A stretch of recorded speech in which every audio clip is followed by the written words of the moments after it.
Hi.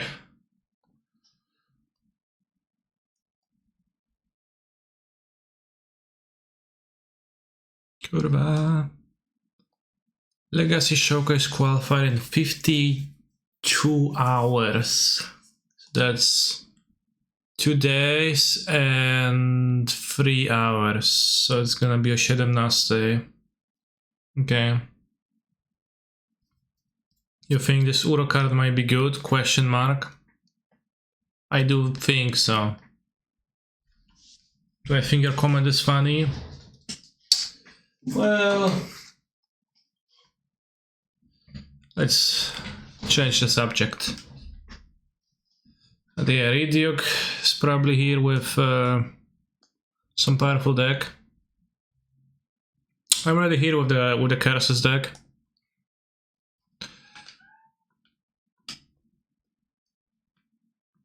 Curse of Fool's Wisdom. Exactly. And yesterday, was it yesterday? Dzisiaj jest piątek, tak? Tak, to yesterday we played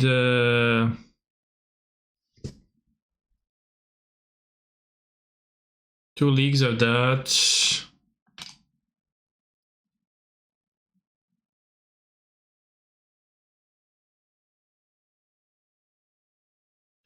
Two games of that, two matches of that, and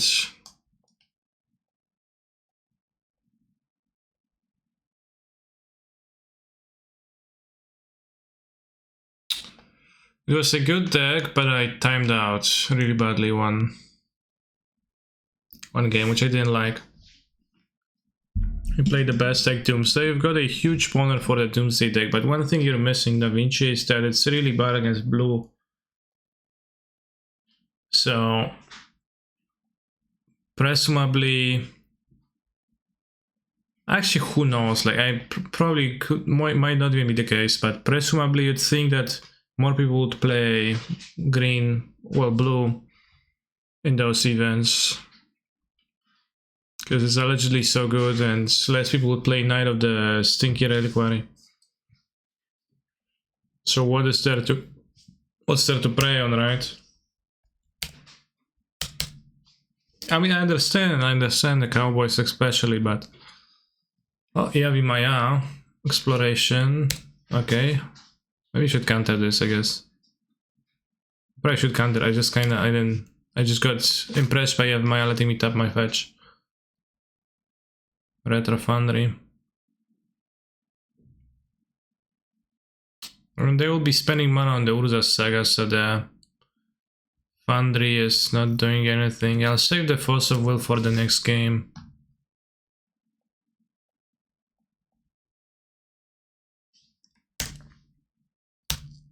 Ile dałbym, by zapomnieć cię? Wszystkie chwile te pore są jak ty, bo chcę. I should have definitely forced the exploration. I was talking and forgot that I can do that. Tak już, po prostu nie pamiętać sytuacji, w których serce klęka, wiem. Nie wyrwę się, chociaż bardzo chcę. I ty. O, more kings.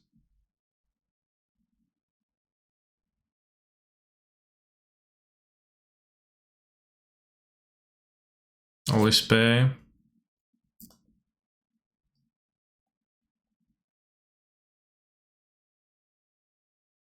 Messed up this game. If I kill the exploration, if I counter the exploration, I wouldn't have been dead here. Best learn to draw.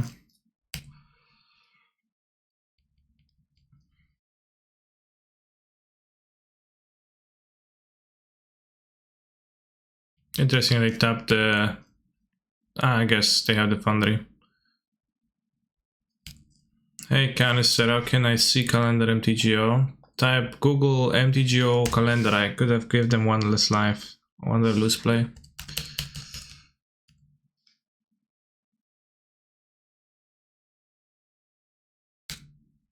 Is this song the new... the thing nowadays? Sounds like...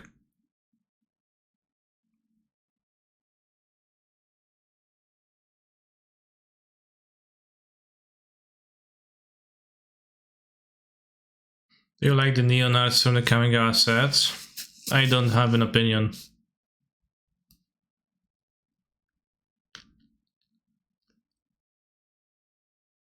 One eyelash. Thank you for supportage. One eyelash. It's a friend of mine, he knows everything is called Google. Lamau.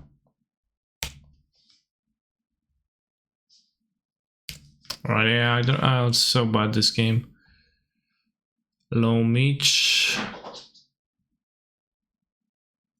Have a Shadow Spear.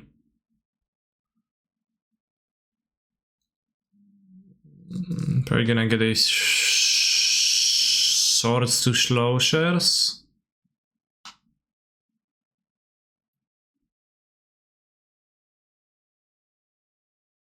Well, they bitch, I will just pay. Because you can get the Swords to Plowshares back.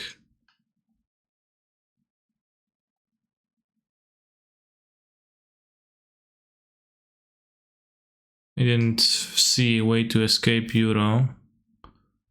Guess I might be dying still regardless, right? Because I didn't actually count. Probably am.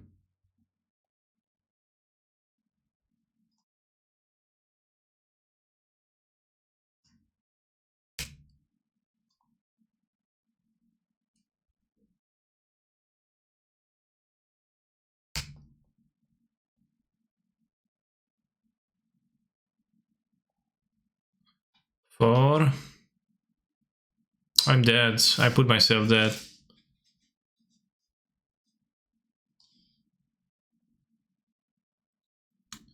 Chad, I just died. The constructs. Upon actually counting the amounts of damages. Alright, you got me, opponent.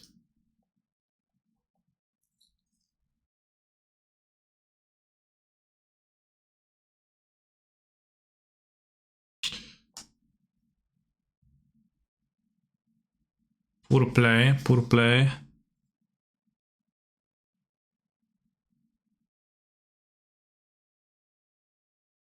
You have a dude when I opened MTGO today. I got a vantage point even ticket. You have a dude? I'm not sure. I also have a vintage cube entry object, which could be that everyone got it as a Christmas gift from... Yeah, free entry vintage cube. I don't know if everyone got it for a reason or not. Meldon no good here. Meldon's good. Meldon's good. I will use it. Staticaster, Hero Blast, Pool Breacher seems weak. Carpet seems terrible. Rebereb, Pyroreb, Flaster seem bad. I probably keep forces. This time I will force their spells when I play them. Maybe bother two forces or two plows, but plow they also probably have Marit Leish.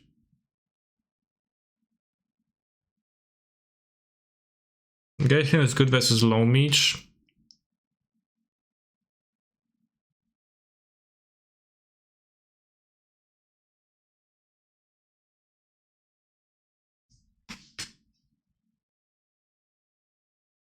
So please don't pretend like you don't have a dude. I'm pretty sure you actually have 18 dudes at Ram Ranch. I might.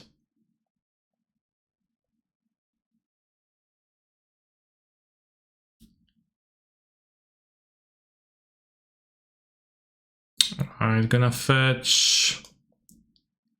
What? Probably green, probably blue-white, Tundra.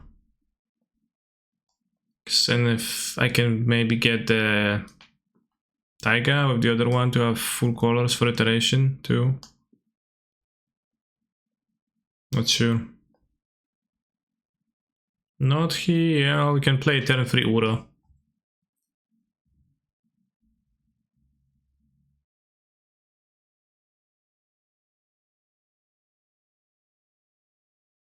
Interesting.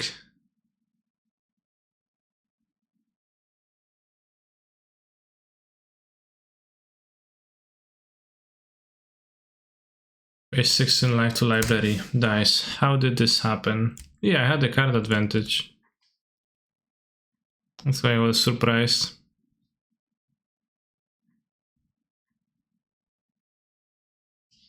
Siemanko kanister. Kurwa kanister, no teraz... Miłe słowa, ale to przekręcanko to jest mało pro moim zdaniem, więc... Proszę tak nie robić.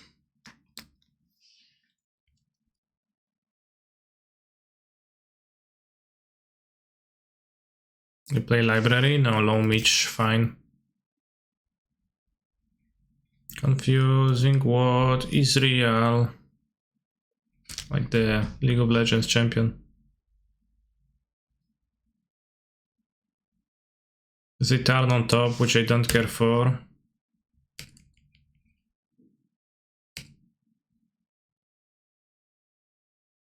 You know, dress down now, they will not be able to, well, they will be able to make a construct on the end of my turn, but I will deploy an Uro and hopefully that's going to lead me places.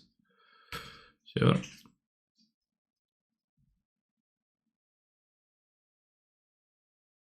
Confusing what is real. Ta cringing, they will have an exploration. I think an Uro will beat an exploration. Or at least I find it interesting to see if it's gonna do that.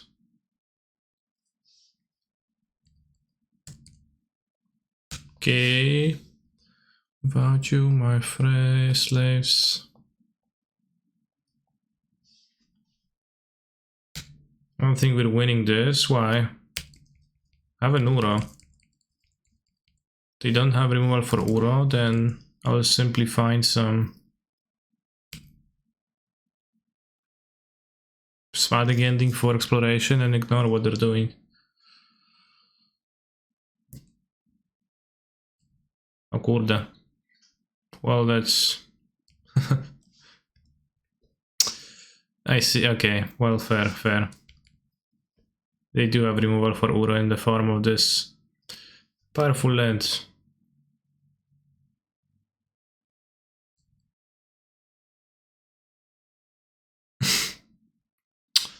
Shucks.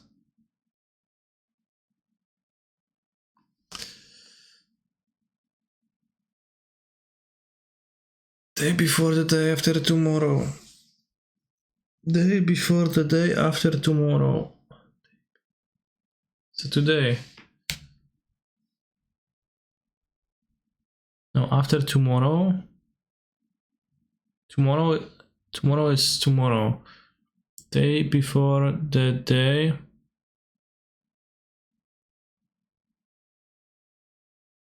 So tomorrow, okay, well, tricky. Tricky. Fucking Caracas bros. I don't know who led this into Legacy, it's way too strong.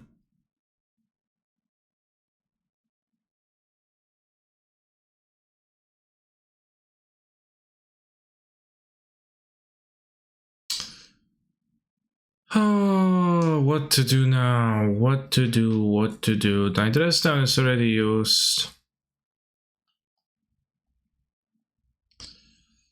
I can brainstorm. So prismatic ending on exploration is desirable to stop them from absolutely destroying me.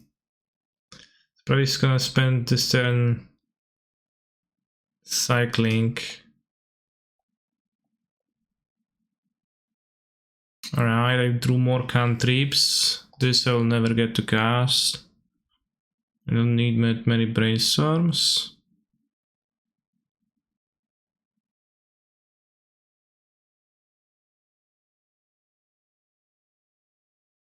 I don't need Snapcaster.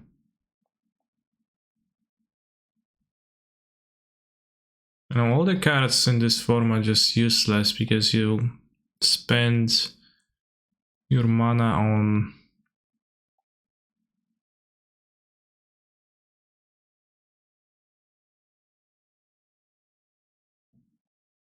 on nothing anyway, otherwise anyways.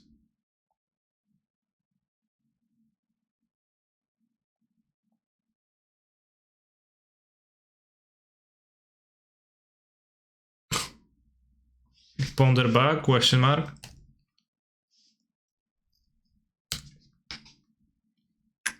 I also wasted Dresden on summoning Aura and I got really punished for that.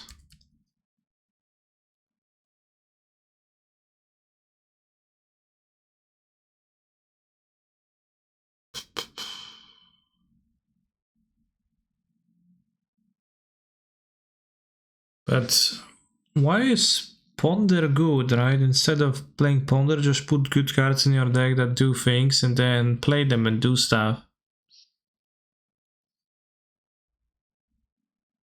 Right? But somehow it's not the case. Obviously it's good, right? But me being inexperienced with this type of gameplay, I feel like I'm playing my cantrips and I just constantly end up dying to stuff while spending 3 mana on cantrips every turn.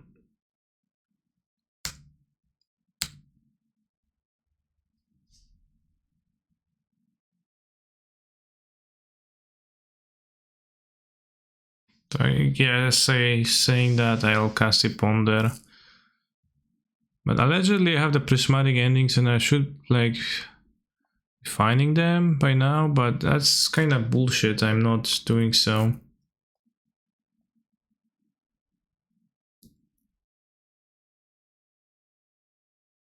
Ponder.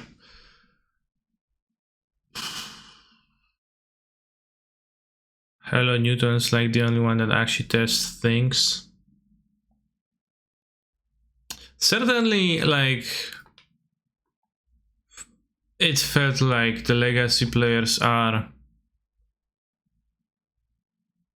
a special kind.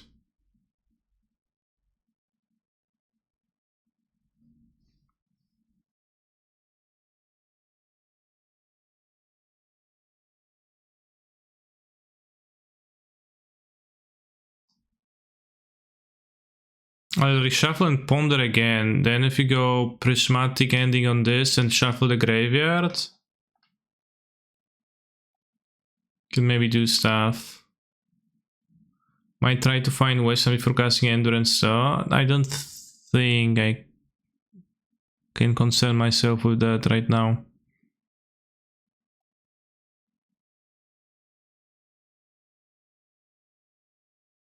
Let's have Maya. Oh, it's Syria. It's more. What is the fucking prismatic ending? Like, how many times have I looked for it? Insane.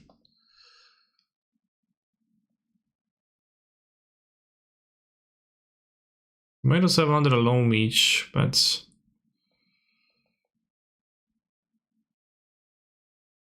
it's not savable. I need to find Meltdown, I guess. Yeah, I do have 4 endings in my deck, but I just kinda can't find it and I cast so many. And I shuffle with 2 ponders or 3 ponders.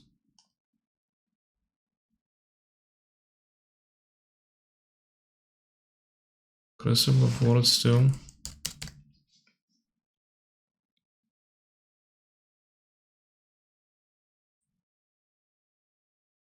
Should have fetched for a green source. All my sources are green. So you have a Maya on the battlefield, so I shouldn't. I excelled the Aura because I didn't have mana for it. I have 2 mana and Endurance costs 3 mana.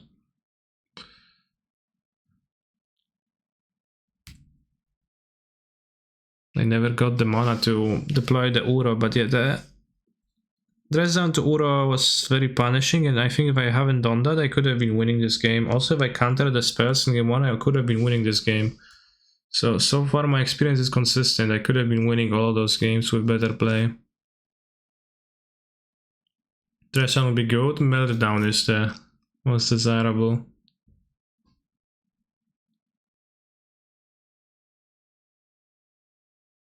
Mm-hmm.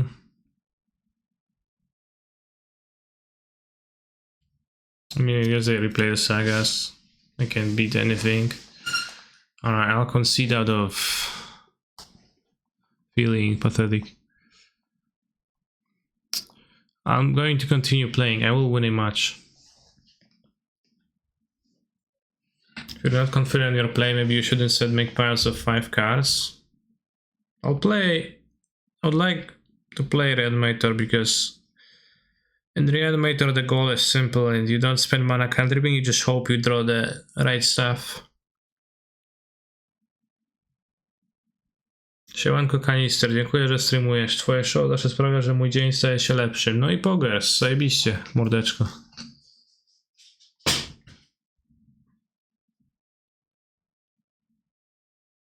Did you still want to do band control after this league? I don't know. The iteration felt pretty terrible in this deck, TBH. Like never...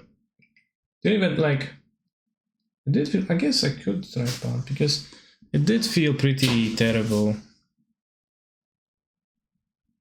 And I get that the Pyroblasts are okay, etc. But are they really all that good when like everybody... The conventional wisdom is that Force of Will is bad in the mirror, so that like why would you play Pyroblast when I could just play somewhere else?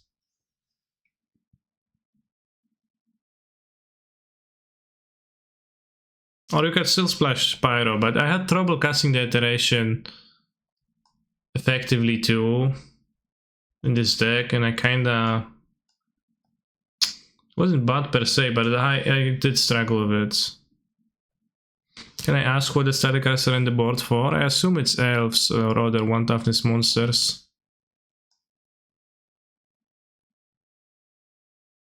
I don't think I would board them for monkeys.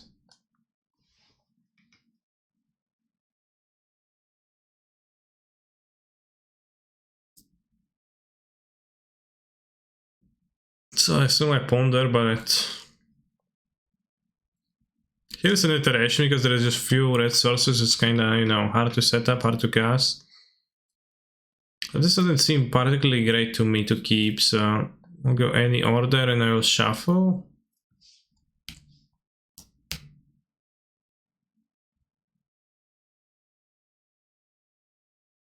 I feel like I shuffle a lot with the ponder. Putrid Imp. I assume that's a card I counter because that sounds like an enabler that it'll do stuff that Force of Will cannot do, cannot stop. Always Swamp, I don't know what my opponent's playing.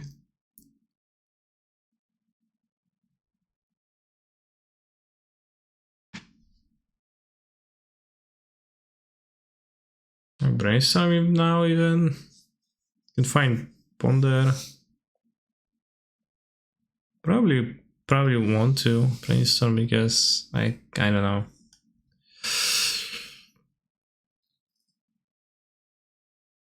Snapcaster is super expensive too, I didn't like it much.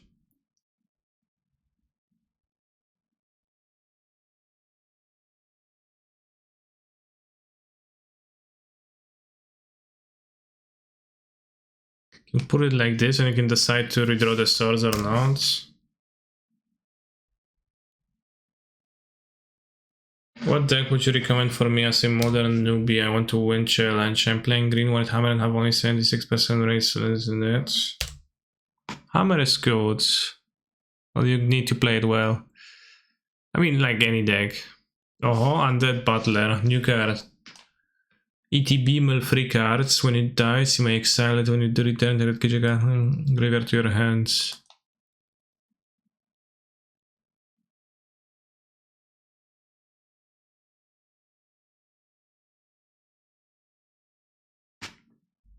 It's gonna be like Cabal Therapy. Seems pretty bad, TBH. I don't know. Hogak Supplier, okay. So let's redraw the swords.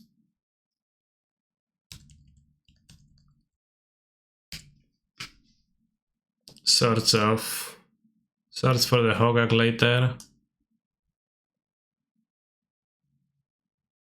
Play Tropical and let's play Sylvan Librarium.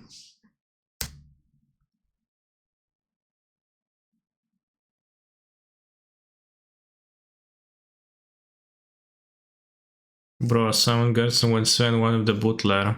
Where did he play the where did he play it?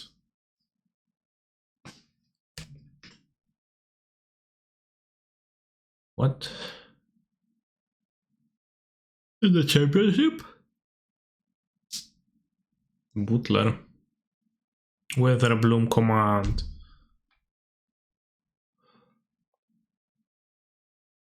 I would have rather Snapcaster for swords later. I didn't even know he was playing zombies.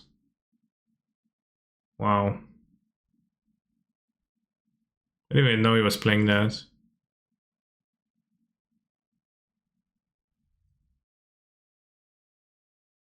It's fine that for me to massacre in an aggro deck is present.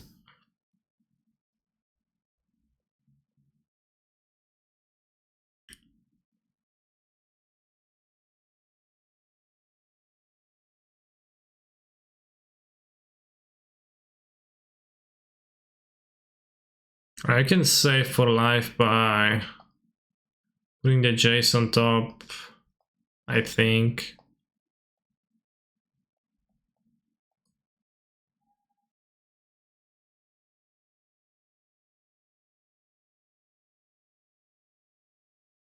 Hey, can I play my land? Okay, I can.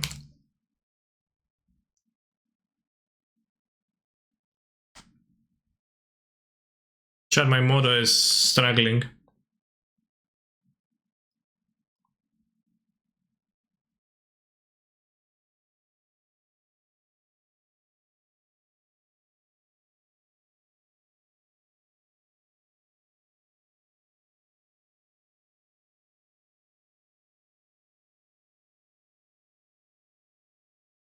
Oh shit, I need to buy Ram. Ram Ranch. Ram Ranch.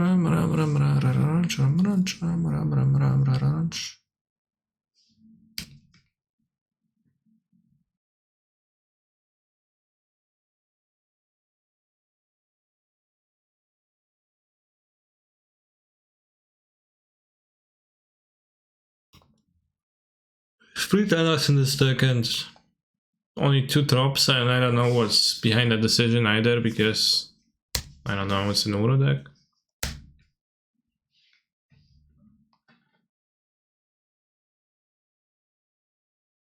Nawet Gabriele, Harnaś Icy. No ile można w kółko ciągle te Harnaś Icy jebane, no. Coś taki sztos piosenka? Który już 3. raz dzisiaj. A streamuję ile? 40 minut. Niesamowite. I could get back low mission mill over the Jace.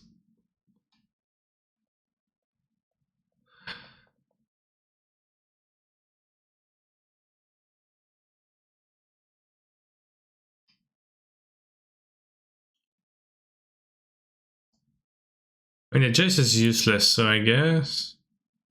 Ooh, milled over an Euro. Good, good. I was wondering how I'm going to beat those creatures, but the answer is simply shuffle Jace away. Okay, well, good for me.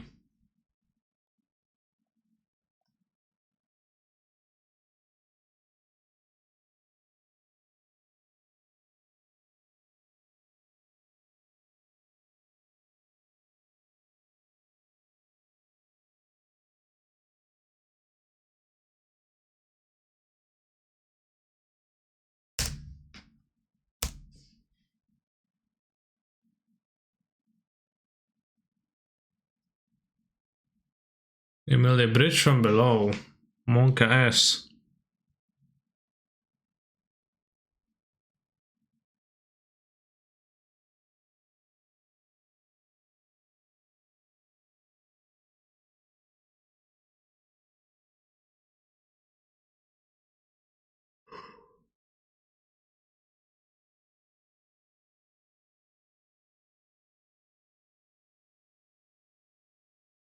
Where's the Witherbloom Command Maniac?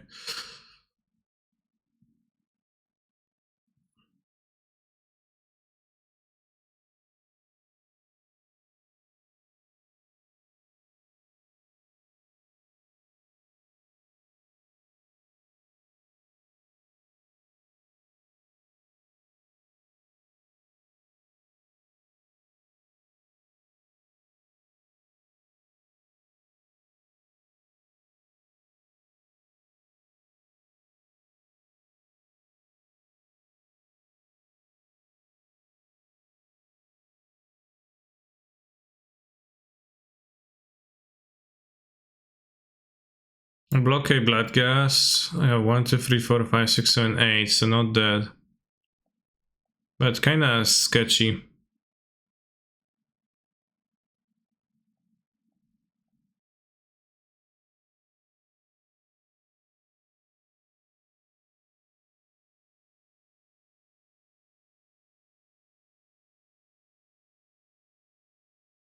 Okay.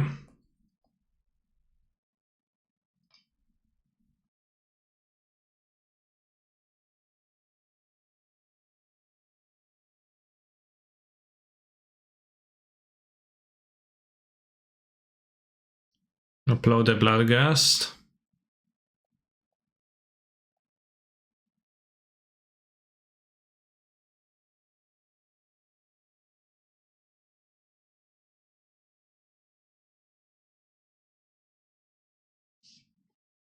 Probably now, because they can sacrifice it. I mean, they know I have blow, so yeah, let's blow the blood gas. And I can block the zombie token so they don't crack into more bridges from below.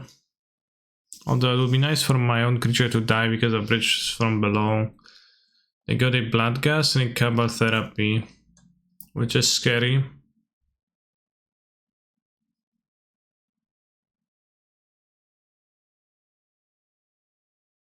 One, two, three, four, five, six, seven, 8. Go to 2. Oh, they can therapy me. I don't think they have a reason to know that I have a Snapcaster Mage. But they buy back something.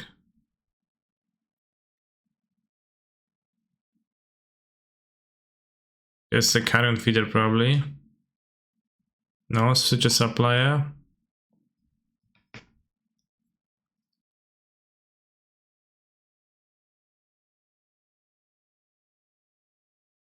Source to plowshares, okay.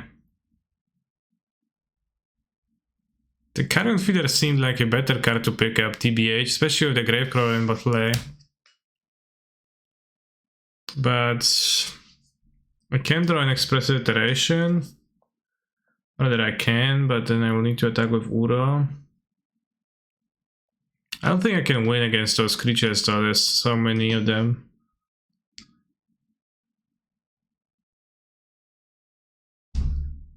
Thank you, Thunderdog, for choosing my channel as a channel to spend your Twitch Prime on. Wrath of God, I don't play such effects, just Taiga.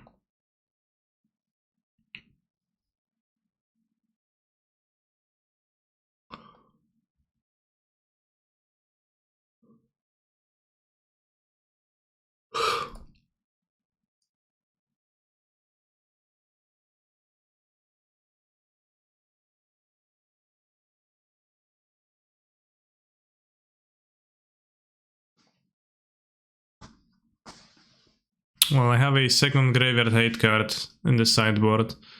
The Hull Breacher looked terrible at every possible moment that was present. Wasteland seems not particularly relevant.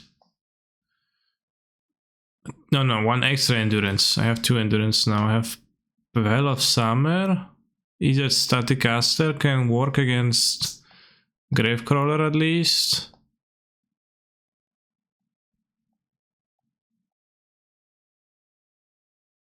If Altar, Force of Negotiation seems kind of weak.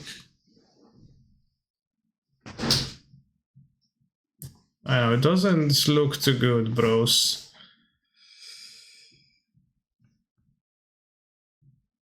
Like, how am I supposed to win versus them?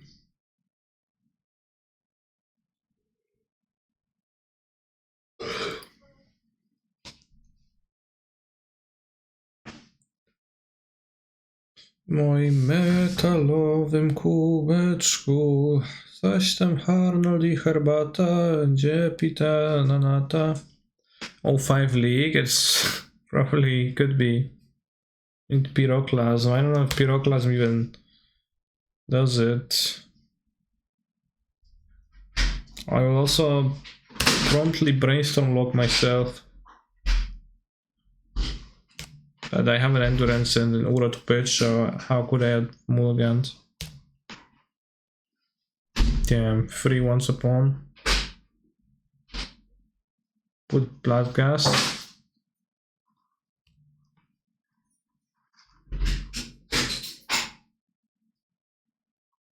How about therapy? Okay, well, maybe just try to make it so that I don't have double of any card in my hands. I'll have 2 brainstorms, but I just cast a brainstorm, they wouldn't have a brainstorm, right?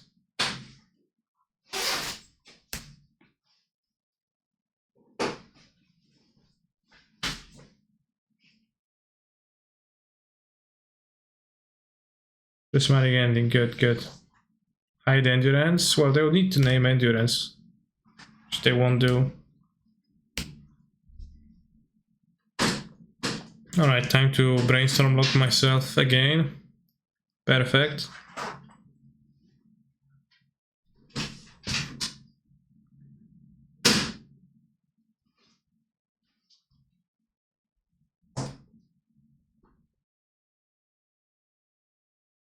Just a bit of a risky keep, I guess. Because the extra brainstorm, if you fail, is just draw 1.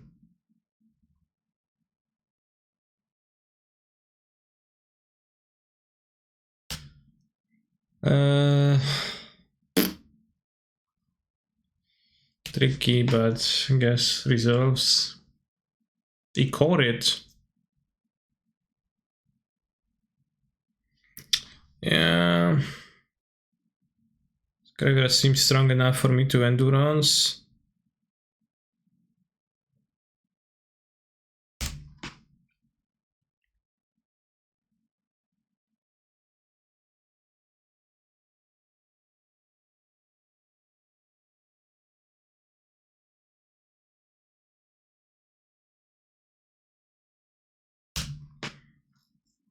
Could spend this turn just casting swords. No, I can't because I messed up. So I'll get the fetch eventually. I could wait to like get more looks, but I don't know if that's good because I don't spend my mana.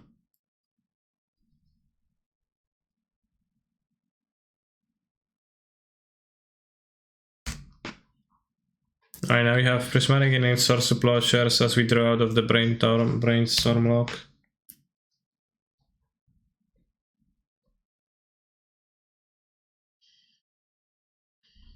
Maybe a force. It's force stats.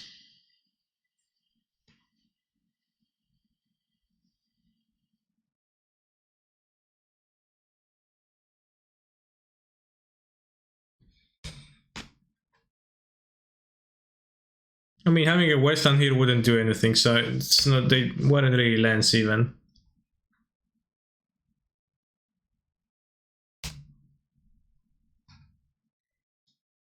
Now a sack effect. That's instant speed.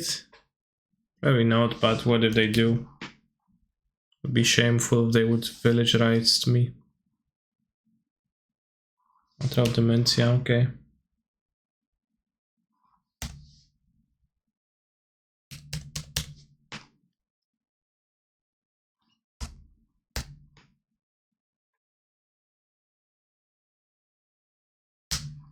I'm going to draw a land any moment now.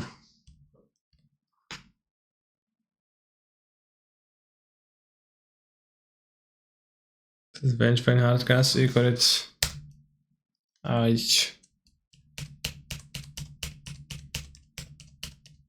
You got it at least. Icarus is fine.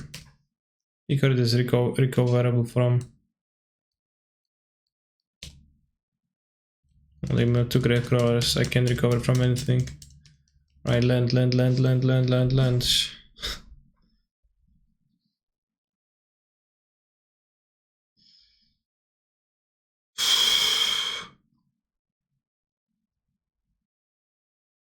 Let's go for the full 05.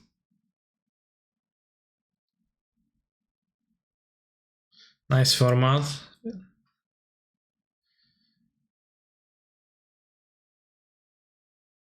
I mean, yeah, I'm playing the deck badly, but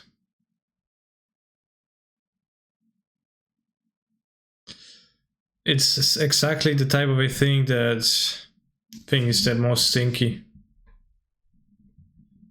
It's like endless cantripping, nothing happening in the game. Lame.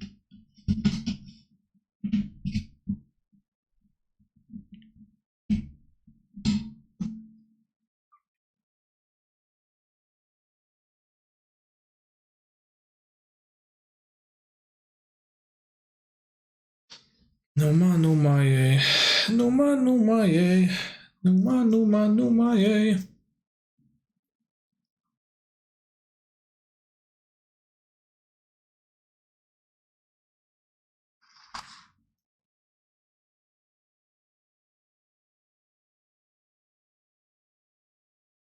I don't think you're a sub guy at the counter. When did you sub?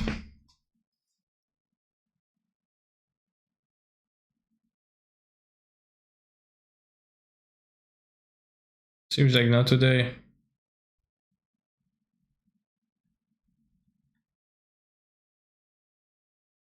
Five minutes ago. I didn't see the notification. It's not in the activity feed, so I think if you refresh, you should have a pop-up telling you that you can put the sub message, etc.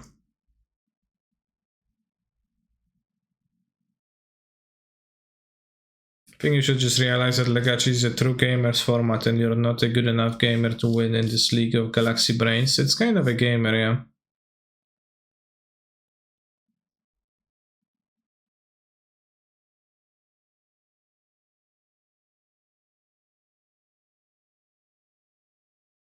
Also, there is lag between the subs count and subs, actually.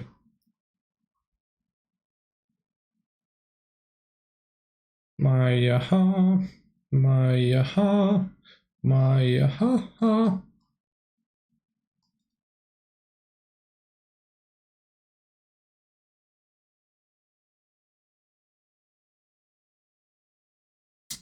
Alright, this is a one-lander, but I have a brainstorm, so I'll keep based on the same principle as previously. I have 2 forces, so I'll just counter every spell my opponent plays, and I'll exile the one permanent that they play, and I'll win this way. Okay, not every spell, I will not counter that.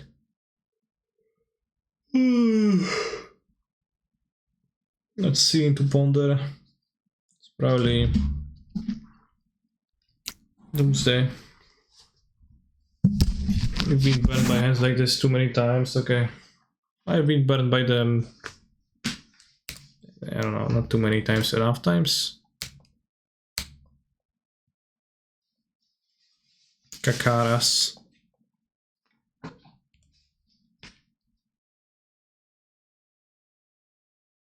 Still land, but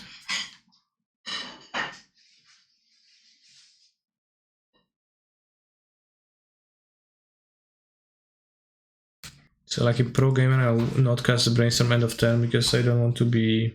O, dziękuję ci bardzo. Jest to kółko z nutellą. Co to jest? Kółko z nutellą. Myślałem, że to jest obwarzan. Jest to obwarzan, ale ma nutellę w środku, jest zajebisty. No to dziękuję. So I could cast a brainstorm now, but since like I don't have a reason to, I will not, right? Because pro gamer Bible says not to brainstorm.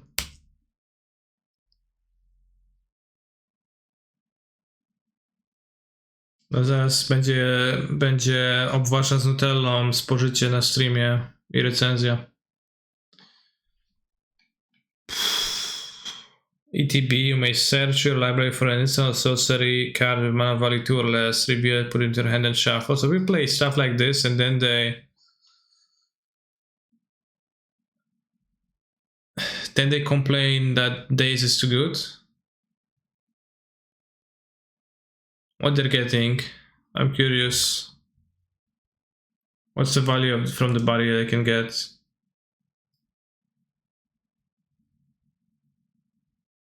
Opponent's probably going to get a cantrip and then cantrip with it.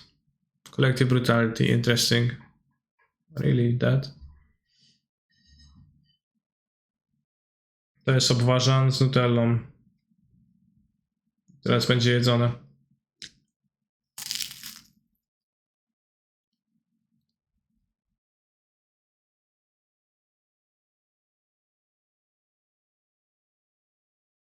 Smaczny. It's nice.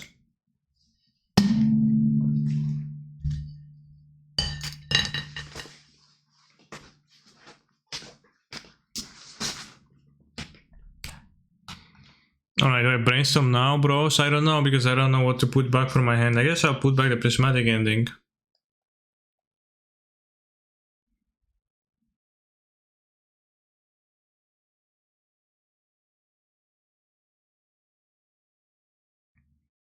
Indonesia Kakaras, and I will put back the ending. Then I will fetch like a pro again. Get on that drop. I guess I won't be able to cast a cantrip now, but who cares? I assume I Uro. Yeah, let's Uro.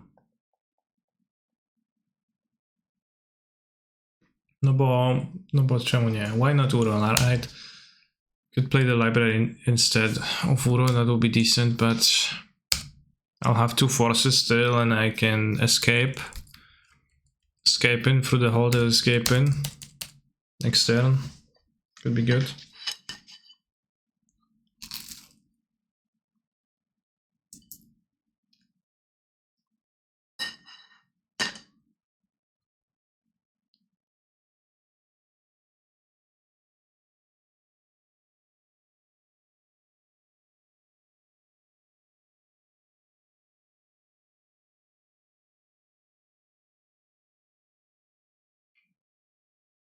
Yeah, it's like a pretzel.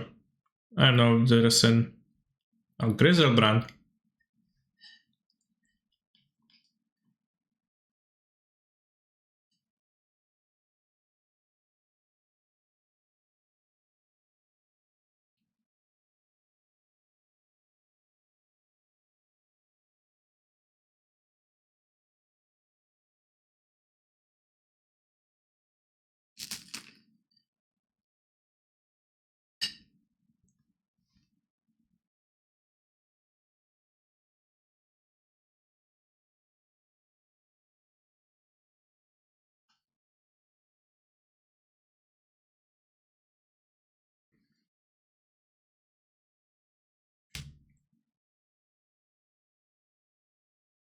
I don't get what is my point stack doing while they're playing Spellseeker.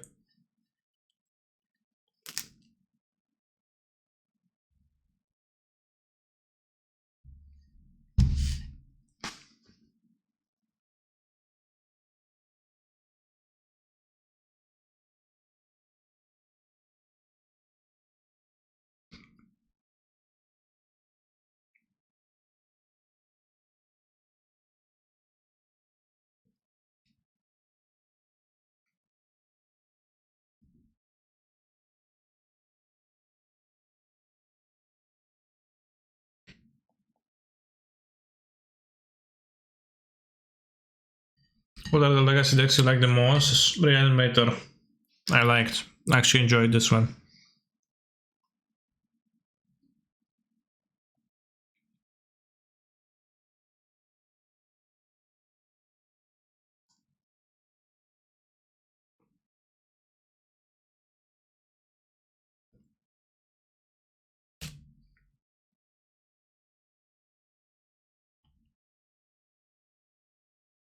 You're just playing blue Reanimator?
Spell Seeker is definitely strange, but it makes sense as a reanimation target because you can get entombed. Insane. I reanimate Spell Seeker. I get entombed. I entomb. I reanimate again. I mean, that you put the... I don't know, just play more monsters on instead.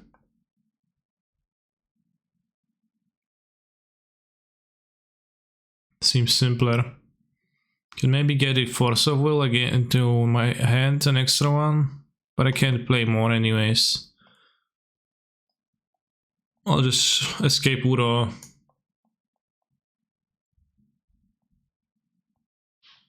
Simply.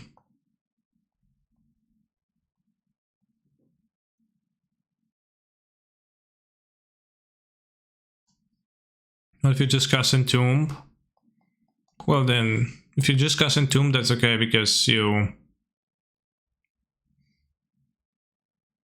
wanted to do this anyways.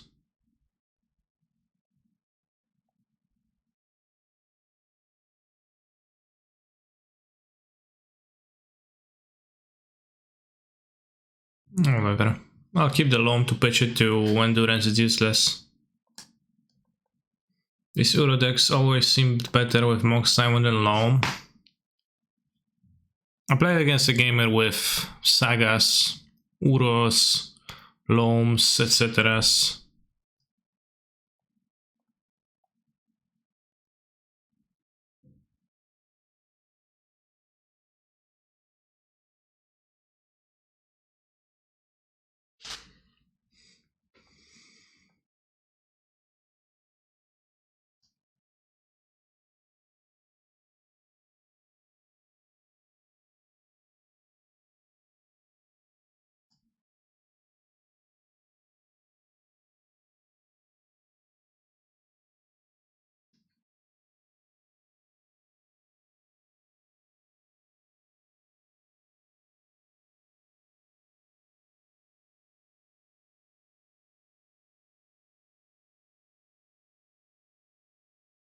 Yeah, whole Breacher actually worthwhile versus Griselbrand.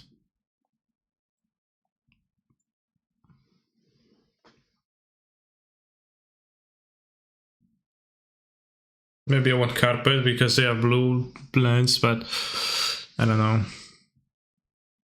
We're playing all of those decks only to play Reanimator at the showcase, that's true. There is a Legacy Prelim in 1 hour 44, which I'm considering playing with a secret deck.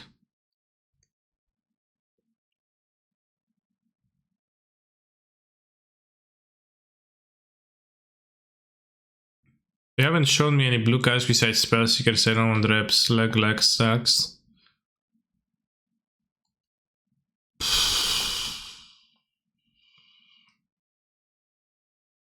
And Carpet doesn't seem better than anything in my deck.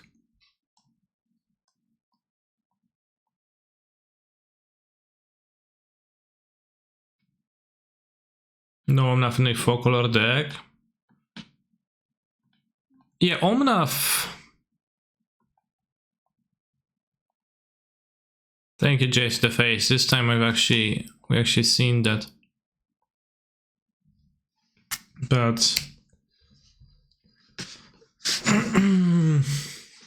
it kinda, maybe I was playing this deck like I'm playing 4-color in Modern sometimes, where you just do stuff and you're behind, but then like you play Omnav at some point, you gain all the life back, you stabilize back. Maybe I'm just lacking an Omnav in this deck.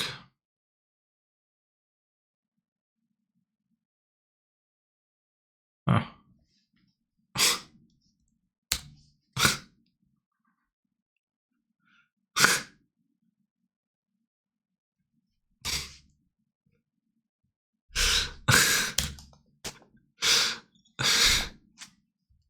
Good played, bros.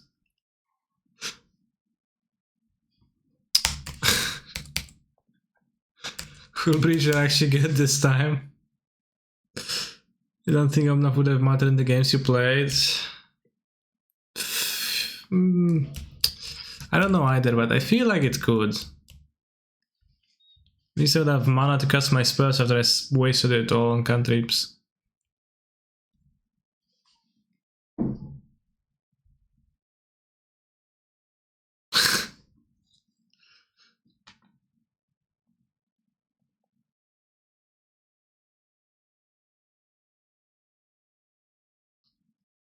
Just slow Meech. Yes, Summoning Guru isn't that good with the Hull Breacher in play either. It's kinda OP. You can cast Iteration though.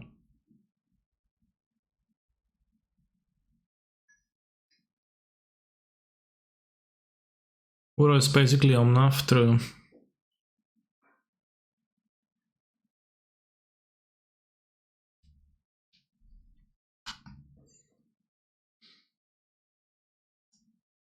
Stretch toward escaping. With the intention of milling. And bottom exile. Can just discard Uro now.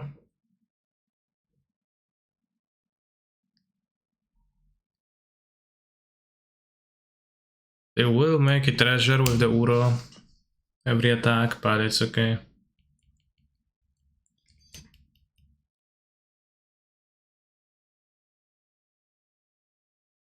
Can dredge and draw with Uro. No, Hull Breacher is not Narset.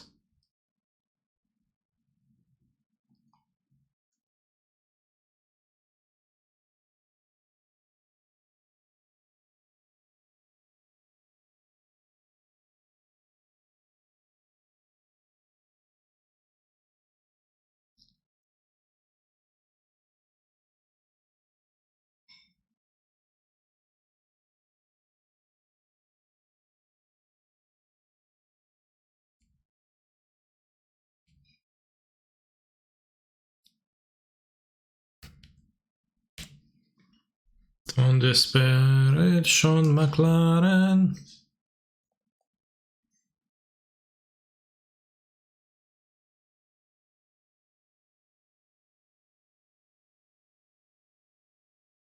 I play the My Sculptor.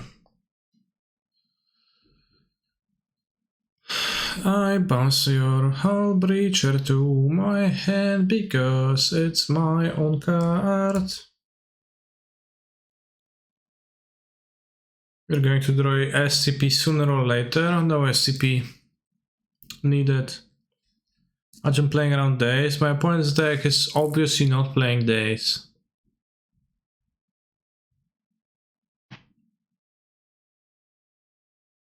%100% no days.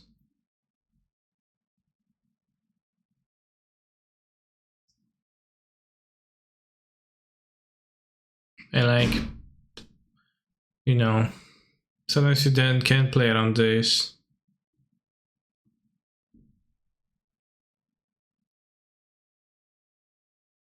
Which was, for example, here.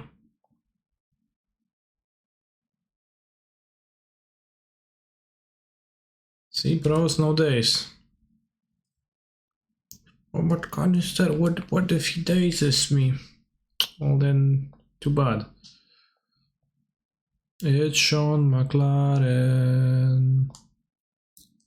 Stop feeling shit. It's good advice.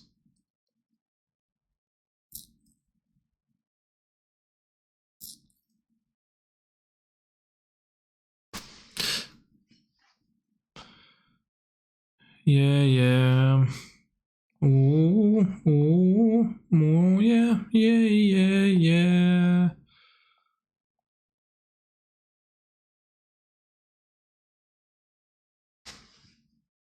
Have you tried Artifact Cube? I played 3 leagues yesterday and found that mono white is much better than anything else.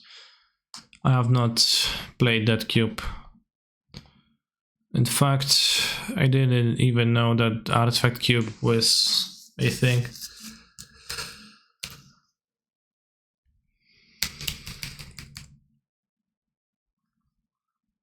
Friday, Friday.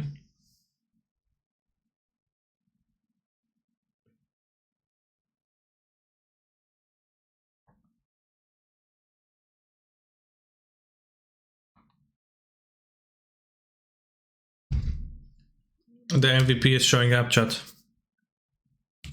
Also, suddenly they're playing green and white too.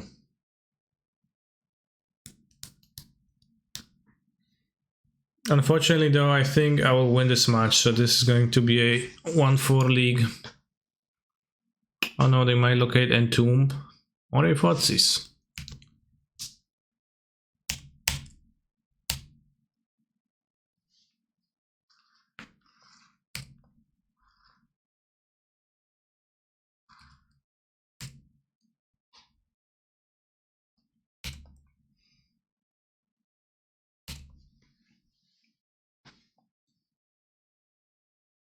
It's going to search the ace, sure, for sure.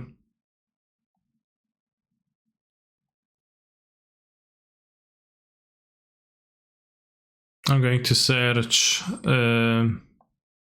more Force of Wills with my Ponder.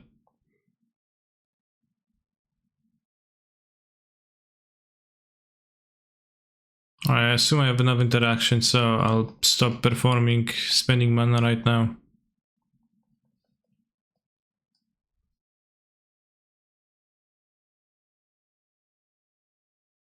Cause afterwards, I don't want this weekend to end.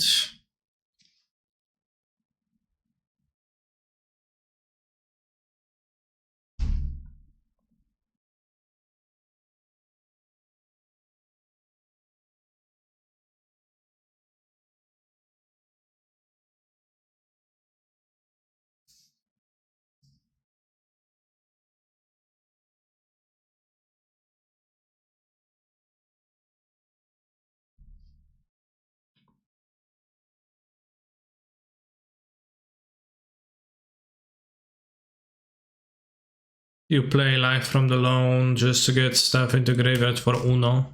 It's to return lands because it's a Wasteland format. If I understand the role of this card correctly, but it's a bit weird jump. I'm not a super huge fan of it.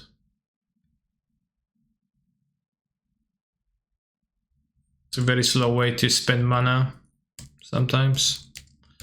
Not much gain. At other times you can just Wasteland lock somebody. With Bloom Apprentice. How does my opponent like fit all of those cards? I assume I'll counter this because I don't know, bros.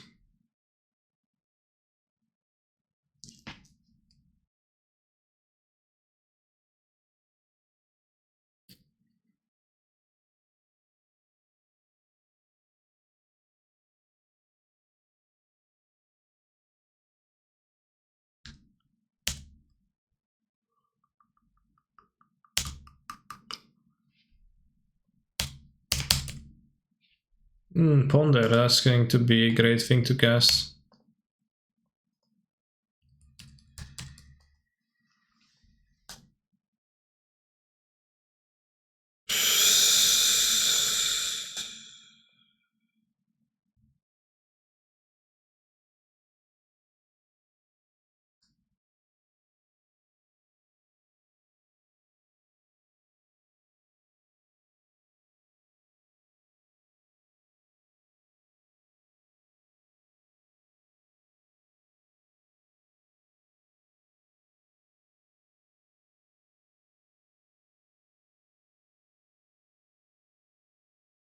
I have one force though.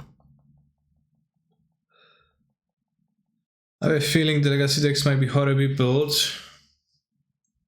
Yeah. I just feel like they're...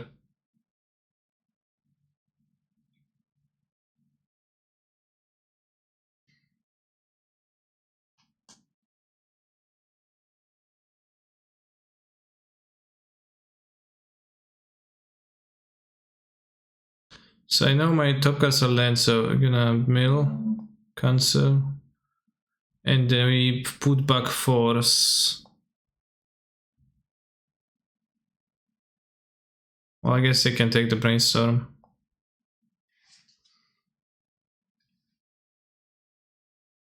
I did reanimate Grizzleband, I guess, okay.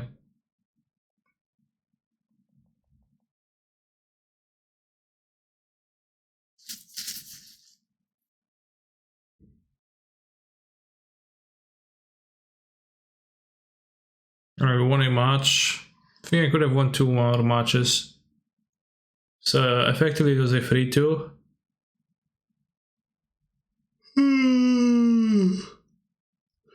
Because Legacy is a fun format, sure.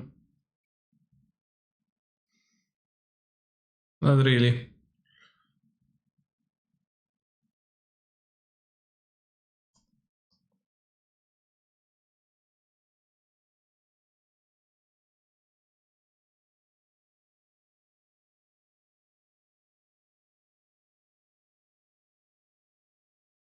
Because some decks it just feels like I would want to have just a card counter spell on this deck to be able to do some stuff.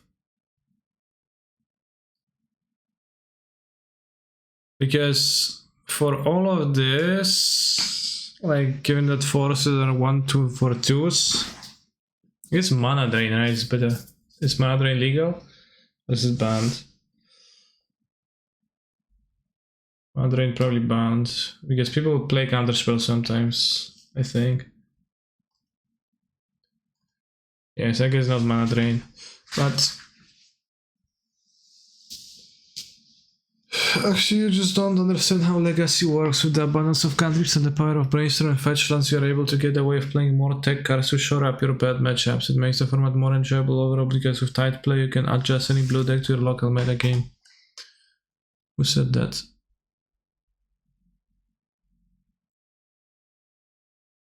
Sure.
I think you might want not to play a Chancellor, just play more Fotsis in this deck, actually.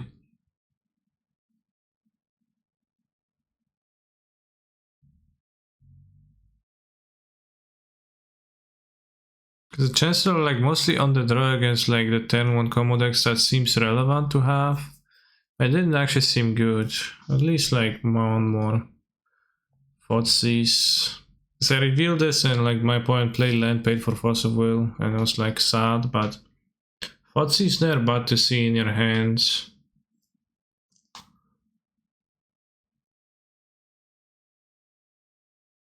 I think I also just like Fotsis more than the Grief. So I'm gonna have 9 discards like this. We have a sideboard slot now.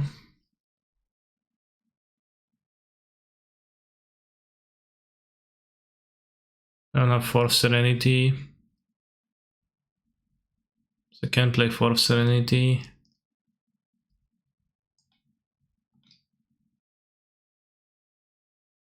Just think of me as the storm before the calm.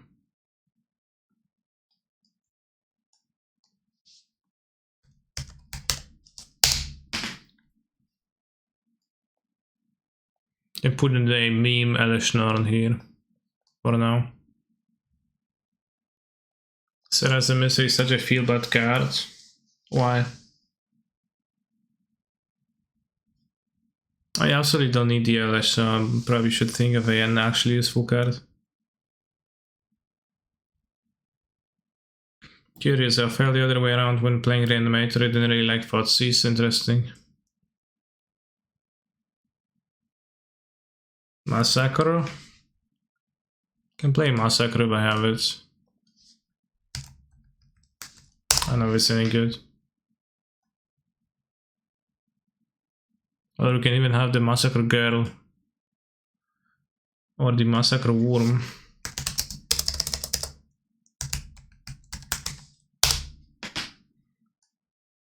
Or is Chains also banned? No, I just don't think they're all that good.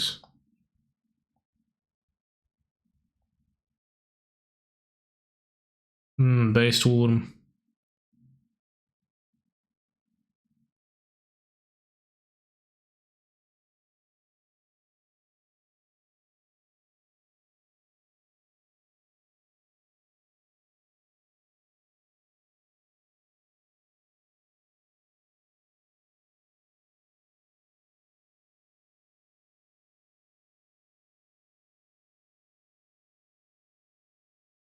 No set on the main deck.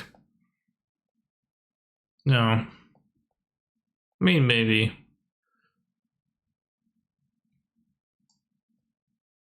Yeah, I liked Fotsies because Fotsies you can Fotsies yourself to discard a creature. And you can also Fotsies your opponent to take their interaction.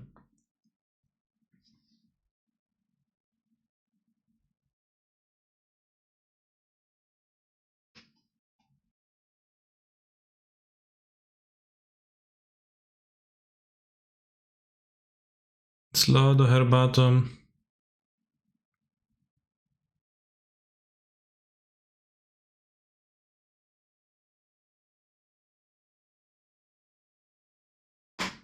Pre-boarding Senna depend on the meta. I think I'll beat most stuff with Archon of Cruelty.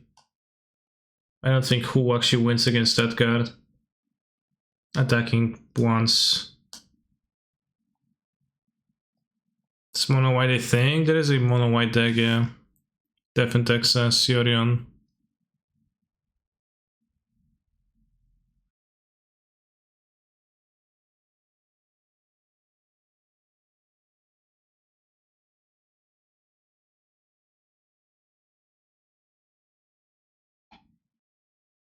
Just had the costing 1 mana being a problem coming up more often. Okay, I just had costing 1 card come up more often too, so I don't know, I was just boarding a lot of Fotsies.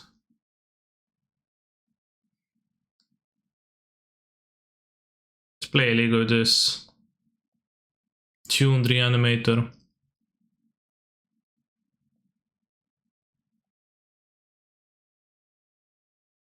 Also surrender main just straight up wins against a lot of creature decks? Yeah, possibly.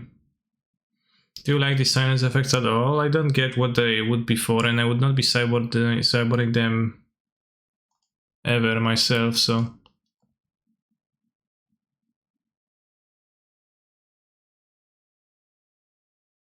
Like, I've seen that people play them, but I wouldn't be boarding them, so it would be a waste. Got 5 leaderboard points. Where are they from? 5 leaderboard points in the new season? Already? Woundcall engine.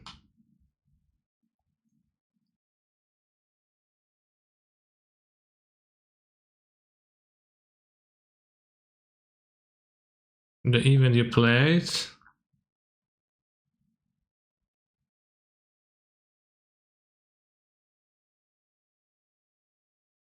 Everyone got a free vintage ticket. It's from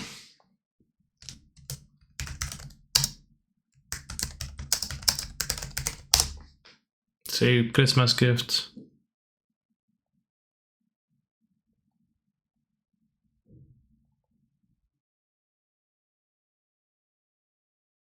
So I got an Archon which signals to us that it's good. Is Legacy tomorrow? No, tomorrow is Modern Challenge. I'll be playing Modern Challenge and Vintage Challenge.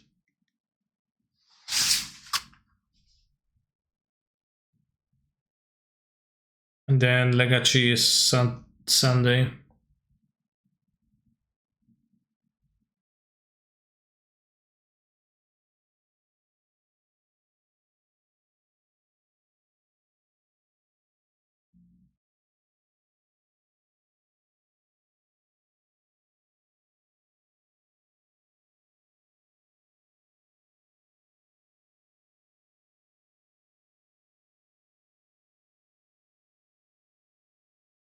Lens.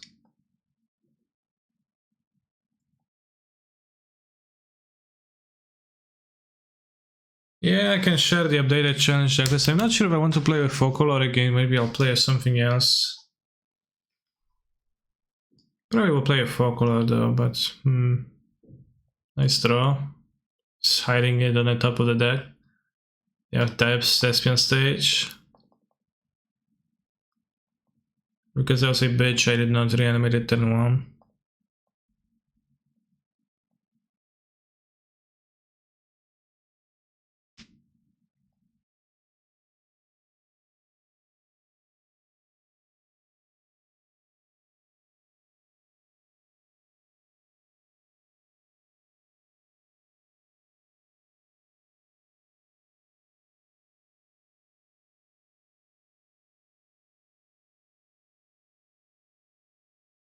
I mean, I can play the Discord idea of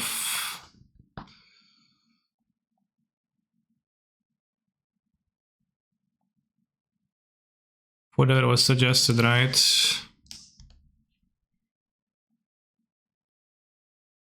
I get 2 Archons, I have 1 Reanimate only? Only 1? I can draw another 7 though. So maybe I can... Ritual. Then you can play Petal. Ritual. Then you can draw under 7. And you're gonna have the mana. But I guess we can Ritual once for now. Probably want the second Archon to have on the extra turn the right.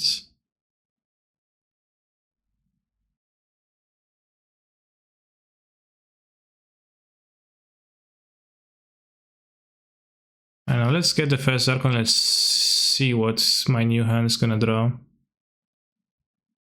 Don't think it's worth to die to Punching Fire. Yeah, true.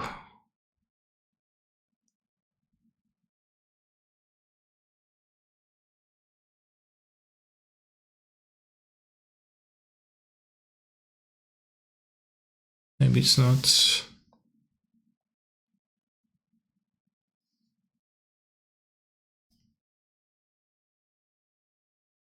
Can discard the Loam?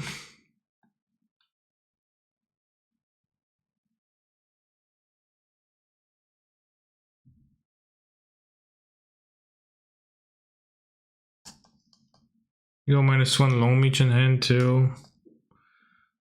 They don't even have the mana to depths. This guy's feel dead? Yeah, I know.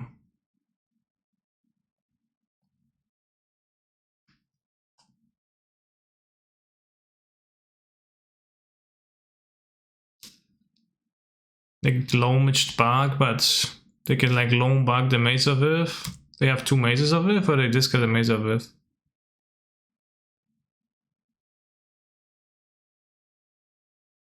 It's a bit annoying, but Archon beats Mazes.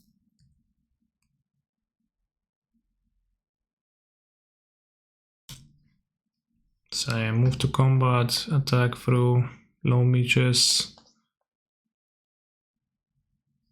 So yeah, the Archon will be, well, the Angel will be kind of fine here, but I think we're doing fine regardless because Still losing life.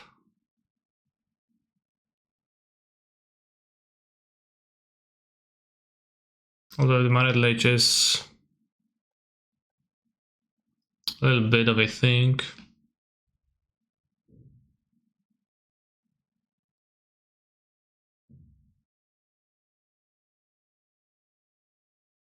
So I guess I'll just do not miss on Griselbrand. I'll just Fotsies myself in Archon.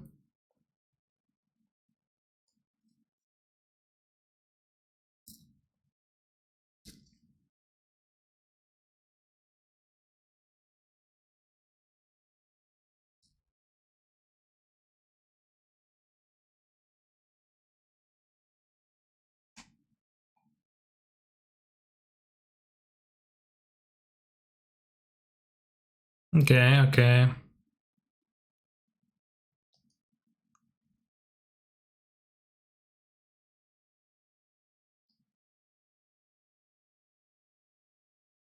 What does Lens do? They have Crop Rot. Set as a mystery is desirable against them. Chance of the Onyx doesn't do almost anything. And I can have Serenity, Grave Hate, but I really don't want to have Grave Hate. I think that's not the lane to pick. I might want just to have Prismatic Enix for 1 mana killer. Exploration kills Maret Lich too. Sorcerer speed, but Nestle gonna board out Grief and I guess 2 Fotsies. Right.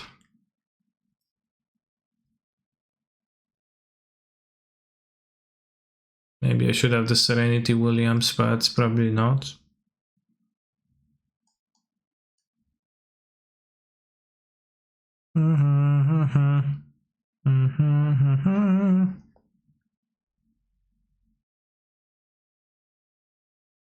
Whoa. Whoa.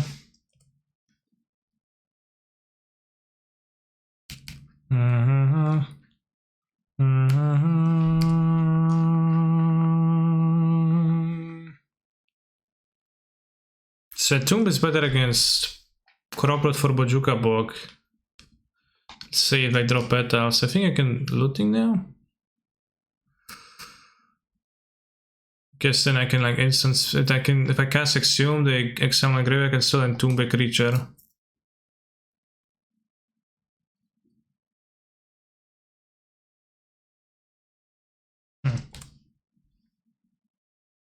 Let's see. I do expose to Wasteland. Maybe I should have. Well, no, I can have fetch a basic.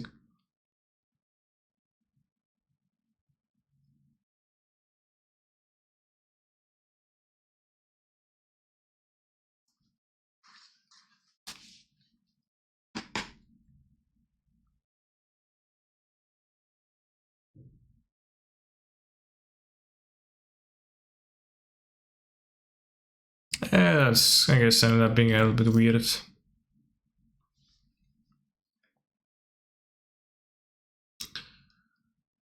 Let's get this Thump and, well, what to do besides getting a Griselbrand? Griselbrand?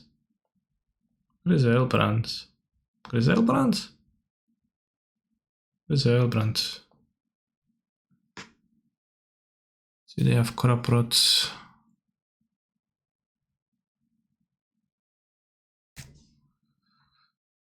Sure. My opponent failed and free. I've been practicing.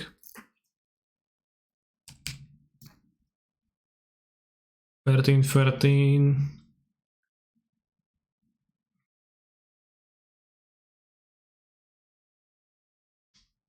This song is so dated now. Hard matchup versus Boggles. What the hell, bro?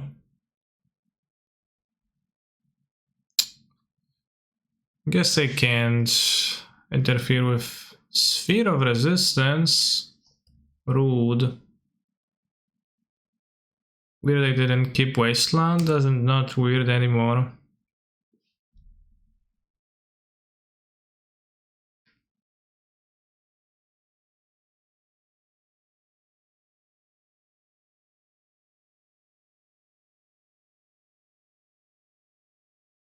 One more Lotus Petal, let's strike at Rage effectively.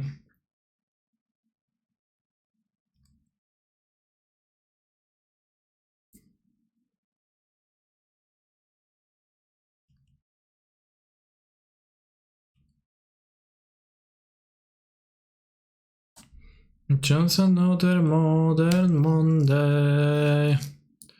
I wish it was Sunday. It's my fun day. Stand the attorney that they run there. It's better to win Emissary or Archon. Emissary is kinda all that there is that Emissary. Just waste their Bog and Loam now. Well, if they do that, then they'll do that, but they won't do that.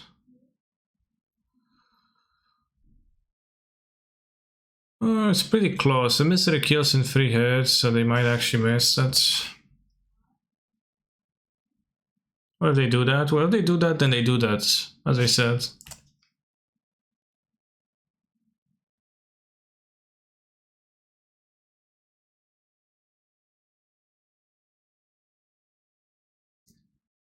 See, they didn't do that. They have the port though, which is a problem.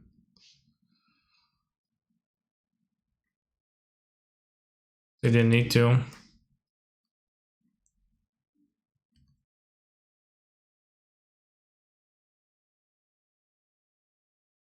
Fetch.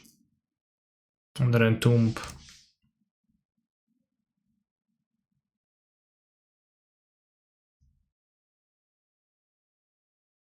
I guess it makes sense to play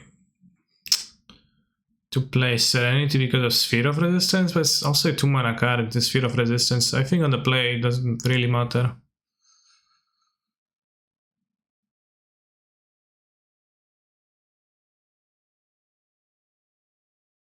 You win, opponent.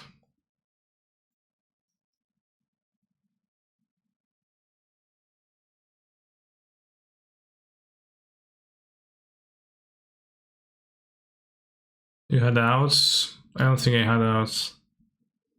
I had the Ghost Quarter at this point. What outs were there? Ghost Quarter, and they could copy their thing, their tap land. This hand has outs. Cancer, now that you're not sponsored anymore, what is your honest opinion on fuel? I would prefer food.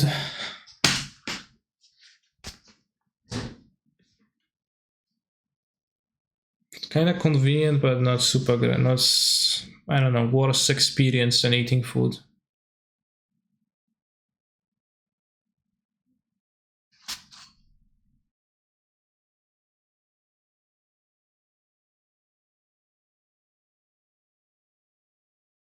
So fuel was what?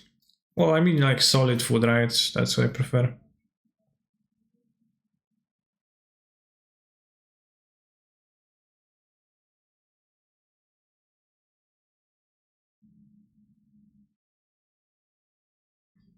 They move to 4 cards. The Dreamstalker, thank you for supporting me.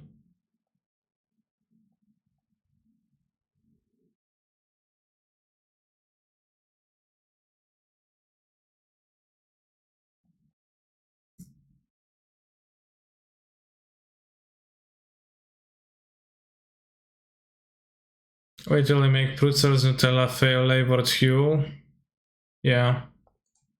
Oh, they have this.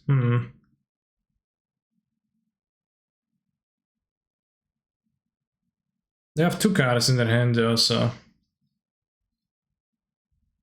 I guess I do too. So we're even on cards now. Thespian stage. And they Mox Diamond? Why did you play the Mox? I guess against this card, but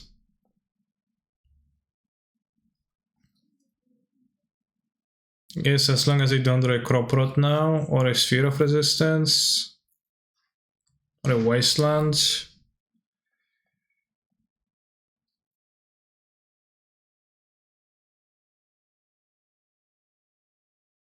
in the green, but why do they need the green?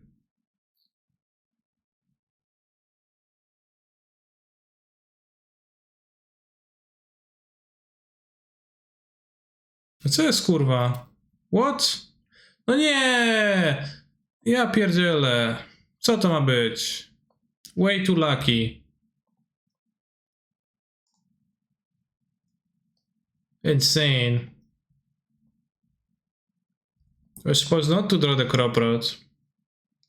Shannon port. I didn't fetch white because I really want to. I wanted to ending this afterwards.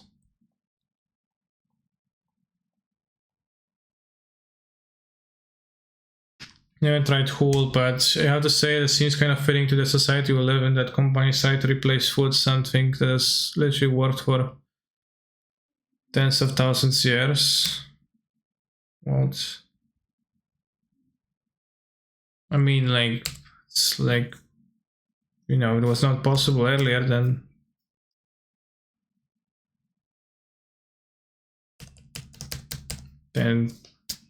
it's like the first opportunity for something like that to work.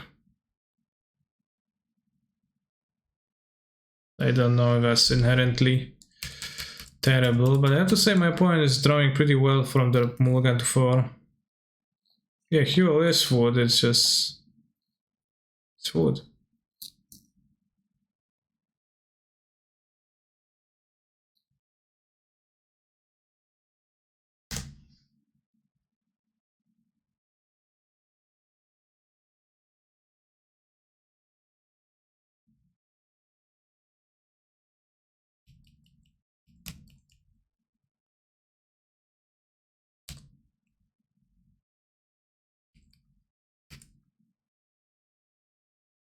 And there's many things that worked for thousands of years for humanity that, you know, were also, you know, the only way to live a life.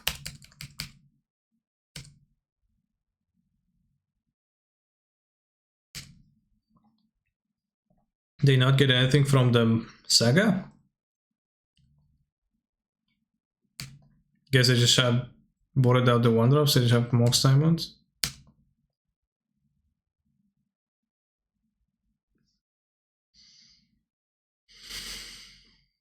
Oh, the guy diamond just died. Okay, well, makes sense.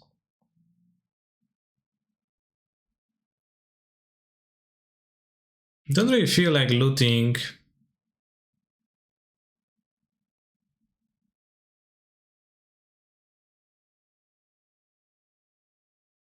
I don't know if I should loot already.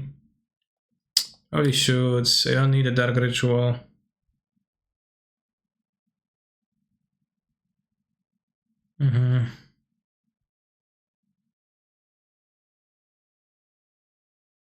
Seduce o'clock.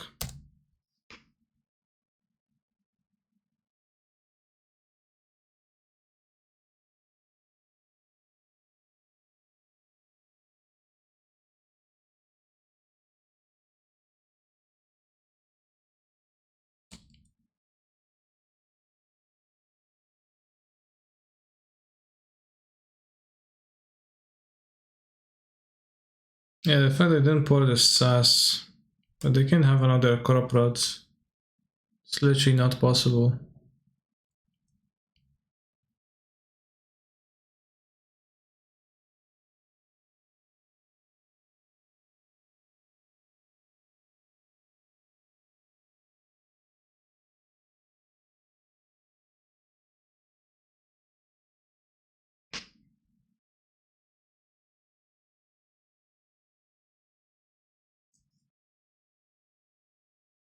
They flash in endurance. They can't flash in endurance. How many green spells do they have in their deck?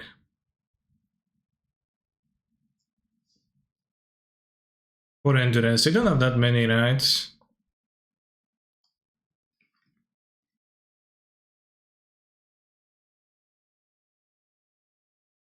If you win, this lens is confirmed the worst deck ever. Let's see if we can get that confirmation.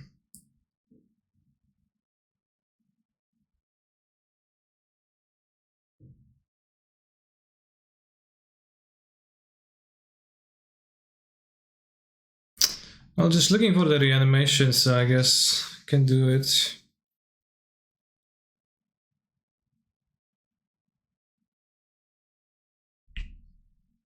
Alright, they holding an endurance, then fuck me, bros.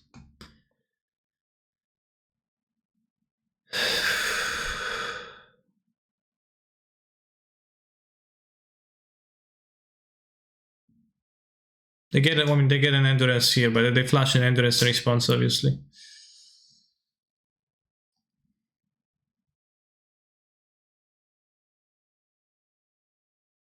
No, dawaj, wtasuj, byku.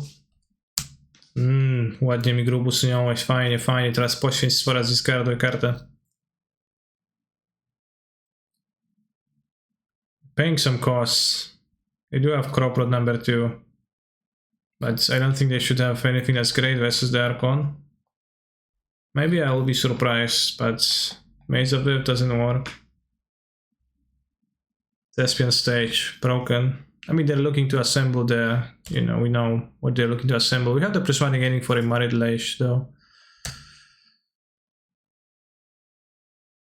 Unless they do it immediately.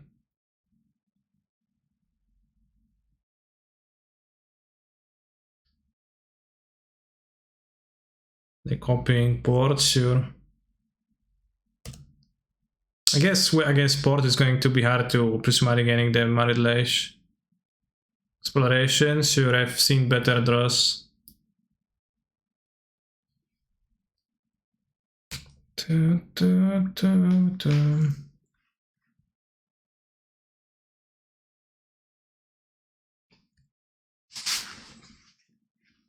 Tapping red? No, tapping white too, okay.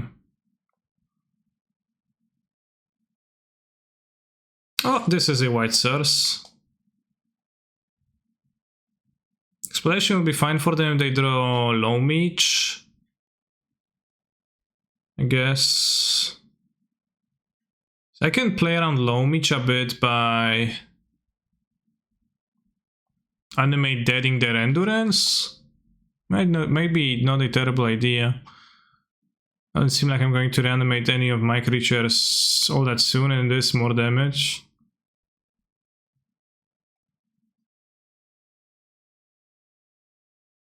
Makes low meech a pretty poor draw in the immediate sense. Lets me react with prismatic ending on the exploration, maybe. And also it's a stupid reach monster, which means that Marid Leish, if it just sits back, then Marid Leish is not gonna kill me. Okay, so Lens actually lost this. They moved to 4. Ditched my graveyard with an endurance. Then they drew a crop rod. Exiled my graveyard, but the third reanimation attempt on turn 8. The Archon got them. Nice deck.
Yeah, I would have exiled the land. Well, I wouldn't have exiled a construct if I exiled the lantern, so I probably could have still lost.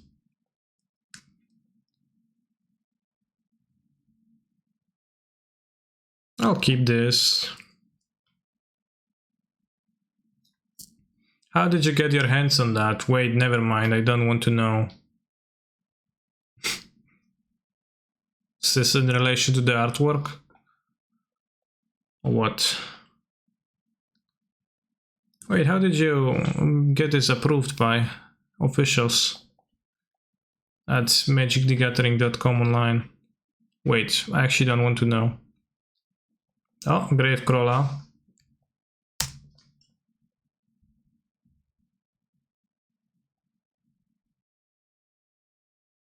Second thought system 1, I guess, but it's better odds of reanimating on turn 2 by looting turn 1s, and like, what is that scary that they could have?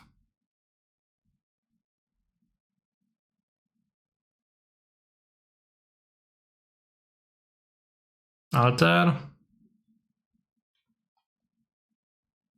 Okay, so we're gonna take the Satyr Wayfinder, and that makes the range significantly weaker.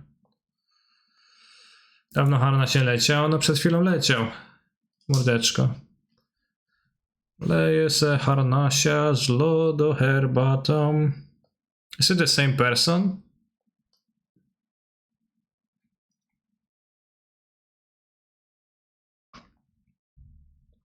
Dead Butler Gamer.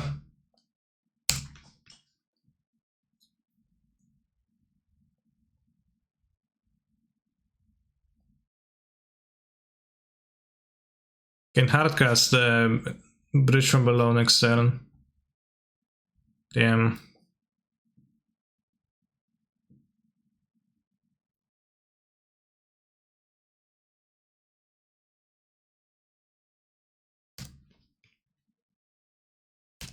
It's not looking great, bros.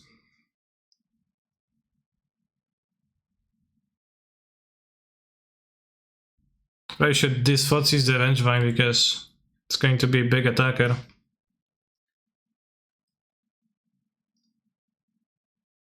Yeah, disfocus the Vengevine.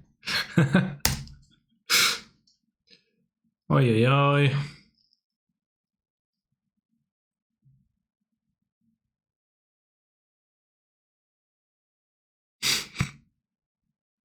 What's the order on Archon? How does it work against Bridge from below? Sacrifices, then discards, so they don't get a zombie. Awesome.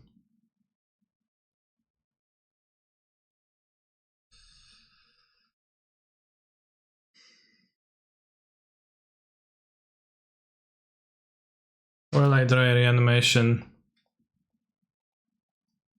before I die to Undead Butler.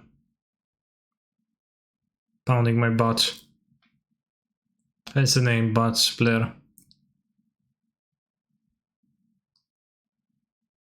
Caval therapy, sure. Probably going to draw Reanimate and I'll be in an awkward spot.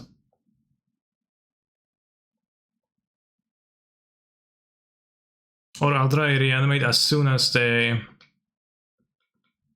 go to 12. To 8. There's another 2-mana reanimation. Card Dance of the Dead. Aura, enchant creature in the graveyard. When Dance of the Dead is an emote nice enters the battlefield, it's on the battlefield. Put enchant creature card in the battlefield tapped under control. +1/+1 and doesn't untap.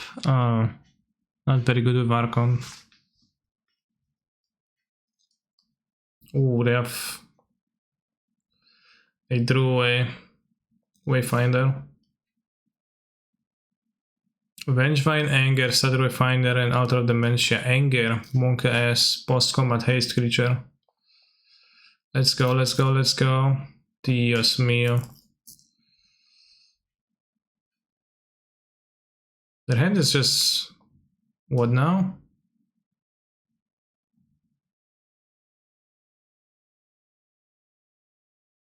Delta?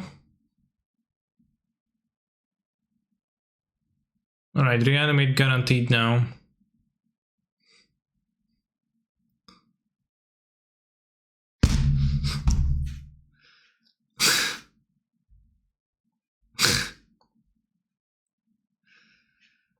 actually died.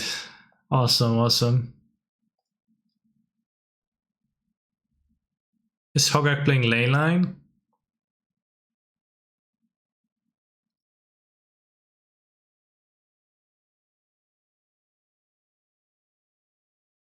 They're not actually dead to Sarah's a mystery, nor Iona, right? I don't know if Coffin Purge is good enough. Seems kinda too weak. I think Fozzy seems not base versus them. It's possible to defeat Dravecrawler. It keeps returning and requires many answers. Yeah, I don't know if Iona is good. It's gonna name Black. Yeah. No, I cut the Leshnorn for Massacre because somebody told me to do so and I mindlessly listened, and now I just have Sarah as a mystery. And on Black gets them, they can't melee out of Iona and Black. So maybe Iona and plus the other guy is good enough, probably not. Let's play Mulligan this. Keep this, get ley lines after Mulliganing my 2 Serenities. 2 ley lines. For good measure.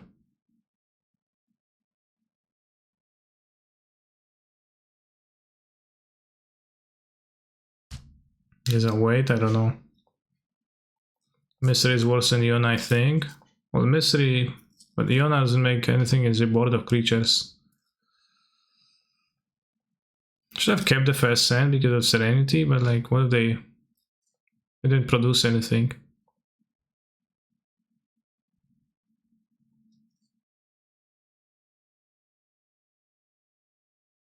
I know I'm casting because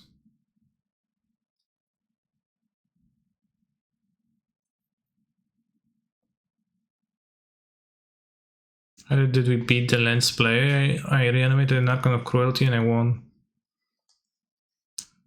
After 2 failed attempts, a third one came and was good enough. Maybe the Macabre is too bad.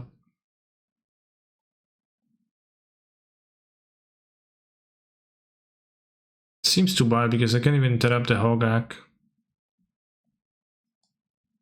I'm gonna play for Serenity. I'll say pathetic match. Yeah, I just died. But the Fairy Macabre doesn't even look any good.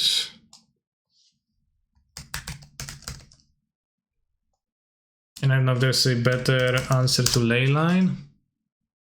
There's like the 0 mana spell that some people play sometimes.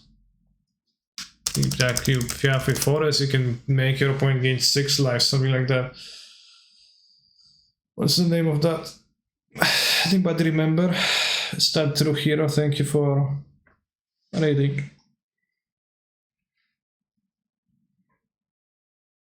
Some legacy gamers for sure in the chat know the name of the card I'm referring to.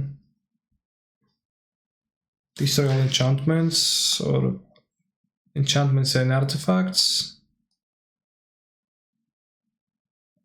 Revert silence, probably that, yeah. That requires you to play bio, which is a cost. Revert silence doesn't exist.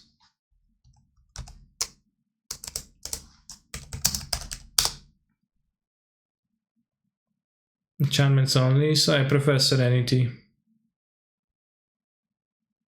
Yeah, I don't need to be playing white. Plus 1 again is fine, but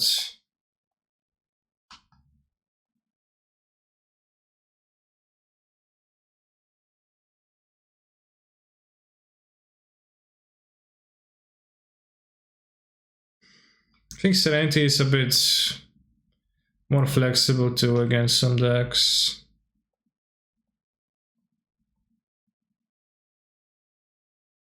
Perfect hand. Chaser of the Annex. Chaser of the Annex. Well.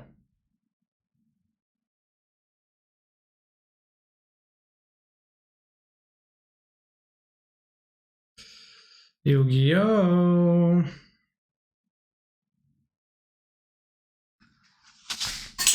Yu-Gi-Oh! Your hand even beats their Chancellor. Yeah, I mean, I don't have enough things to pitch. So we'll see. I'll take my Reanimate now. Oh, Mirror. Yeah, I mean, they revealed the... Oh wow, they targeted themselves. Okay, Bo. Okay. Nice, nice.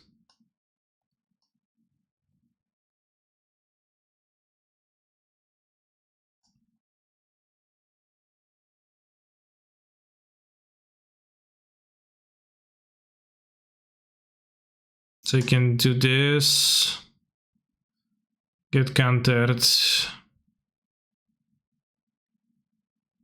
Then you can do this. Actually, well, then we just reanimate and then we draw 7, then you can cast some masks on their hand. So I probably should have kept Grief to have more discards. Seems loose, lol. What do you mean?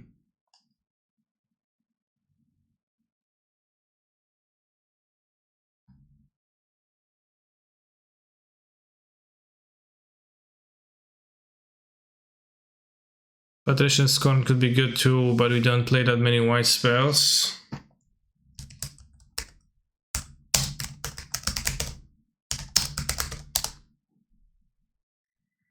Yeah.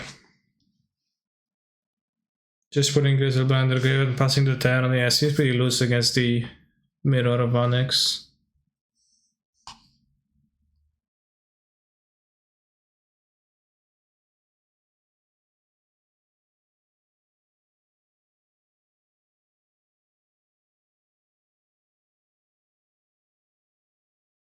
Since I'm on the draw, it probably is the Chancellor matchup.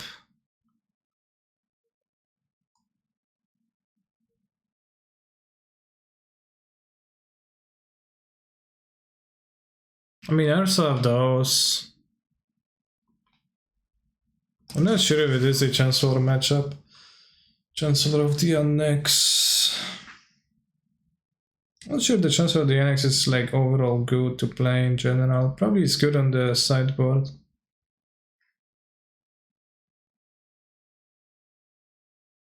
Should I have any other reanimation monster? Probably Iona is desirable if you play Iona on black.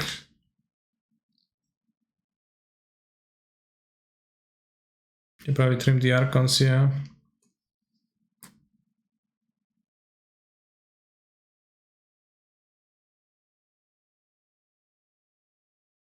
What is the reason to full Archon playset? The card is just very good for me every time. Yeah, Exhum is a little bit not great. You're right.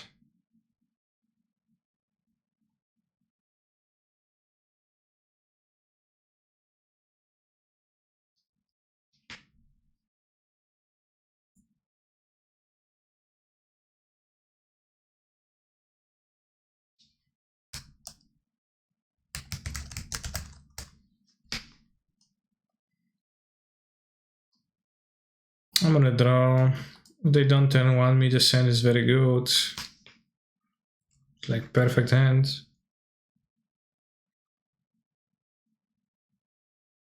Grief, sure. Good grief.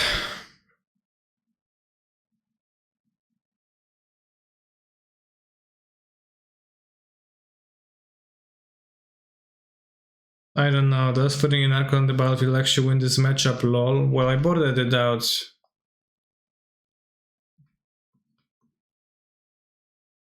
In this matchup it's not that great, but in general I play 4 because they've been great for me in most matchups. Yes, everyone with their stupid Caracas. or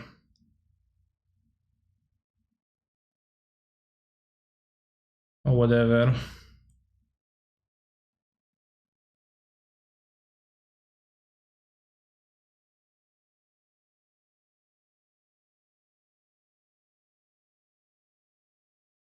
What's the reason for maxing the unmask before grief? You can unmask yourself to discard the creature, which does come up a lot.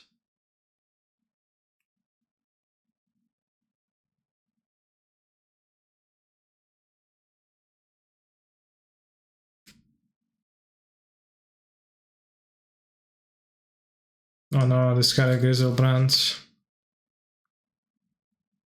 Next, you can have a no banless modern tournament NAD on the best Hogak list. No idea.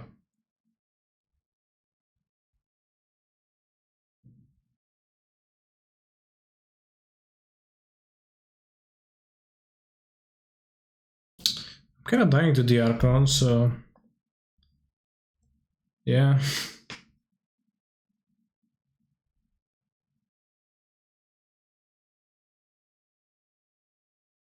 I mean, if you have an Archon, like if I reanimate a Grizzlebrand here even, right? The Grizzlebrand is no good against Archon. I think the Archon is pretty good.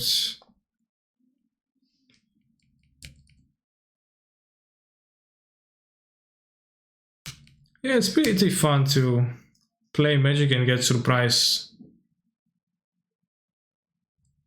Shallow Grave, interesting. Why do you have Shallow Grave? Shallow Grave and Grease sounds like a medium combination.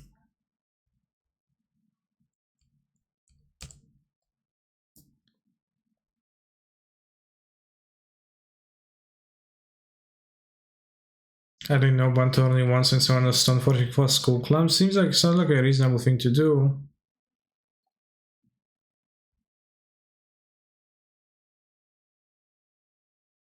I'm on the play. I don't know, I guess the chances are still okay. I only have one Archon, so it's not super likely they will reanimate my Archon, so I guess I'm not worried about that. But it was pretty fun. They stole my last Archon, so I couldn't have gotten an Archon. She's a man-eater.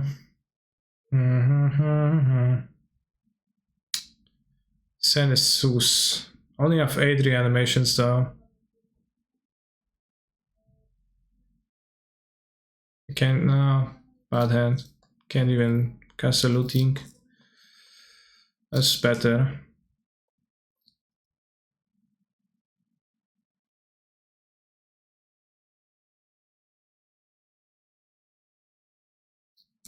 If I put back the Chancellor, I can just turn one Griselbrand with Unmask first to... yeah. Oh no. Have you been updating the 24-hour stream goal? It's updating by itself, it's just that the sub amount has been stuck at the same amount, so we would need to subscribe more. I guess like the only thing I'm not playing around is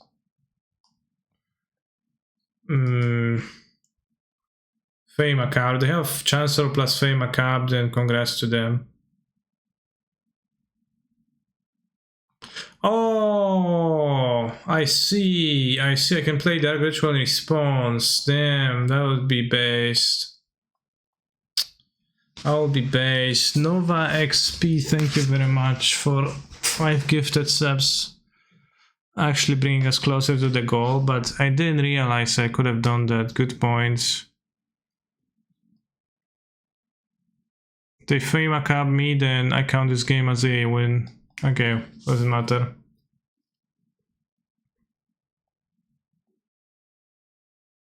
Nice throws, by the way. But yeah, not getting a second unmask a little bit rough.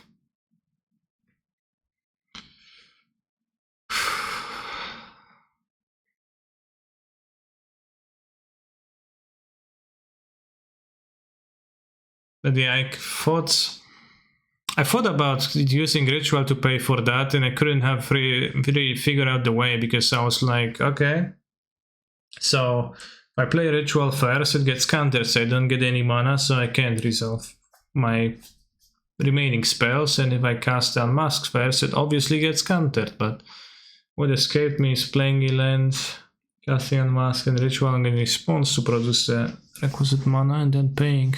That'll be pretty good. Doesn't change much, but Yon on black would have been the safer choice, right? I think you're right, yeah. Yon on black would have been the more optimal, well, the optimal monster to grab, if the list is any similar to mine, or to like any Reanimator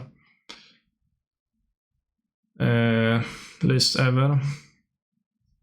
See, it's still at 474, I'm not crazy. It's just because the label on stream takes a few minutes to update, but in a few minutes it's going to go up to 480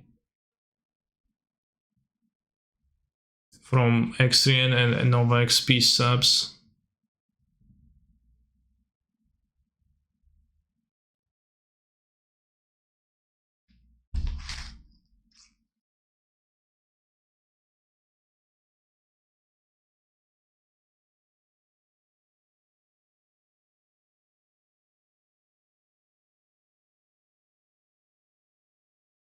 It's got to be a mulligan, although it's 1, 2, 3, 4, 5 mana, so just make 3 more land drops, play an Archon with Unmask to take out the counterspell. Probably too weak. Also playing as a monkey avatar, so who's to say that my opponent isn't playing monkey, right?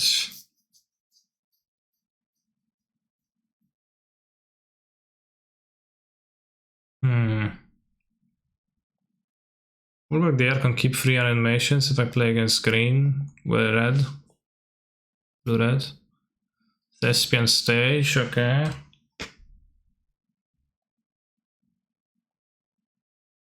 Turn 1 Thespian stage pass, that's not a very powerful opening. I think I should turn 1 though still.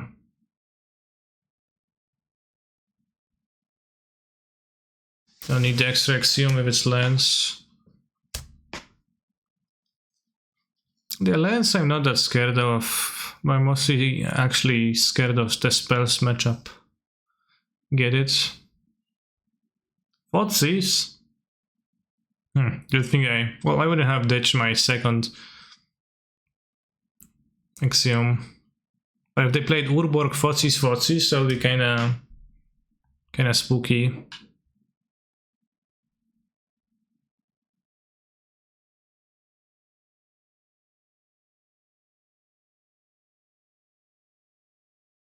Turbo Depths. What the hell? Oh, kurwa! Elvish Spirit Guide Crop Rot. Alright, they got me good. I didn't see that coming. I don't even have, like, I can entomb in response, I don't have mana. But I can entomb Reanimate next turn, so. Damn. Elvish Spirit Guide, I did not see that coming. Like, in Modern you played and people were like, haha, now your opponent's going to go Monkey Manamorphos Lamao. And you were like, damn, that's true.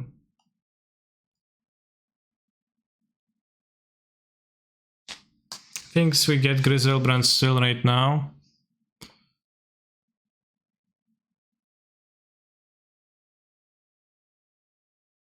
Just get 1 reanimation from Griselbrand, unfortunately. But I think this one resolves. You can attack next turn. Suicide, but get another Archon. Well, a Archon.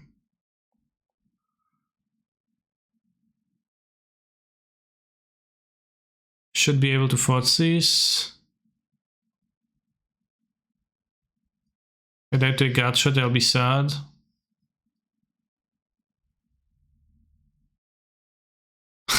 They've got another one. I was like, what? I thought they didn't have mana, but they didn't. Can they beat Serra on creature? They can't, but I don't have Serra in my hands. Not of this world, but we beat that with the Archon. We block and then we animate that a Archon on this. So funny.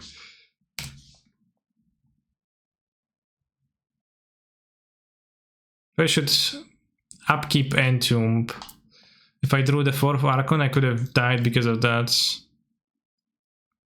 How do you get Archon to graveyard as a streamer? Well, with an Entomb.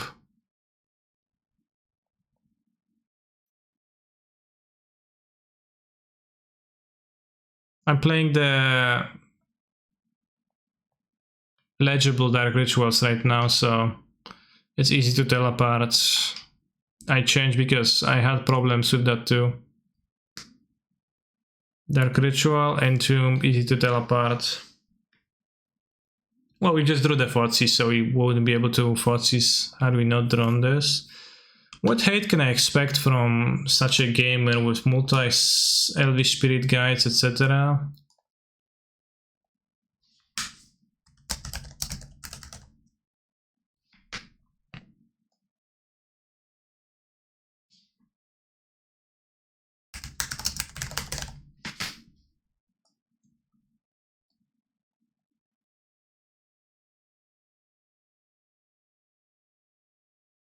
Golari Depths. Needle for Wastelands, I guess. A lot of discard. Crop Rod. Steely Resolve. Creatures of the chosen type can be targets of spells or abilities. Surgical Extraction, Kakaras. Just one discard. This seems okay.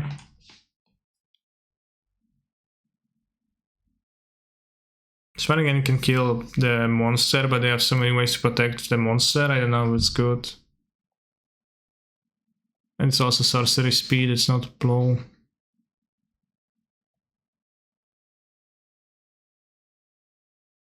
With Archon it's not super hard to beat Marit Lage in general, like, who cares? Could have the few prismatic endings for protection, maybe should.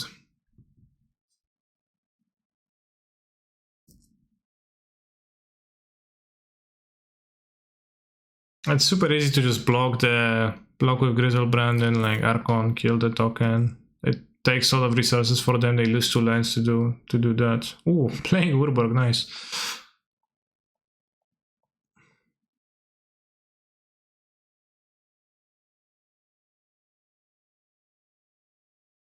I think I'll lead on... Well, I could be a bitch or not, but I think I'll be a bitch. I'm going to be a bitch. Yeah, I have 2 extractions, so it can be a bitch. Ooh, turn 2 2020, I kept the wrong monster. And Sejiri Steppe too? Insane.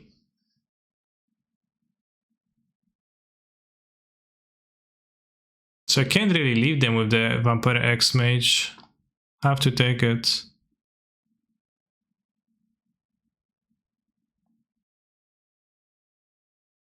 I guess.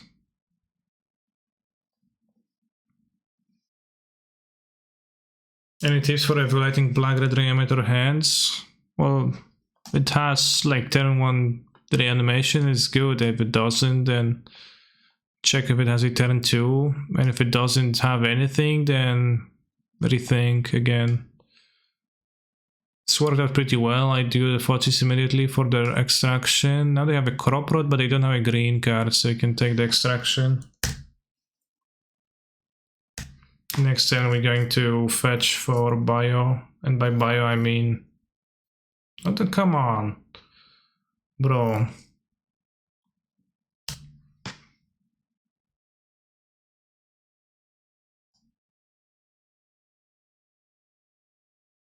It's not the... No, they have the Sejiri step, I just die.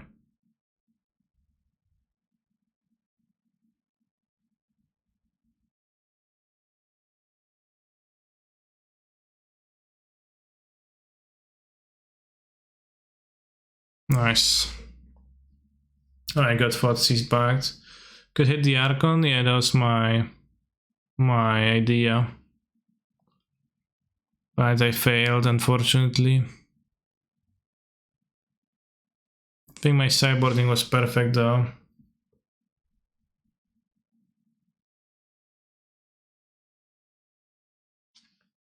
Mole.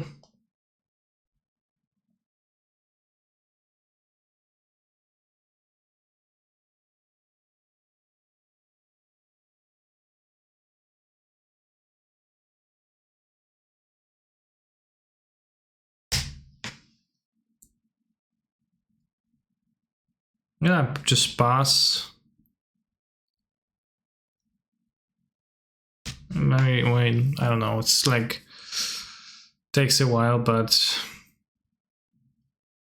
especially takes a while against Idures, I guess. They move to 5.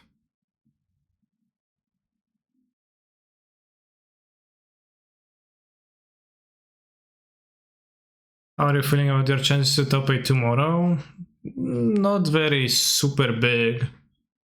And that's because tomorrow is Modern and Sunday is Legacy, and Sunday chances are insane.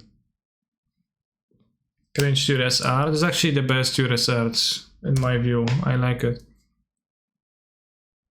As I think it's cool.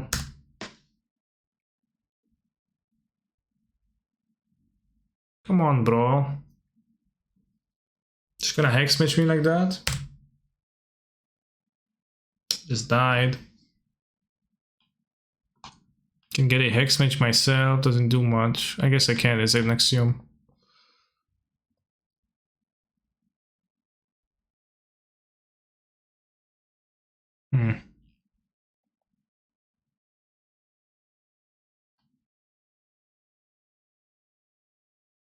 I will claim that they got lucky in game 2. But I probably should have just had the Archon in my graveyard. I should have pitched the Grizzlebrand instead of pitching the Archon, because the Archon would have actually worked had I hit an extra land in the end.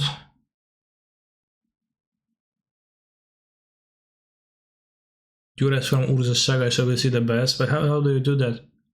I guess you need an Urborg in play, because normally Urza's Saga makes you scoreless.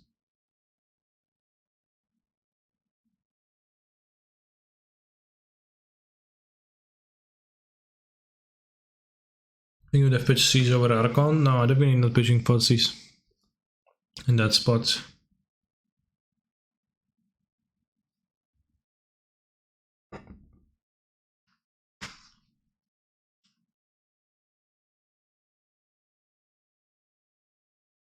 I guess it's kind of a shit format without the cantrips, huh? I mean, with cantrips it's even worse, so...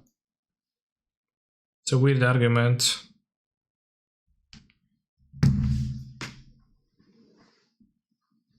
Also, how many matches since I last played against a Delver deck? At least 10.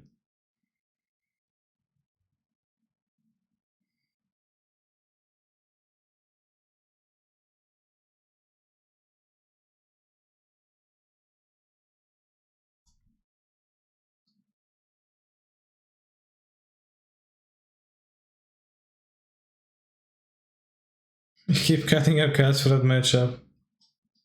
Yeah, you're gonna be ready for curses, turbo depths, slow depths, medium depths, Knight of the Reliquary depths, Maverick, 4-color Maverick, 4-color Uro Control, 4-color GSZ Uro Control, 4-color Knight of the Reliquary Dark Depths Control, 4-color Urza Sagas Knight of the Reliquary Control. But for Delver, that's not quite. But also, like, so many of the people who qualify, they didn't qualify with Delver, right? They qualified with random decks. So are people actually going to be playing mono Delver, right? I'll keep this. I have 18 mana sources.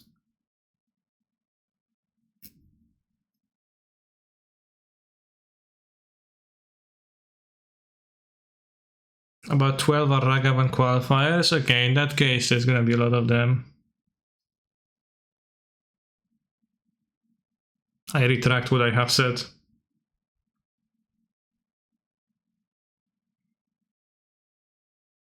Hello.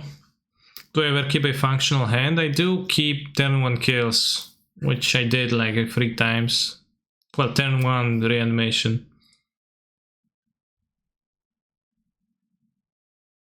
They qualified with Ragavan and stopped playing Legacy. Yeah, probably. What else?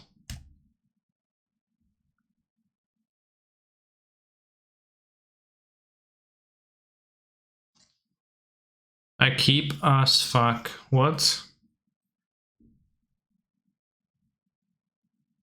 Nie, no co jest kurwa? Duffy Voidwalker to jest niegodne człowieka.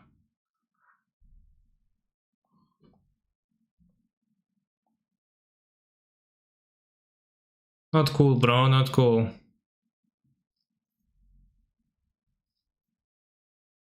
So it's Turbo Mega Depths again. Good things you didn't play that unmasked. I wanted to utilize my cleanup step to put the creature into my graveyard. I failed to do so though.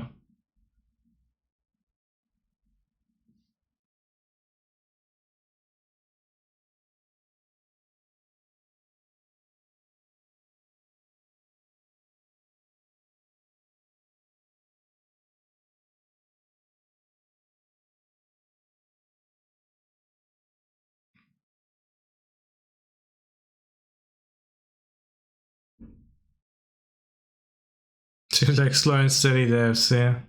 I don't know how slow. What part of Poland are you from? Poznań.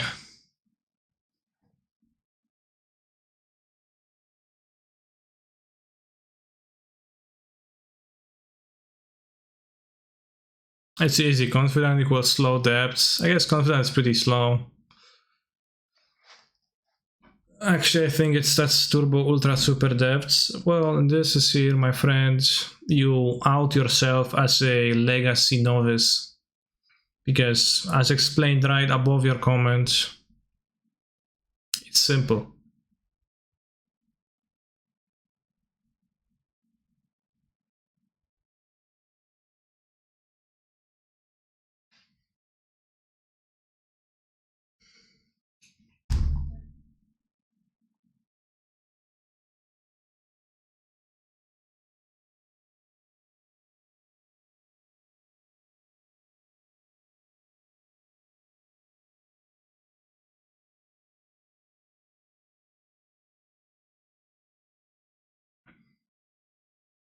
Playing around extraction.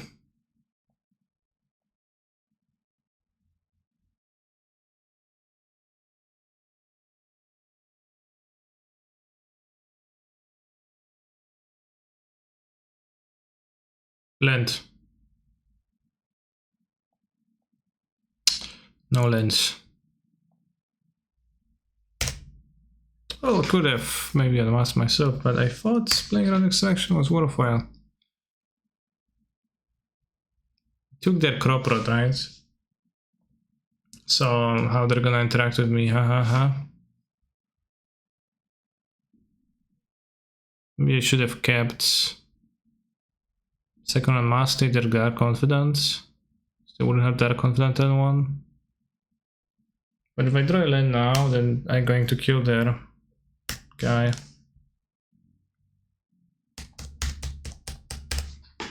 I wish I'm revealing endurance. Duffy Voidwalker. I mean, I guess it doesn't matter anymore. I have the card in my graveyard at this point.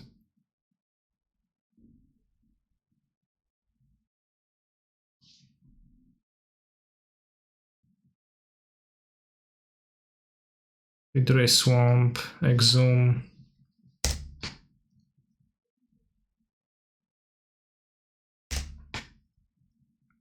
They have a crop rot now, so I lose. Should I have turn 1 try to for turn? I probably should have, I don't know. It's like you have a chance to play an extraction or endurance. It's so tempting to do because of the basic human fears.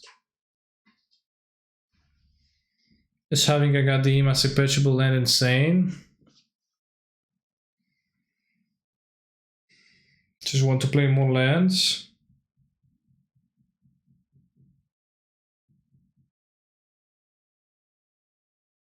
Do I like Kamigawa? I have an issue with the new Kamigawa cards. Namely, you think of Kamigawa, Chad, and what comes to mind?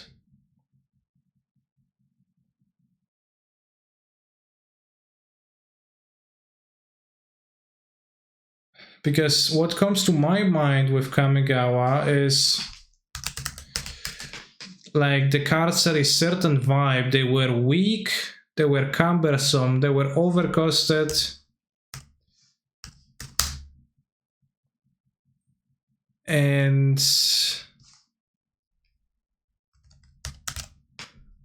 like oftentimes they had super narrow effects that you like couldn't wrap your mind around, right? Champion, Saviors, and what else of Kamigawa? Betrayers.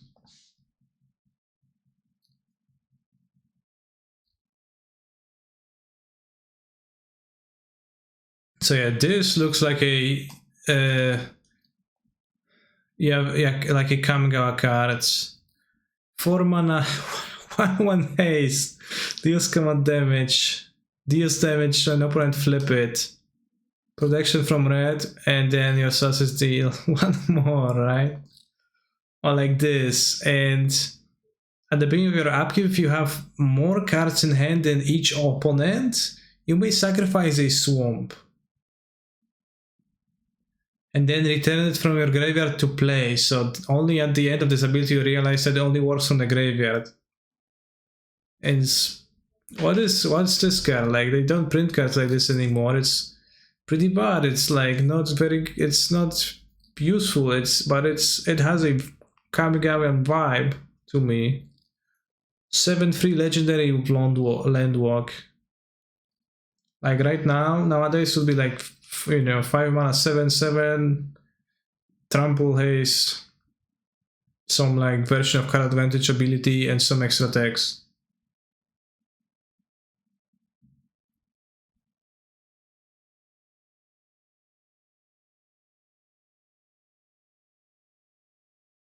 And the cards, the artworks also have that kind of distinct feeling to them, where they are a little bit weird and you don't get what is going on in the artwork, especially the kamis. Genjo of the Realm, damn. Channel Land becomes a legendary 8/12 spirit creature with trample. Legacy Prelim in 15 minutes isn't gonna fire. Aw, too bad. I wanted to. 2 people, Samwise GG, Marquinsas. Well, it's gonna be free soon. Yeah, so my issue is that the new cards, it feels like a new card does, which inevitably it was going to be like that, right? But Atsushi the Blazing Sky is 4 mana 4 for flying trample, solid stats from the get-go, and then when it dies, you like do one of the very beneficial things, out of which, create free treasure tokens. It's kind of vanilla, and exile top 2 cards when you play them. It's also kind of vanilla for red now, right? It's not like when it dies you can, like blocking creatures get +7/+7 until end of turn. Or lands on untap during their controller's untap steps. Or if target player has exactly 10 life, deals 10 damage to them.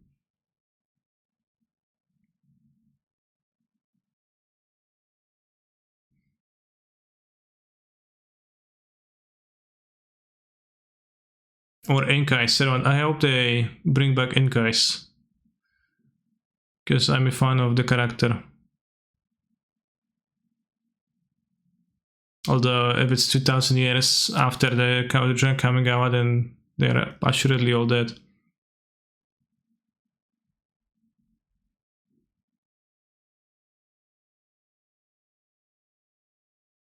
Kagemaru. Kagemaru first to suffer, 5 mana. Power and toughness equal to the number of cards in your hands. Black sack Kagemaru, all creatures get minus X, where X is the number of cards in your hand. Then also the artwork, which is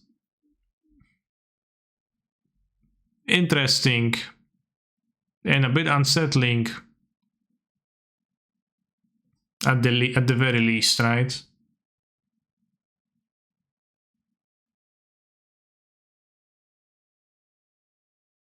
Or Kami of the Crescent Moon with the sexy blue buttocks and that smile.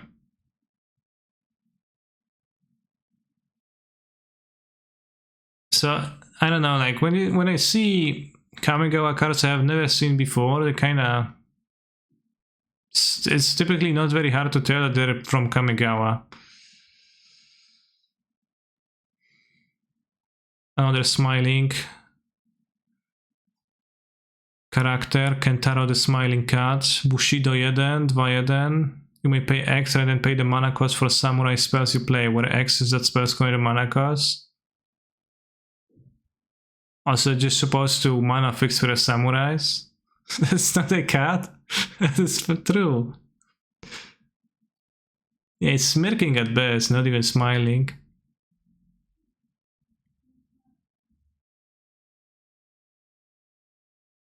The Kodamas.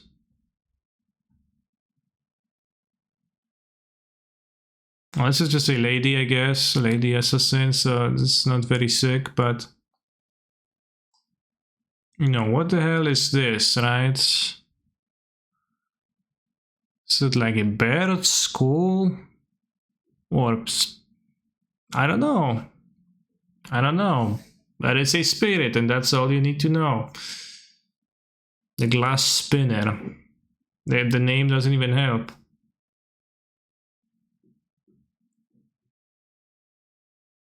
Kodama of the Center Tree. Where it's just...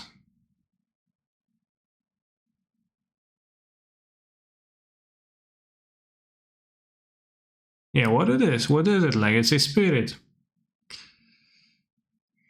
What about this one? It's also a spirit. There's some masks here, some like tree, like some fans over the fangs, some floating lanterns, a giant, either a tentacle or a tongue. Who really knows?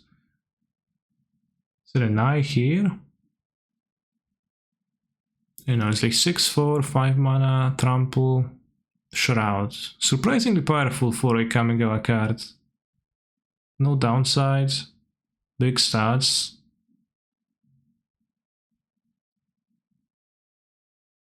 So I'm afraid that we're not gonna see much of that.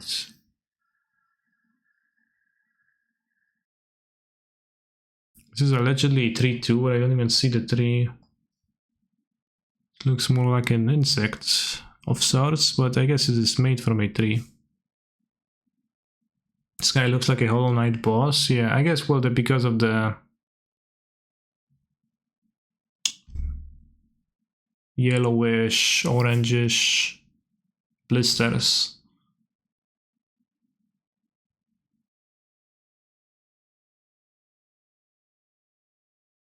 See what exactly? Bad cards with strange art. Yeah, but well... So, I don't have like doubts that it's going to potentially be a cool set, and I think a like cyberpunk setting for Magic the Gathering cards is interesting and different enough than the usual stuff to be kinda exciting.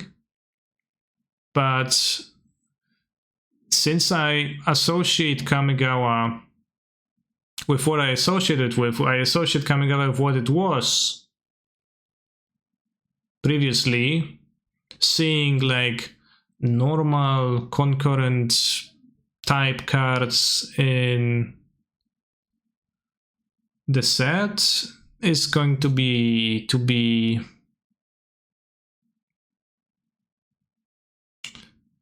well, maybe not working the best, right? A bit jarring. Not all cards will be cyberpunk, there is still some traditional Kamigawa. Yeah, but even Hidetsu with Devouring Chaos, like an Ogre Demon, and it has, you know, 4 mana 4/4 with good stats and good abilities that actually make sense.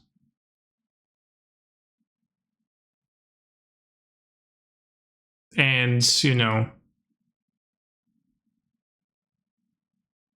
doesn't feel like a Kamigawa card. I don't mean that they should make bad cards, but I'm saying that it's hard to follow up on Kamigawa because the Kamigawa style was, the Kamigawa vibe was that, like, you know, like they also made cards like this where they had abilities, but why does it have those abilities? And like, it's kind of done because it could be done. But the card objectively sucks and it's not really interesting. Like, you know, it's almost equal to giving your creatures vigilance, although there is enough weirdness and trickery that it's attractive in like that way to look around, but to look at, but not play with.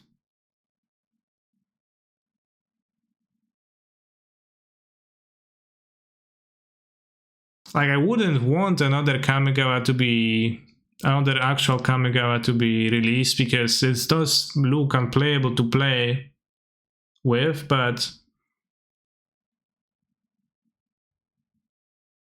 I'm just saying that I understand the, you know, struggle, because I think Maro on his blog was frequently asked about Kamigawa 2, and then he was frequently saying, probably not gonna happen because I don't know how to,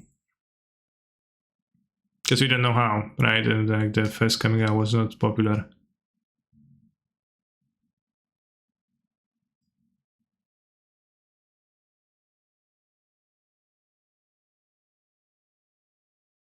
I'm going to join a Prelim.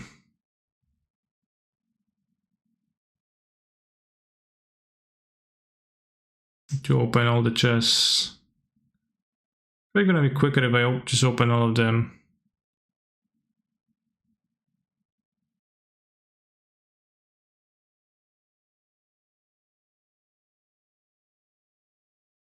We got Velomachus Lorehold, Sol Ring, Verdant Catacombs. Anything else? That's Bog. Matthias, Fiend Seeker. Only 5 Mox point, question mark. There's been a new Mox season. Oh, Missy. Oh, the Hive.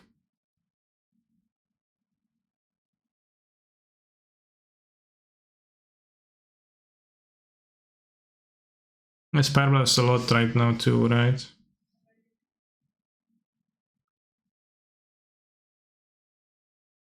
Oh, 6 tickets, maybe not a lot, but not zero.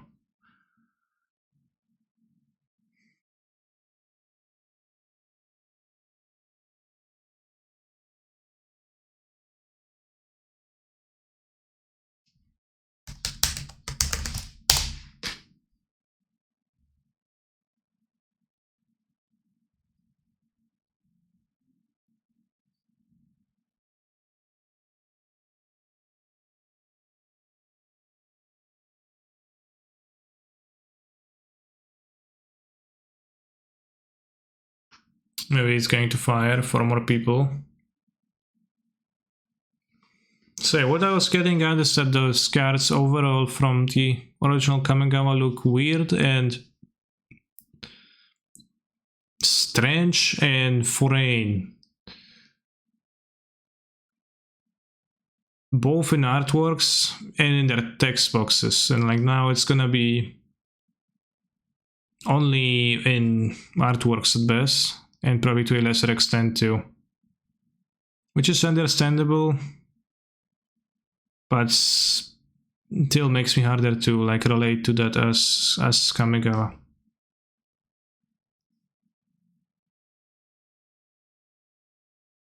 Nekote.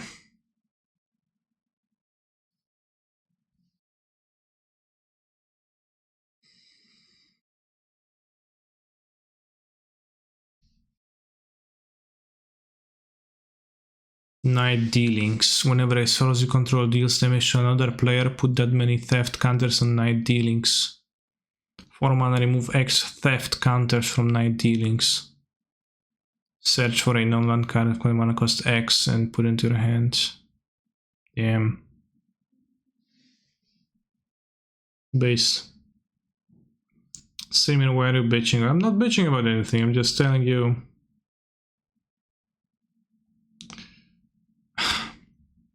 I'm not bitching, chat.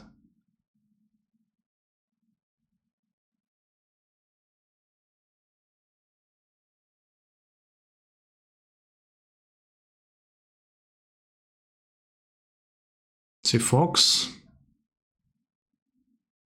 Where's the fox? Bushido 1 defender. Why does it have Bushido and defender?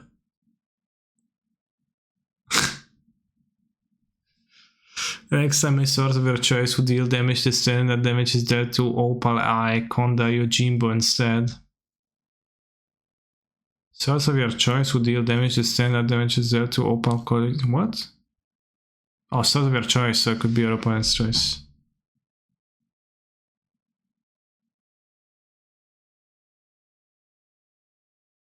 Konda's Yojimbo.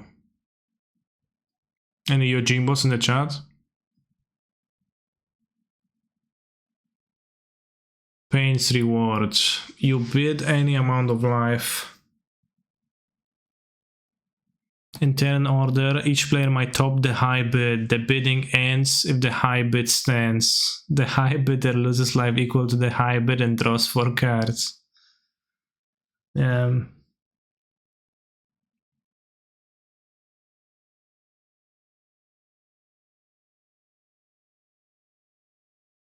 This is how PMTG used to be, and now we have Honor and Solitude. True. But it was against the rules. Yeah, actual gambling.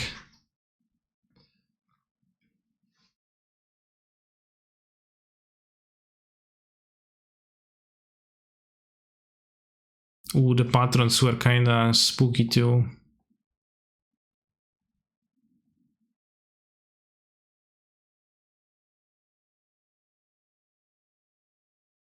Patron of the Nezumi. How's the Legacy Prelim? 10 people. Let's go.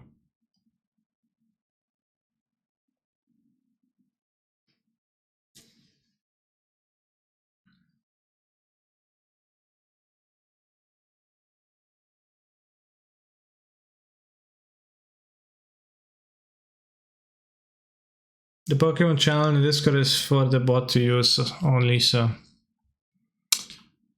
you'd need to create a new one or just talk in a general channel probably. Rat offering. You may play this card anytime. You could play an instant by sacrificing a rat and paying the difference in mana cost between this and the sacrificed rat. Mana cost includes color. Whenever a permanent is put into an opponent's graveyard, the player loses 1 life.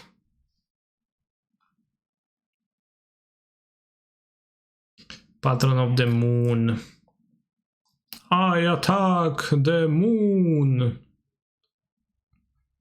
causing the tides to turn and flooding all of your creatures alive.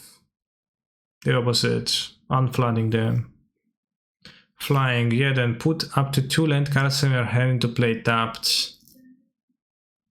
I remember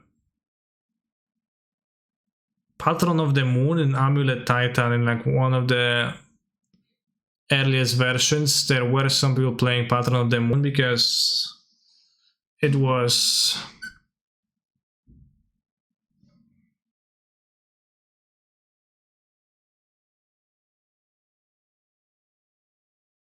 infinite mana with Amulet and Bounce Land.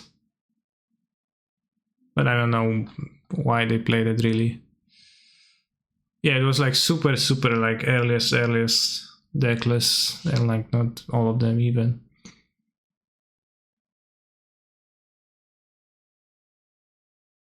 Also Moonfall offering kinda spooky because they Moonfolks are like regular, you know, humanoid creatures, and it's just like fox. You're alpha a goblin. Who cares?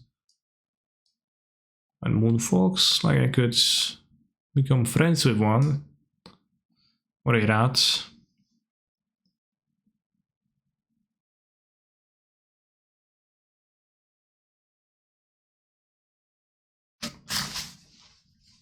What about Meloquic Answer? You don't like it? What?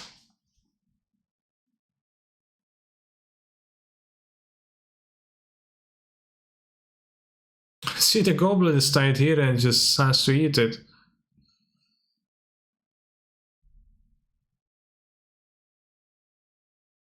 Gruesome.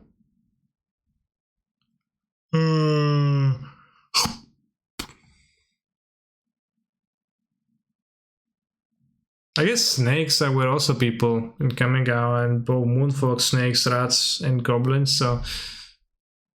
And foxes, so what I said was not even true.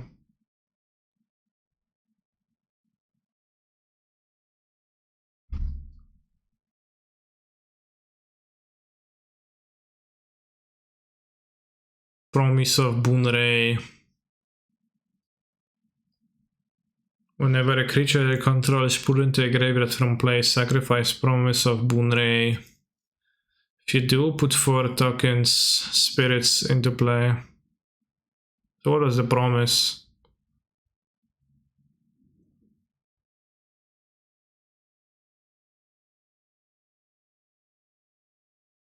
Why did the Kamigawa snakes have many extra arms? For me, the defining feature of snakes is the lack of arms. Well put. Ritual suicide? Seems like, but what's the promise here?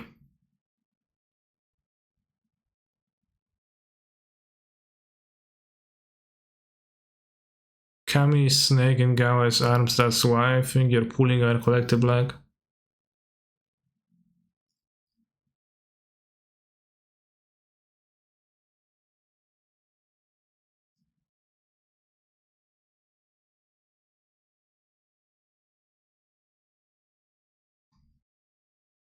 Masters 25 uncommon.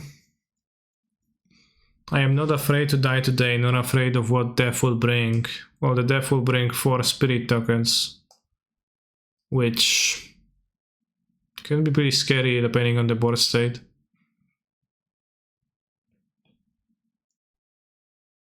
Not scary, I'll turn into a spirit, but there's 4 of them. I don't think he turned into 4 spirits.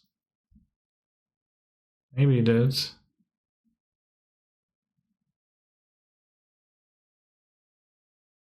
Rally the Horde. Remove the top 3 cards of your deck from the game.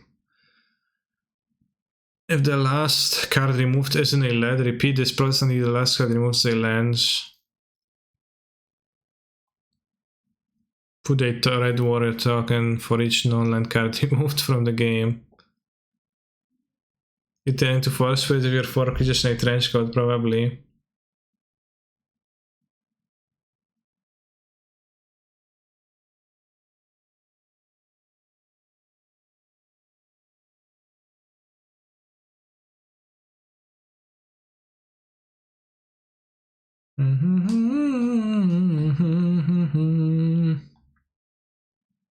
Yeah, 6 mana 0/1 once if you hit 2 lands, 3 lands. Alright, one more person to join the Prelim chat. Splice onto Arcane, there was also some arcane shit that you couldn't understand. Reverence, creatures fire 2 or less can attack you.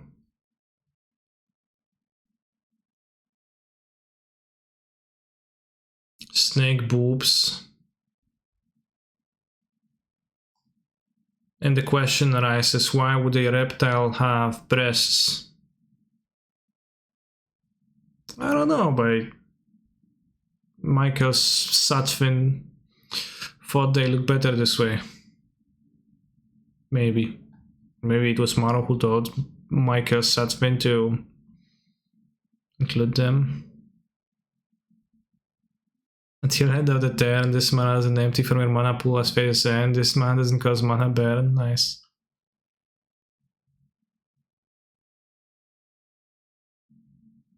Runetail, Kitsune Ascendant, 3 mana 2/2.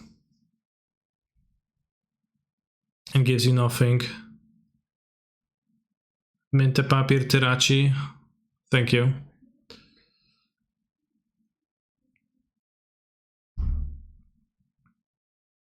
Well, yeah, like this doesn't give you the life. Like nowadays they probably would introduce a way to make this creature gain life, which would be reasonable because it's extremely unattractive to play.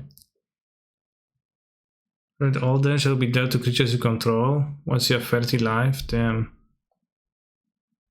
Oh, Prelim started. We're playing against Joker numbers.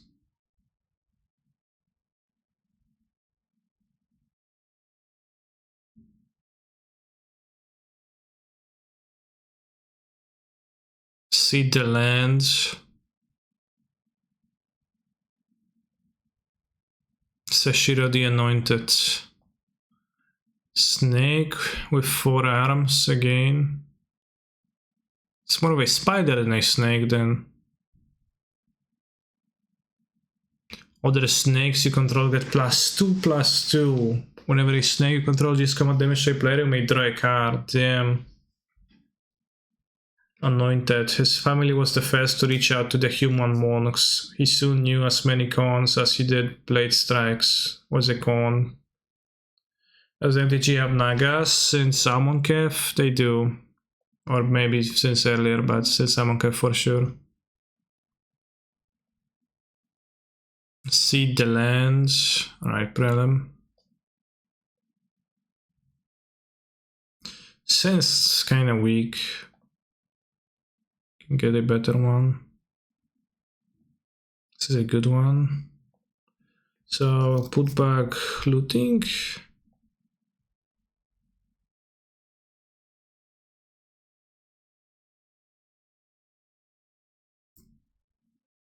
Just unmask or slash grief. Then turn 1 monster. No! Opponent. Not cool, not cool. My favorite coming of a card. Masako de Humorless. Masahiko. Dark Ritual. Well, imagine having the turn 1 kill on the play.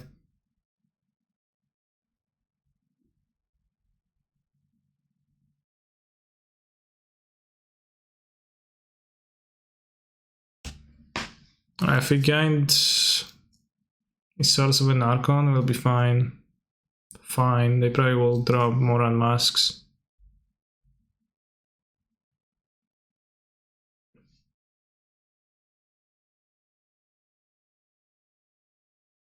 Whenever a land comes into play, its controller puts a snake token into play. Snake come from Seed. Sakashima the Impostor with many masks. This mask is on a like Sakashima's disciple or whatever. I never realized.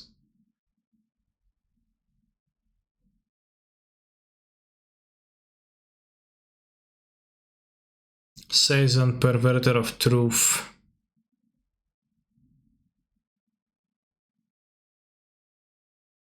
Looks like a ball sack a little bit.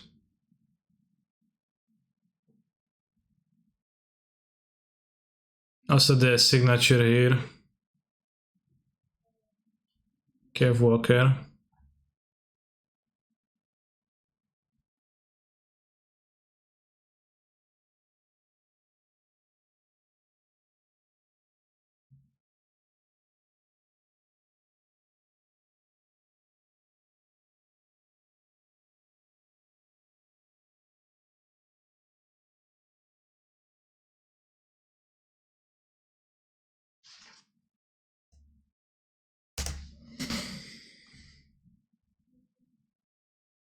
Yeah, the signature is kinda random.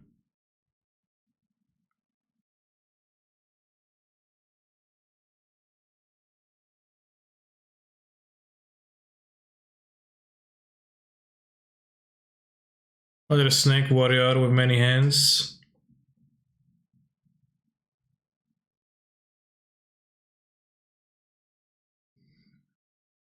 I think it's also a lady snake. That player skips his or her next untap step. At the beginning of your upkeep, sacrifice a snake. What does she do with that snake?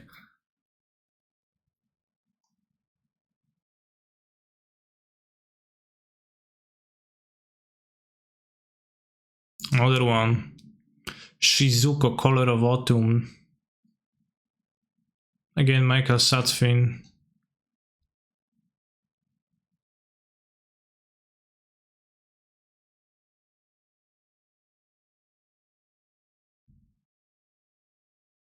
Each player's active player asks GGG to this or her mana pool. This mana doesn't cost mana burn.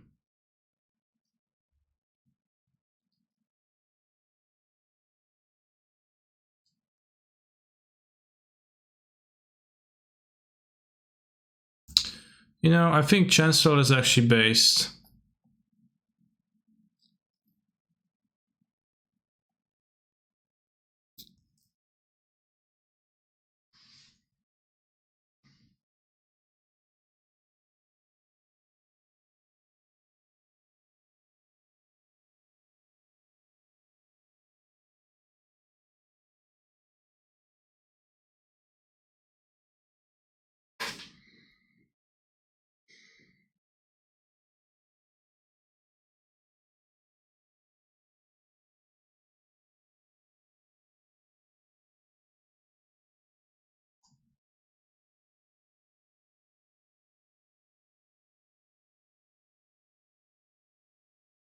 Let's search more stuff from Michael Satfin.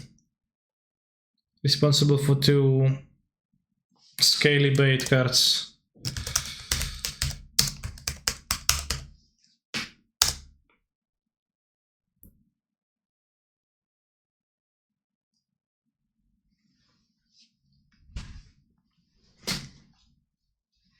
It's a large collection.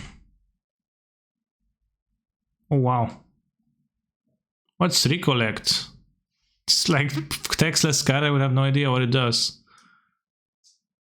Return to that card from your graveyard to your hand for 3 mana? Why they...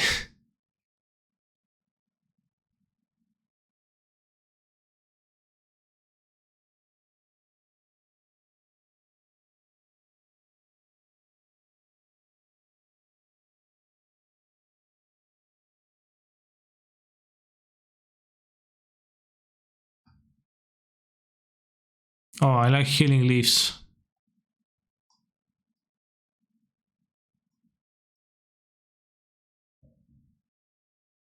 Is this lady being healed right now? The Elves of Llanowar don't trust in alchemy, they rely instead on pure herbs harvested from Forest Sacred Heart. Choose one, target... I guess she's bleeding. Okay, then she is being healed. Probably. Got Chancellor, so let's keep maybe Dry Petal. It's kinda sketch to like turn 1 looting though.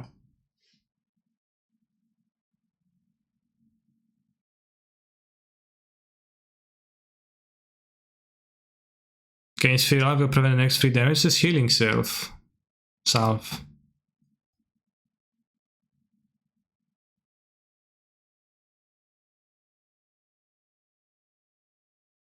Shell of the Last Kappa. And that's based. Remove from the game target instant sorcery spell that targets you. The spell has no effect. Sacrifice Shell of the Last Kappa. You may play a card removed from the game with Shell of Last Kappa without paying its mana cost. Shell of the Last Kappa. Say then the second land. I'll have to loot, I feel like. And I'll risk it for the biscuit. As they say, but...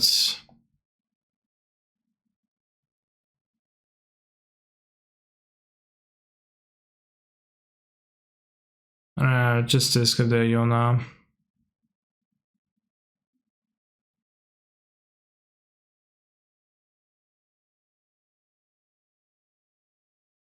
better keep a black card in hand, I guess. It doesn't really matter. Because if a player reanimates Iona, then the player wins. Dark Ritual. Okay.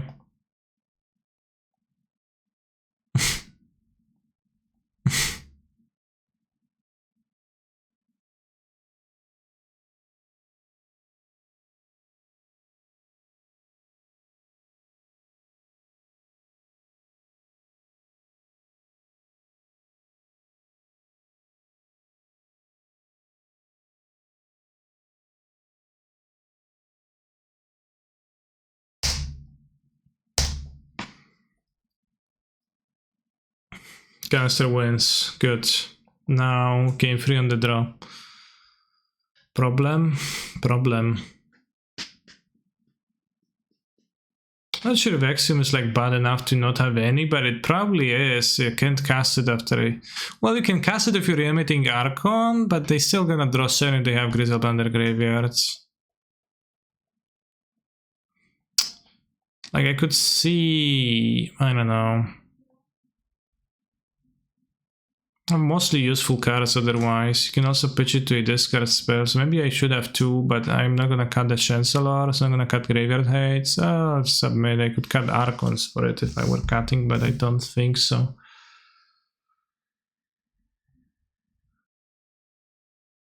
Melee on my crotch.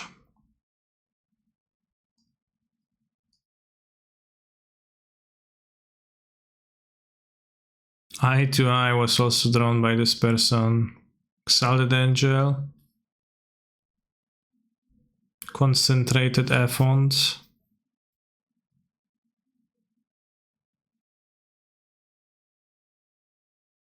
Orok Champion.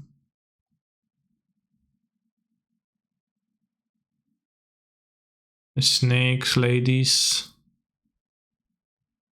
Spell Snip, Spring Clearing, Sun's Bounty. Never seen many of those. Wirecut. See, I guess like the name explains what is this card, right? It's like pretty clearly tells you what's the deal, right? It is a Wirecut. I have FEMA Cap on the draw and an Archon, so I have a reanimation, but I have 2 Thoughtseize. Wirecut. Insane. Cannot attack or block if an enchantment is in play.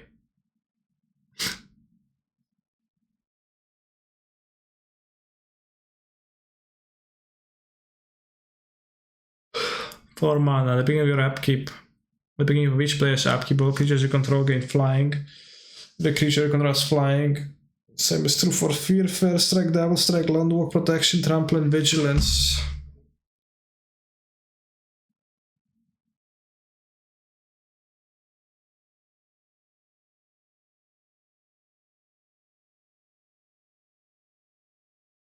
This card is always in cubes, I never pick it because it seems super bad to me. I didn't realize her face is painted.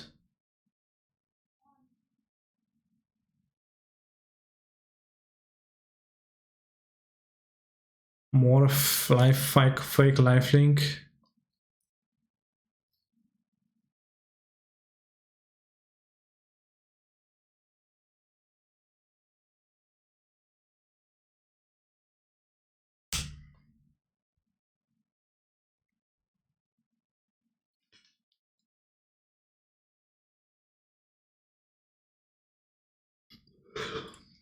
Good grief.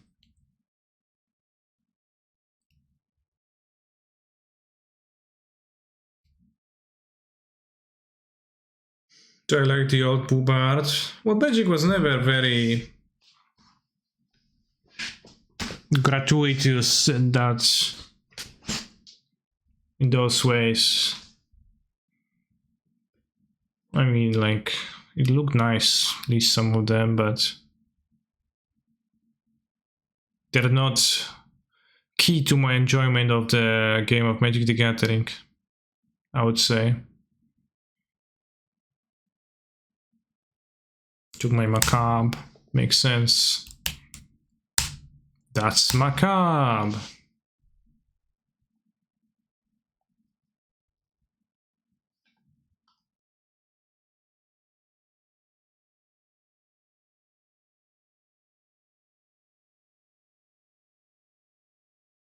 That's a macabre. Let's take that anime.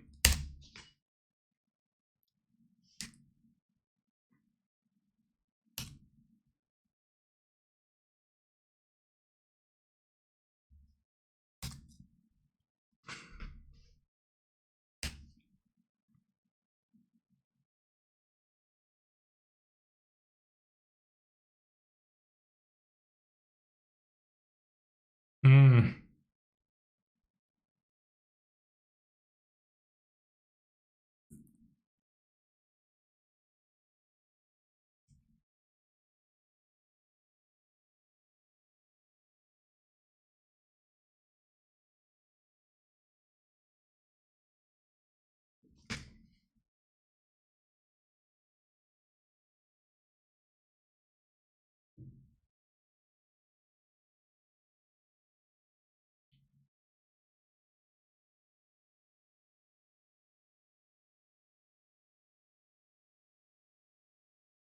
I'll take my unmask, I guess. I'll see a reason to play it now.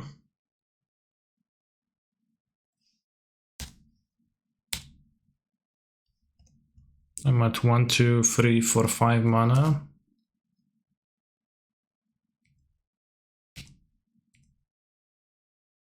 Six mana.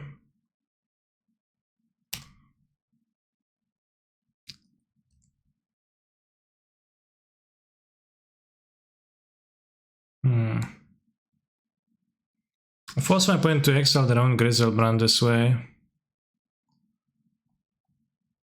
Seems good.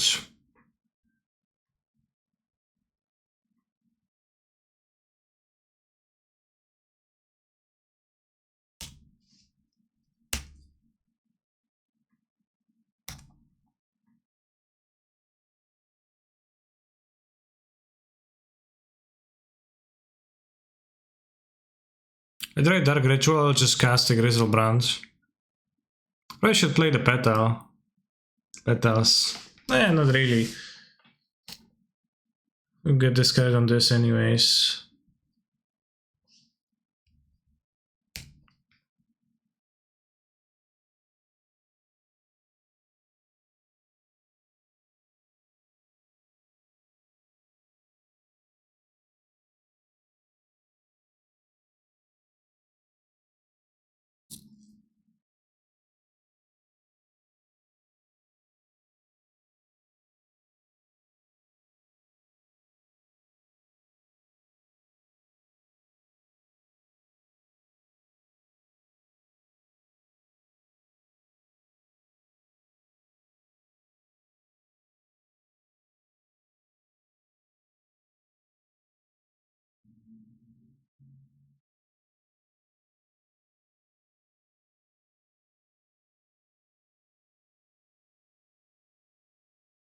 I think spending that, I don't know if it matters.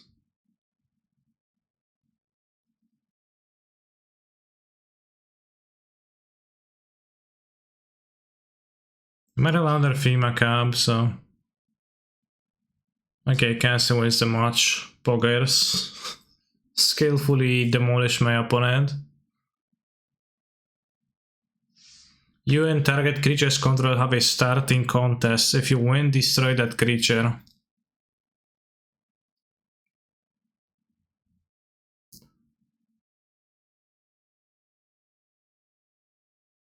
True, Gargox had blinded himself for life, but the glass eyes never lost.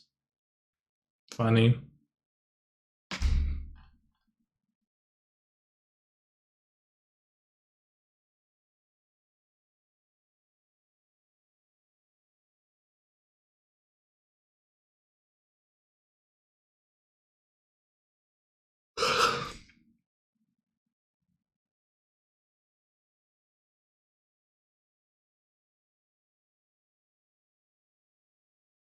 What's a Torah?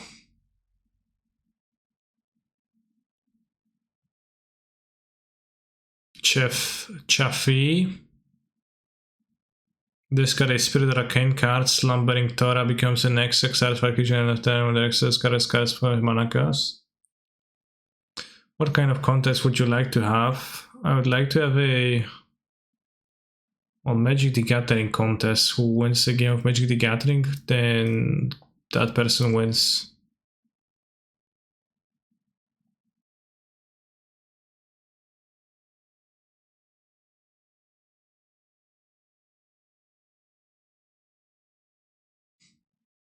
What's the fair?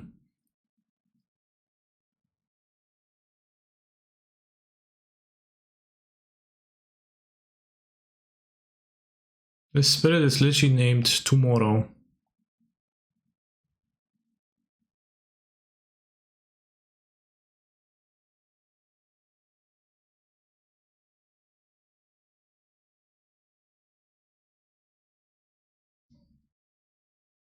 Day before the day after tomorrow. If you would draw a card, look at the top 3 cards you have deck instead. 1 to your hand, the rest in the bottom of your deck in any order. 1, 5, 6 mana. Insane. Chris Rush F is Chris Rush deceased since then.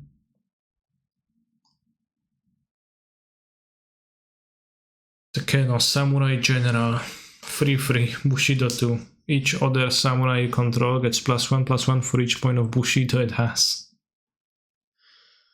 Awesome. Any points of Bushido in chat? Swirl the Mist, 4 mana. ETB, choose a color ward. Not a color ward. All instances of color wards on spells and permanents become the chosen color ward. Color ward.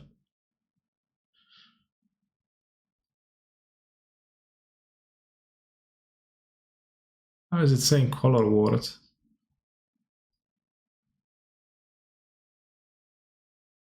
It still says so in the Oracle text, color ward.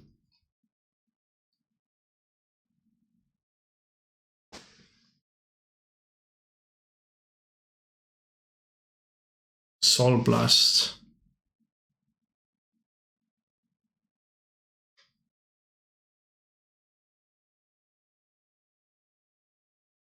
Oh, 6 mana. Sacrifice all creatures you control. Damage equal to the total power of the sacrificed creatures.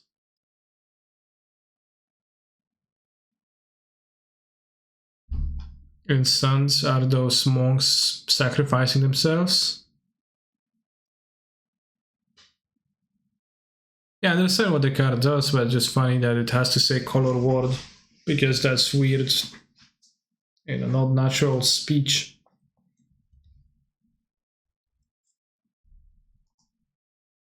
Try to buy a Rush Signet Lightning Bolt, look at the price.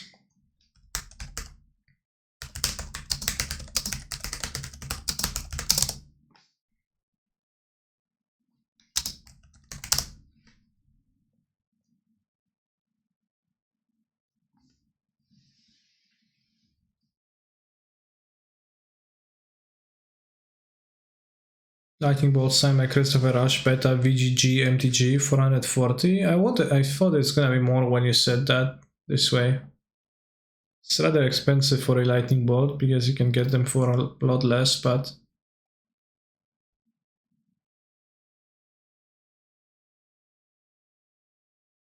your mana is just a Gandalf, I guess, 5 mana. When it deals damage, if you have 7 or more cards in hand, you gain 7 life. As long as you have 4 or more cards in hand, Kayamaro has Vigilance. Nice.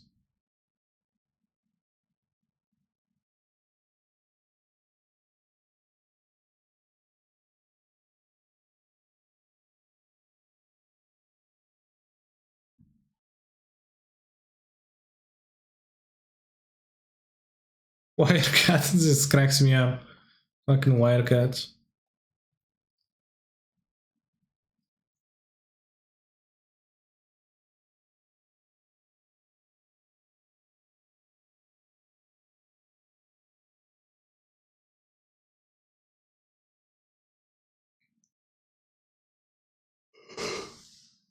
Before Shinka's walls were built, before the Torii at Okina stood, she was there, tall and proud against the sky, and she will be there long after they have fallen into dust.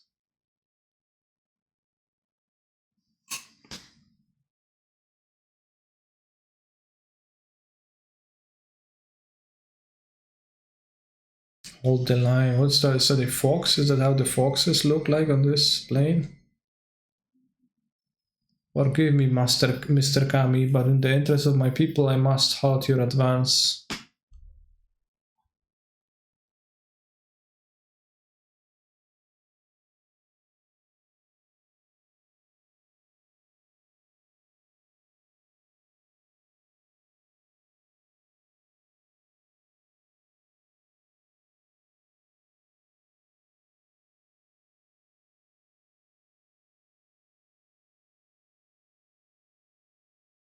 Forgive me, Mr. Kani. Yeah. She's a color word. Soramaro first to dream. Power and toughness equal to the number of cards in hand. 4. Return a land you control to its owner's hand. Try a card. Yeah, nice cost. Hard to have 7 cards in hand, just keep bouncing your lands. We'll get there.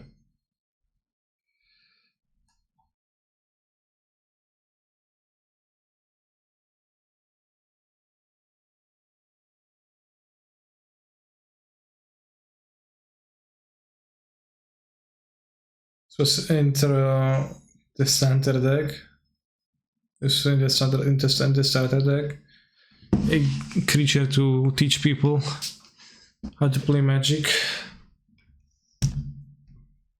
Uba Mask used to be played in Vintage. The player would draw a card, that player removes that card from the game, plays up instead. And you could only play it during your turn, so it was...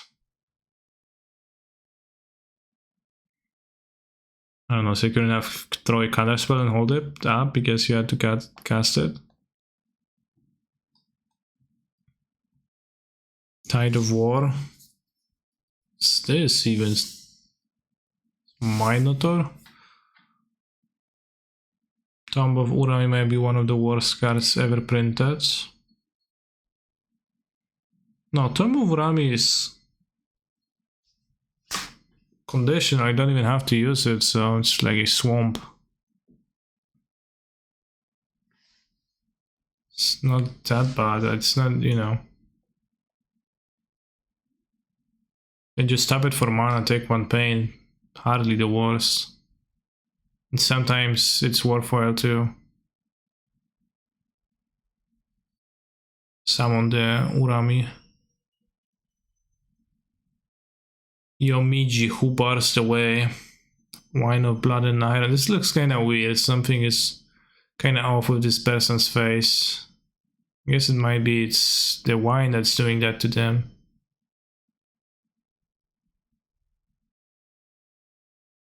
God never revealed what went into his special brew, but he always had more of it after great victories.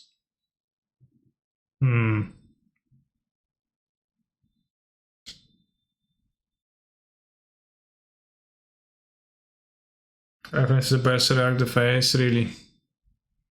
Breaking Iron might cost us. I mean, Iron is a thing that people need to contribute into their diet because it's necessary. Yomiji, who bars the way, 7 mana. Whenever a legendary permanent other than Yomiji, who bars the way, is put into a graveyard from play, return that card to its owner's hands. As I died, I rejoiced. I would see my family again, but then I woke up back on the battlefield, back in Kamigawa, back in hell. Kenzo the hard-hearted. That is kinda terrifying. Poor guy wanted to just have some rest. Eventually, and even in death, Yomiji barred the way, and he couldn't have found it. Damn.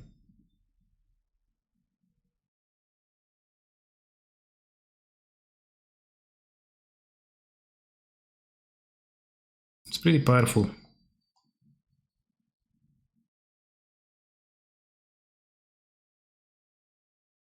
Twist Allegiance, 7 mana. This is like the Weird Champ 7 mana enchantment number 10. Look at this.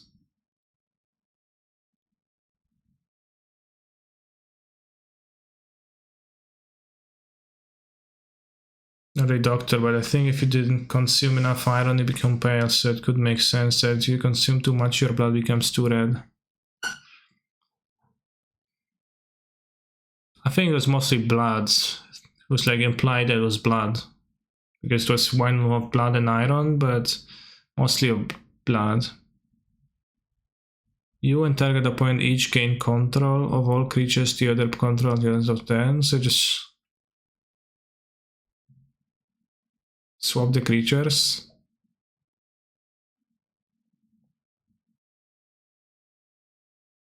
Seven mana.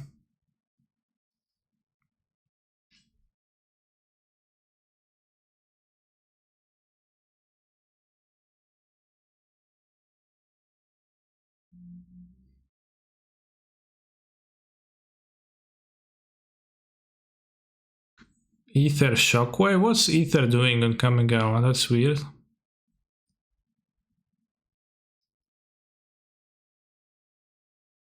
Ashen Monstrosity. Really monstrous. 7/4 haste. Attacks each turn available. And a small guy here.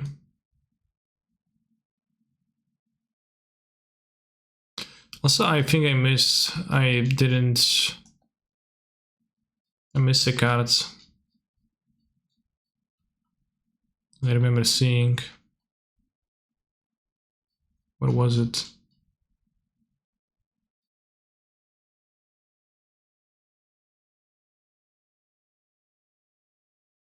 Mind Blaze. This one was insane.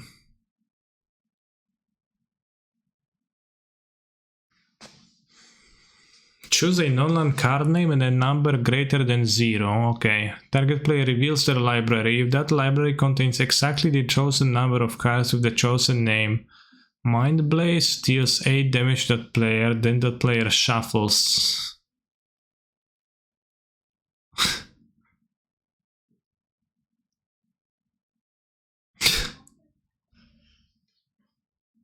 I have to say, you've got one Gifts and Given left in the deck.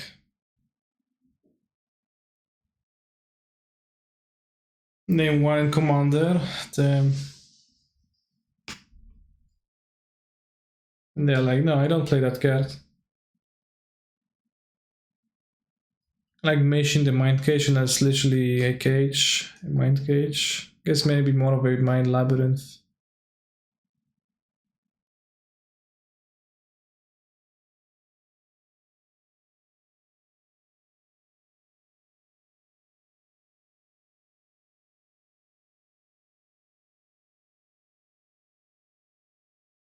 Soul Shift, Soul Shift. This is a 4/4, but there's a person to scale here.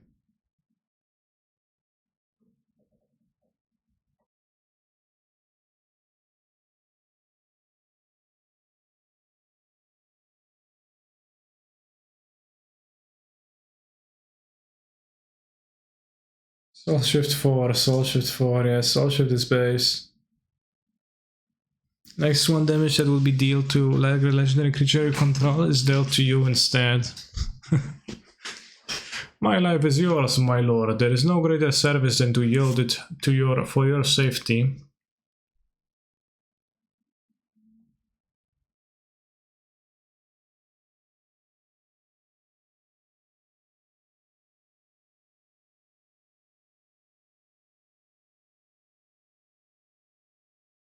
God's Eye, Gate to the Reikai.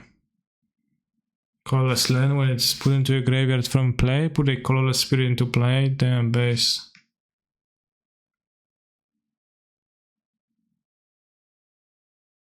Free mana 1/3, you got no maximum hand size, poggers.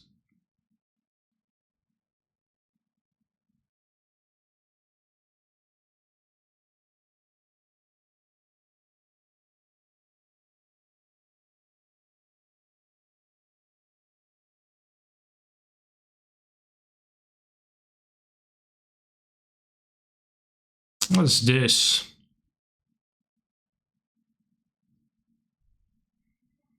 Hanakami space. Can you check the price of that card of Hanakami?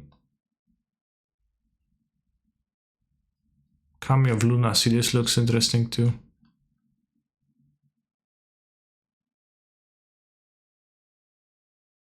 It costs a few cents. It grew in lens. Lit by pride and watered by tears. It's a flower picking other flowers.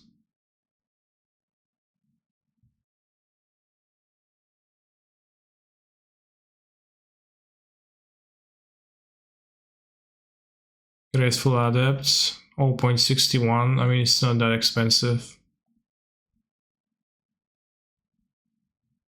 When you have mastered my lessons, it will seem as though the whole of the world has opened up to your mind and nothing is beyond your grasp, Lady Azami. $7 foil, damn.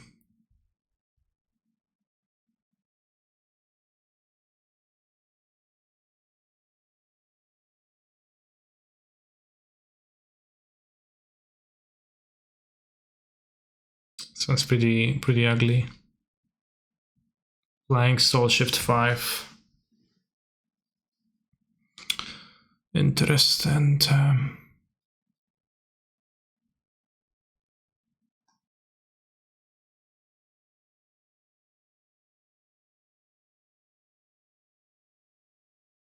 When Kami of the Honor Dead is dealt damage, you gain that much life.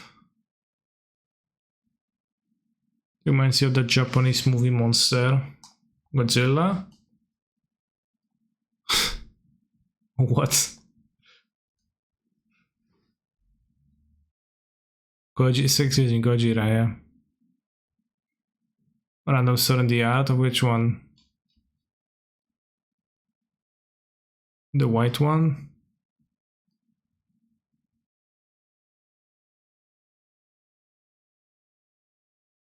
Flying First Strike, 3-2, Soul Shift 5.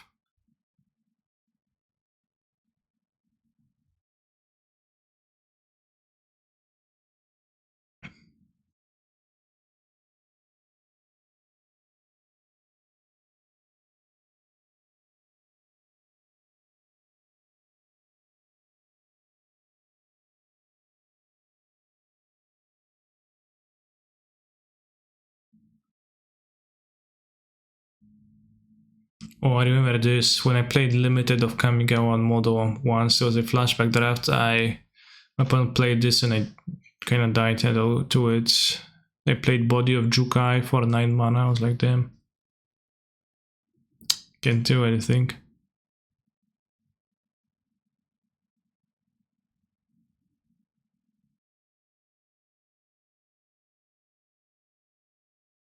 And also a soul shifting into something for 8 mana. If I manage to kill it, but I remember I had Hanamorphs too, which were extremely powerful. Hanamorph? I mean, it wasn't Hanamorph? Hanakami, so I'm making it up. But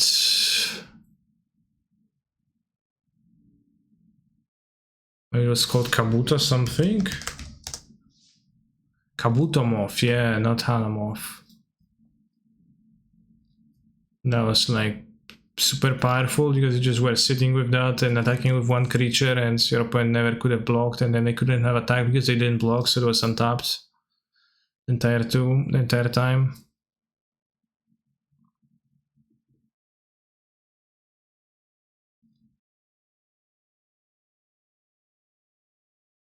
So yeah, from that one draft I did of champions, I remember board stalls that seemed unbreakable. Like, seemed like neither player had cards to break a given board stall in their deck. And just like took forever, and then something happened in the end. Either somebody actually had a card to break or somebody milled. And this I had 2 of those in my deck and it contributed a lot. Who's the Kami War? Well, it's not a person.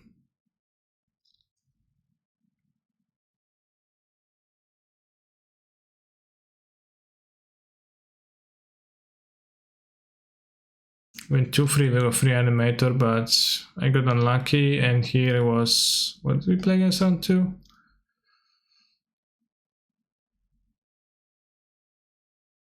Oh, 2 ley lines against the Hogak. That was unlucky too, so we got unlucky twice. No, we got unlucky thrice, so overall very good deck. I'm going to take a bathroom break before those guys finish their prelim. And then we'll continue.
Yeah, I did. Should have an extra serenity,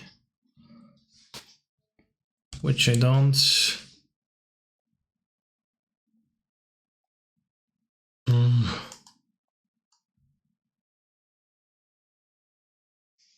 So I guess I'll update it. Swamp map, what the hell? What?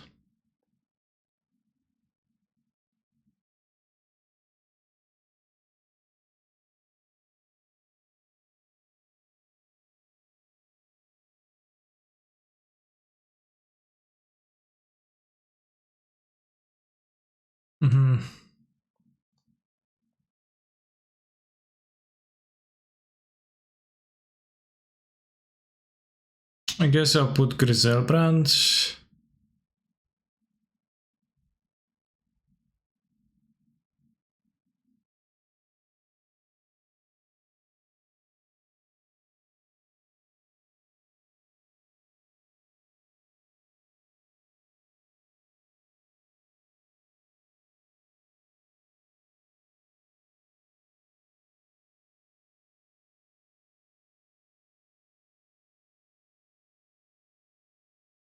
Look at my hands, buddy.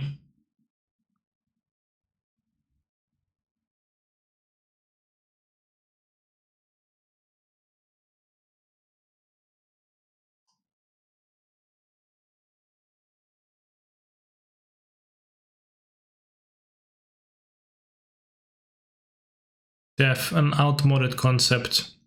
We sleep and we change. Death, I sleep.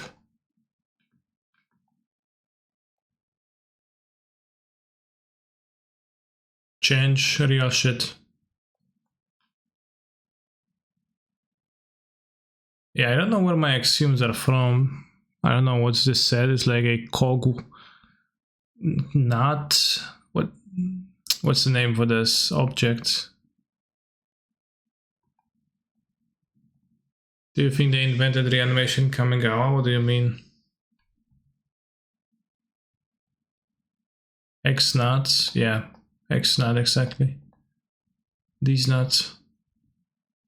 They played Basic Swarm, Dark Confidant, Wasteland. I don't know what to expect, bros.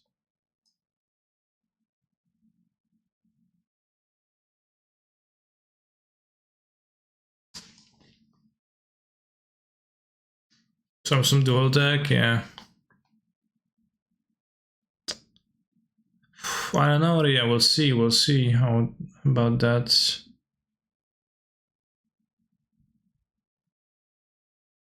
I don't know, Archons seem good enough to kill them.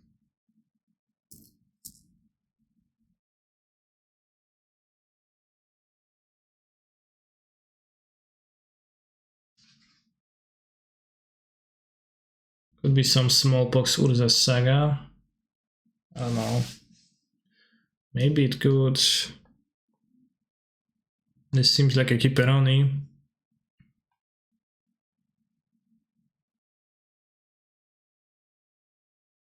This is Urza Saga.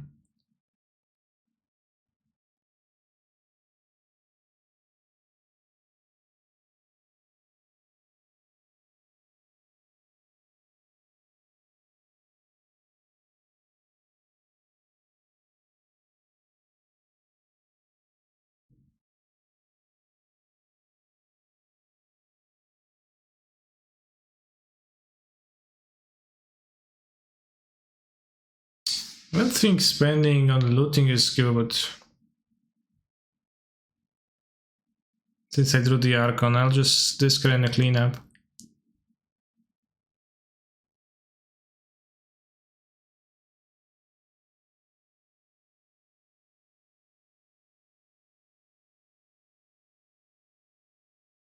No, I guess I do need to hit land anyways.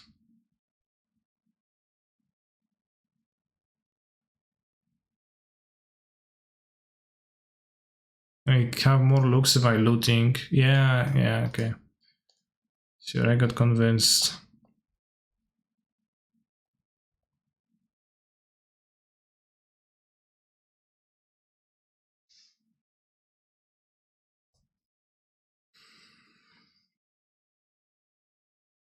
We might have a second Graveyard Hate card coming from the Urza Sage though.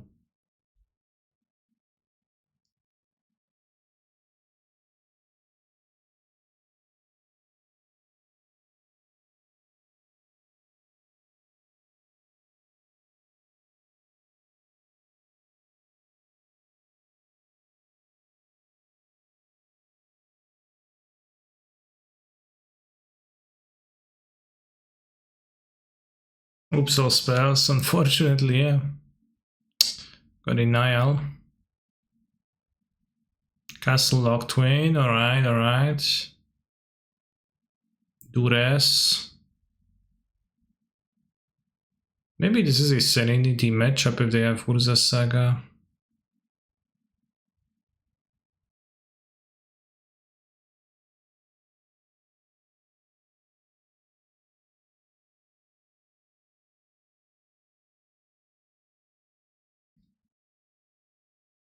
So one lander is kind of tricky in general.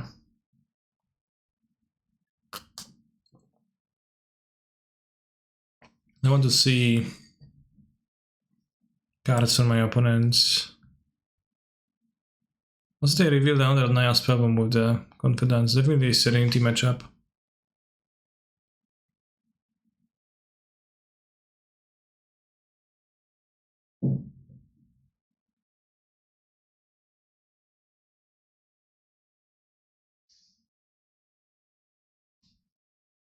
Can't win, but I guess I can wait to learn what the hell is. What the hell are you two doing here?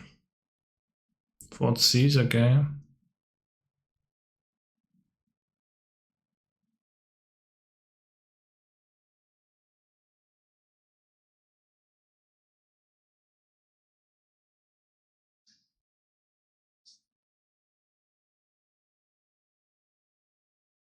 Maybe I kind of want to cut on masks then. Have less discards. Of the Serenities.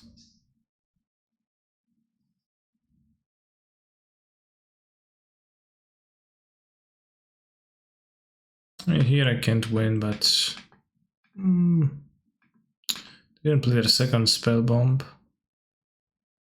Probably playing around Serenity a bit.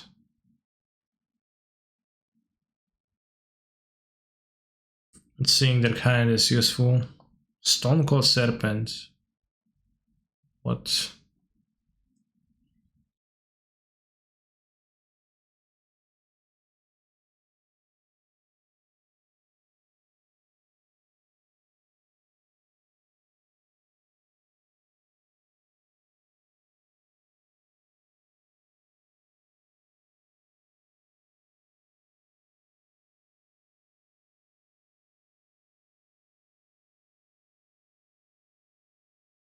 Although, given the amounts of lands in my draws, like I don't think I can really rely on Serenity.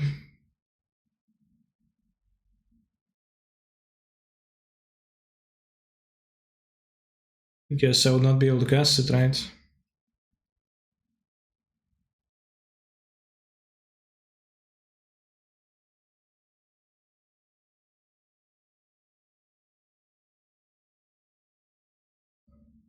Well, they had Wasteland play game 1 though, so...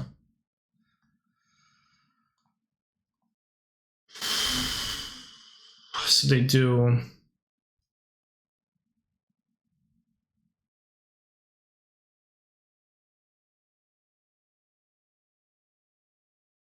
I think Unmask seems super poor in this matchup.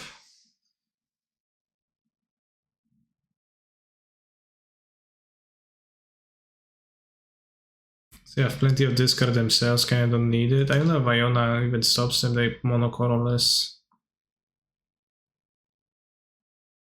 4 add Serenity might be a lot, but seems like they have like the Urza Saga stuff, you can play it into that too. Let's try it. It's too much removal. Didn't see any extractions, only seeing discard spells. Dark Ritual kind of bad into discard spells too. Although, I mean, on the play it's gonna be good to be in my opening hand, but It's kinda about that.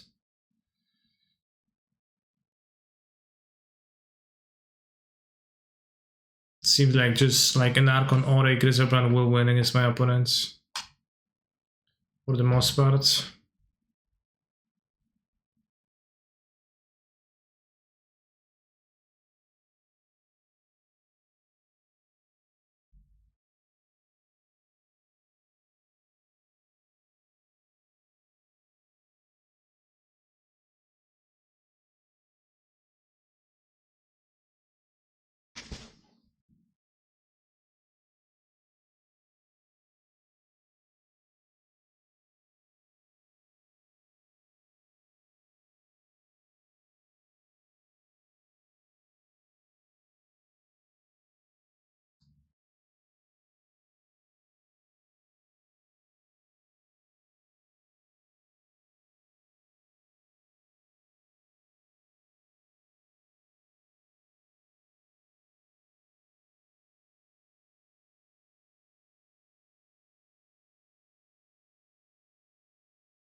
Only 1 to 10 scale. How strong would Dark Ritual be in modern right now?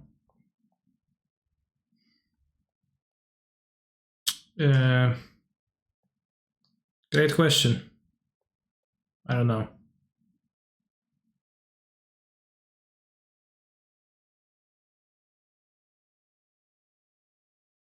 Somewhere between 1 and 10.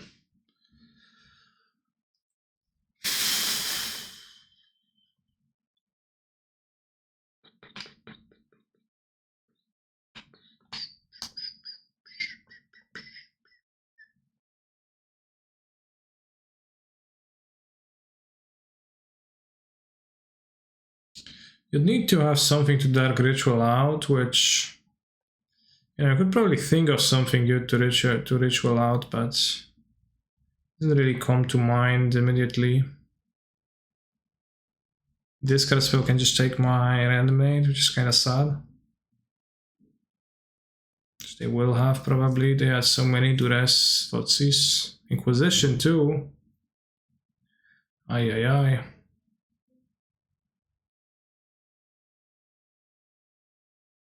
Alright, off the top.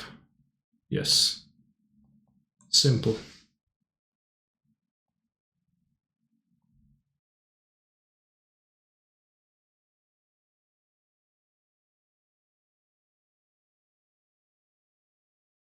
I draw 7. Do I draw 7 now? I'm not gonna reanimate it now. I guess I can draw during my opponent's turn, probably gonna be better. Discard 3 fetches. I like the idea of doing the next turn. When I'm going to have mana up. Sure, opponents, for sure it's gonna work.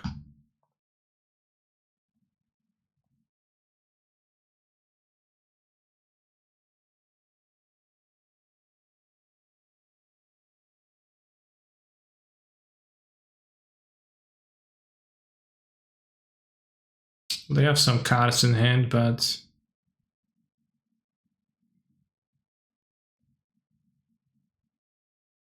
seen some better ones.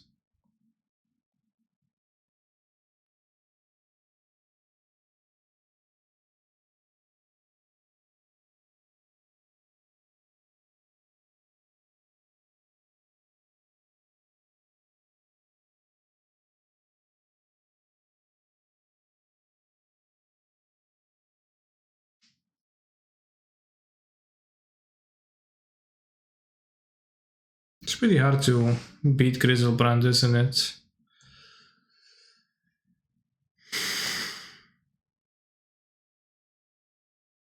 Can assume they're gonna get back the Confidant and it's gonna die immediately, which is gonna be ridiculous.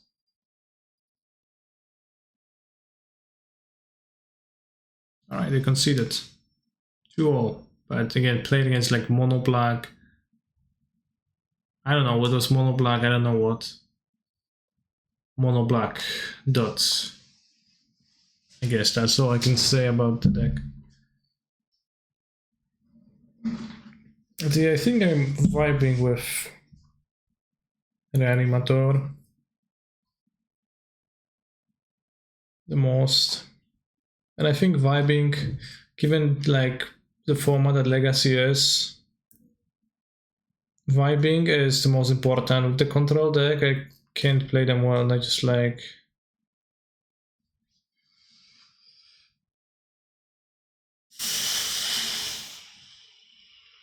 draw 2 with library, pay 16 life die all the time. I feel like that mono black deck would be medium and modern, yeah. Yeah, didn't we see any legacy cards in it? Just, I guess, Wasteland.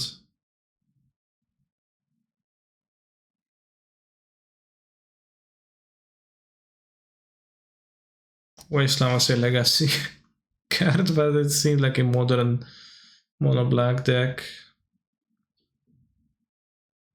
I thought you were an incredible control player. No, it's all a ruse. All a long ruse.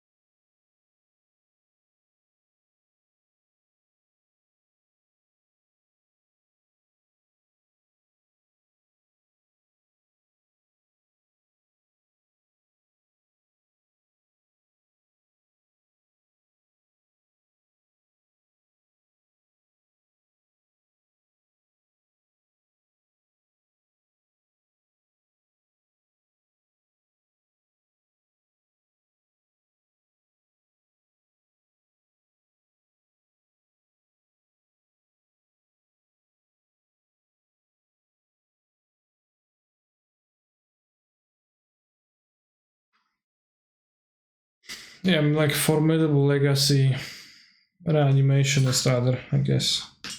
Any control player in this format as playing control was hard times.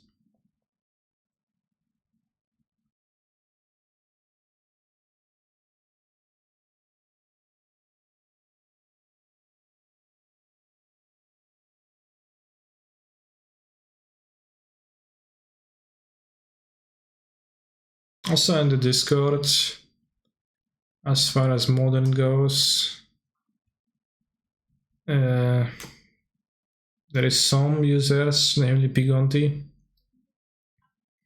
who claims to have broken folklore by including seasoned pyromancer in it over Ephemerate witnesses.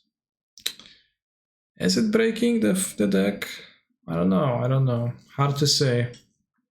Not clear to me if seasoned pyromancer is that good in a deck that doesn't really empty its hand, or it does filter the lands.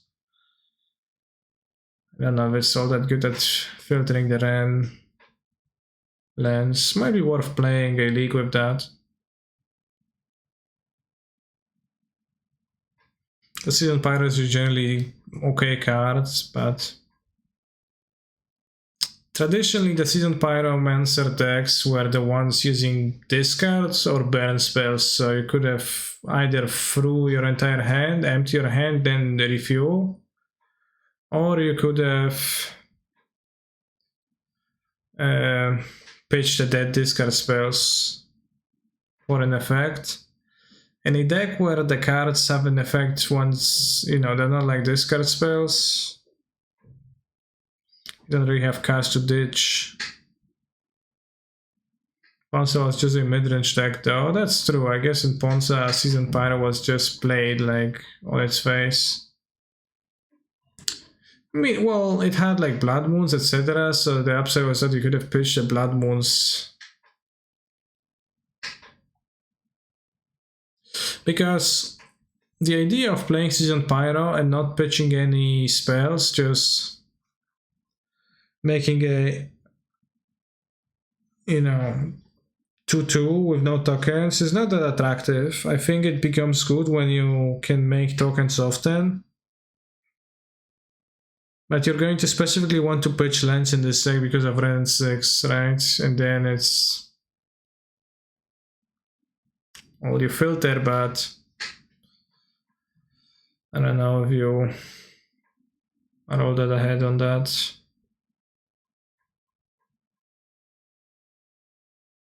Probably worth trying. The Witness has its downsides too, and it's not like a really modern playable card in general.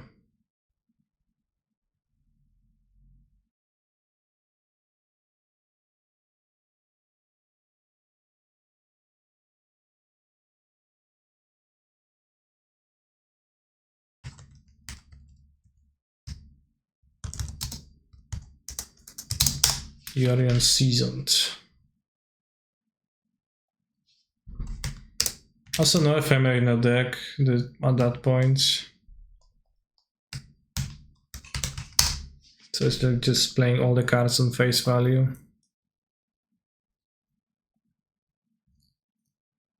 Yeah, Rest in Peace is interesting.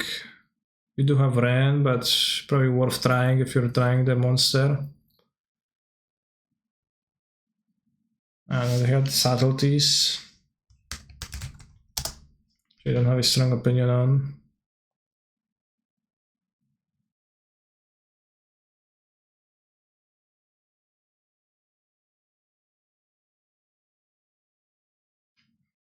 I definitely had been spanked by Subtlety out of Elementals when I play against the Elementals matchup. The Subtlety was actually pretty good against this deck. Pretty destructive to get Fury or something else destroyed. Maybe Furies, more Furies are better. Is there ever consideration for Magma Spray, or is it too redundant with Prismatic? I don't think Magma Spray can be better than Lightning Bolt or Unholy Heat ever.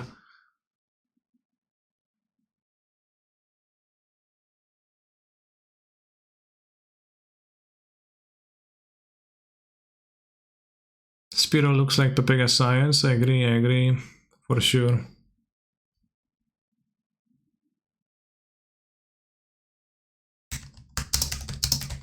Oh yeah, Flame Blast Bolt is just a better Magma Spray too. So it hits Planeswalkers.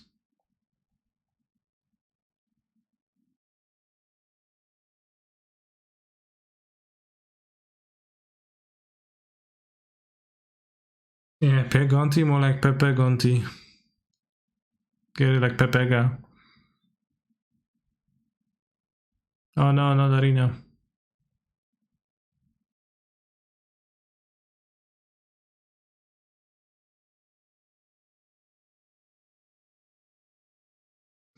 Oh, do you have a specific reason to want to play Magma Spray?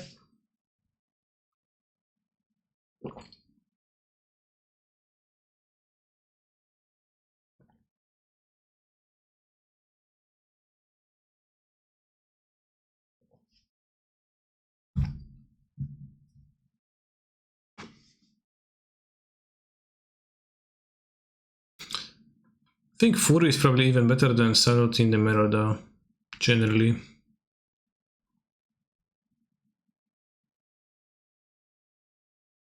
You have some Yogg in the meta. Yogg? Yawgmoth. I think what you want is a removal that kills Yawgmoth and not that. Lightning Bolt is not its greatest because it doesn't kill Yawgmoth, but Unholy Heat works a portion of the time, but Path to Exile is probably like the best removal to play then. Yes, Yawgmoth. Path to Exile, more Fury. So I can kill the Yawgmoth when it comes. Just like most important to kill the Yawgmoth monster rather than the small monsters. Small monsters you hit with the endings, and then like Yawgmoth to kill the better removals that kill Yawgmoth. That would be the goal.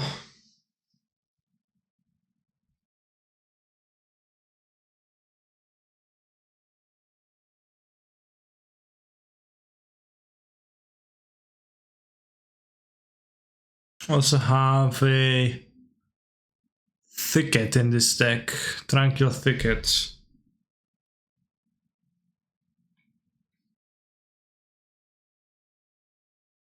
Which I just remember that I played Abundant Harvest. So like you could play just Thicket in the slot. It is bad as a land, but you don't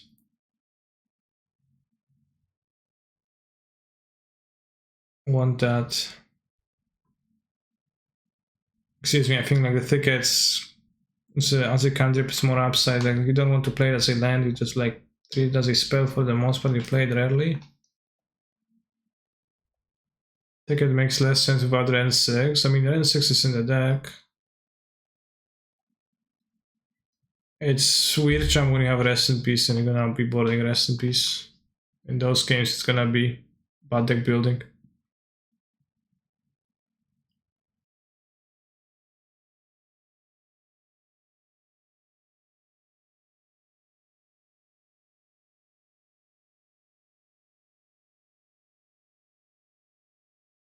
Rest in Peace is also easier to play with Seasoned Pyro. You can pitch it with the Seasoned Pyro, I guess. Very token. But yeah, I think it might incentivize more Fury too, because Fury good.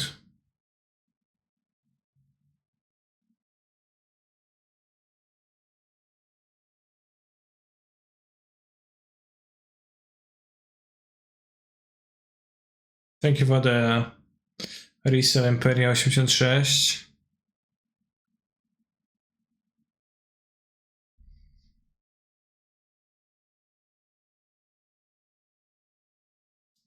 Although, like, you know, Furies don't have an ephemerate for the most base of moves.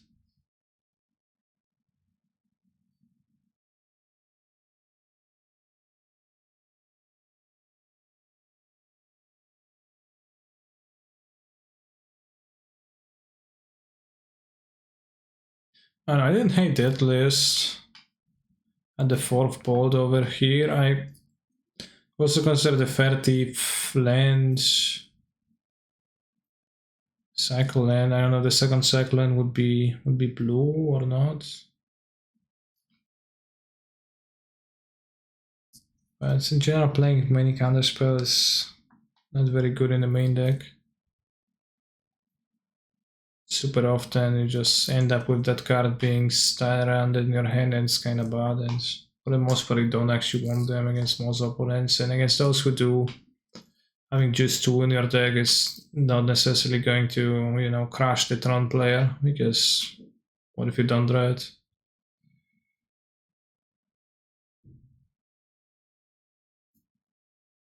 As the most opponent with Force of Negation, I had the biggest problem with the Force of Negation in that context, where I was just drawing it and I was playing a long drawn out game and it was stuck in my hand and I was dying. For example, in one of the LCQs I played against Fiddlebender round 1, where my opponent inted and I reverse inted by scooping, but game 1 was like very close, and I just had a Force of Negation in my hand which rotted there for the entire time. It was terrible, and eventually lost a rather narrow one, generally speaking. And that's just seemed to happen time and time whenever I had Force of Negation in hand against a Lurus deck, against something. It's been bad. So it is outweighed. It's not, doesn't, you know, the upside, the value you get against decks where it's great doesn't seem to outweigh that, because cider decks like Burn, Mirror, where it's like okay anyway, where it's a replacement level card good, and then like against Cascades it doesn't even work. Against Tron, it's pretty good to have, but still you just have just one and probably losing anyways, and you're playing against Tron like 20%, not 20%, like 5% of the time.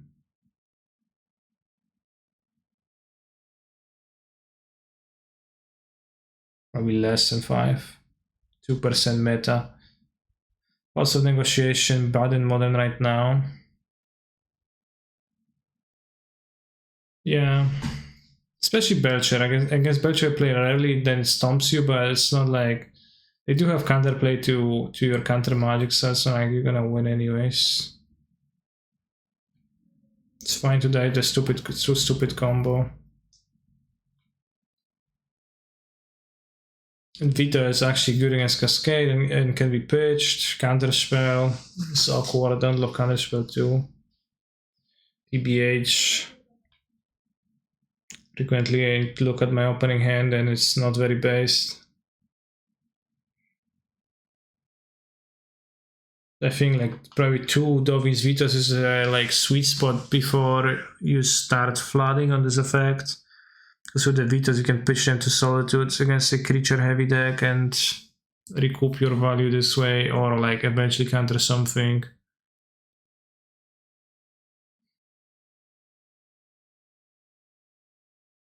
But with Counterspell you can't pitch it, so you have to kind of play anticipation of that, and it's kind of hard to find a spot.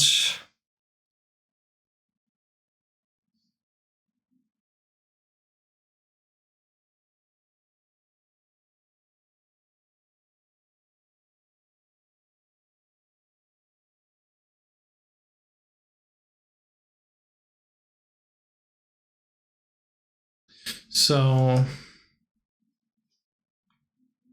probably don't want more than one of the thickets, like that. Just one thicket is probably okay.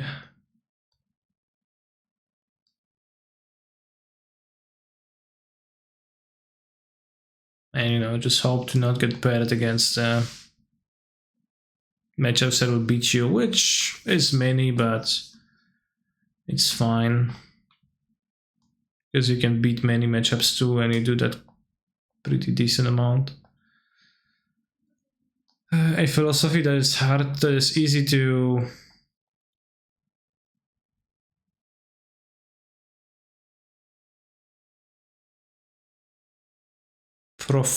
profess. Let me Google that. Profess. Is that a word?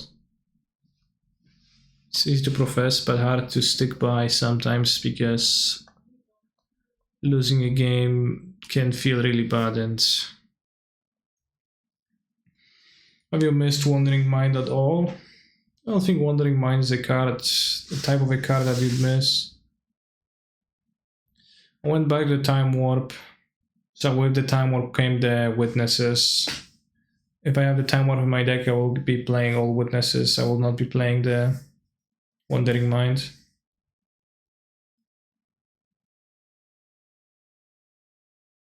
It's like overall not a super high quality card, but it's fine, I think, to play as your card advantage monsters if you have reasons to do so, which would be for diversifying and for facilitating graveyard hate. But I just said screw it and play free Witness with 2 relics anyways, and don't care.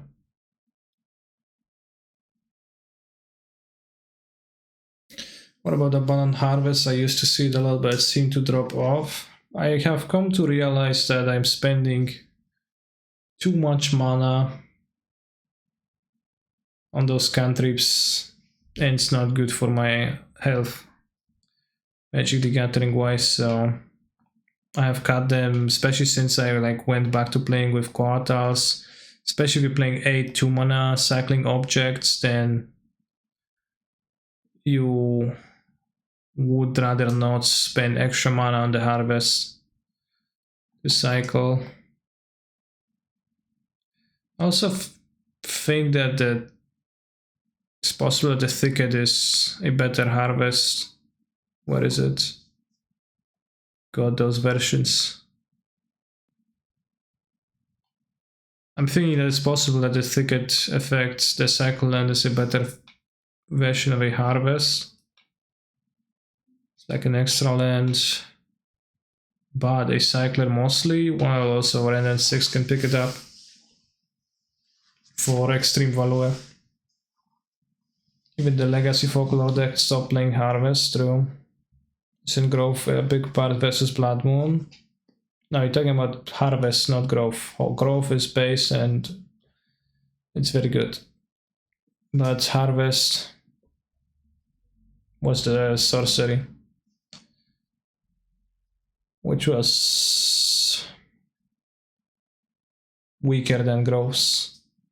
So like something had to leave to let me spend mana less.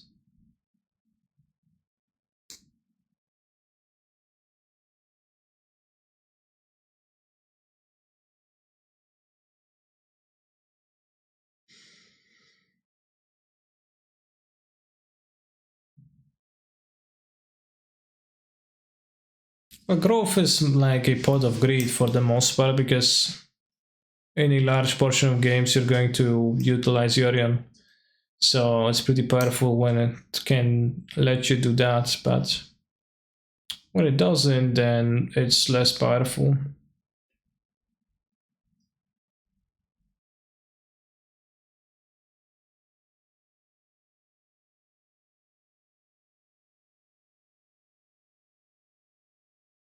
But pot of greed is banned.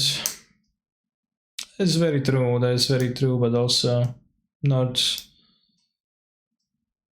you know, it's not playing Yu-Gi-Oh, we're playing Magics, right? So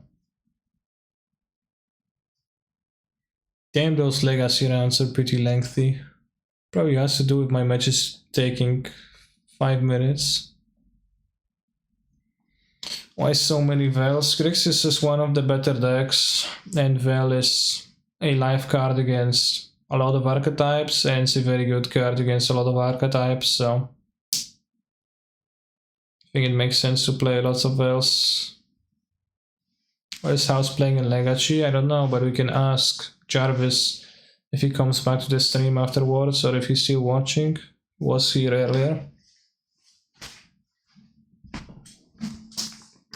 I think I'm in a vintage league right now.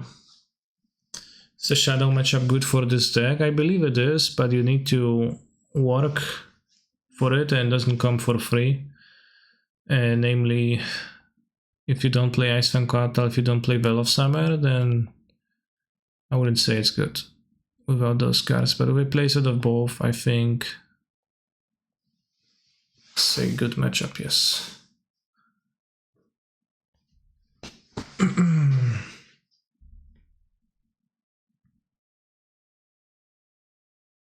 And the less counter magic, ephemerates, time warps in your deck, the better it is against Grixis. Right now, 1, 2, 3, 4, 5 bad cards, and the Cs. Cs are overall acceptable plus. I think they do help often. What's Hyper Chica crazy?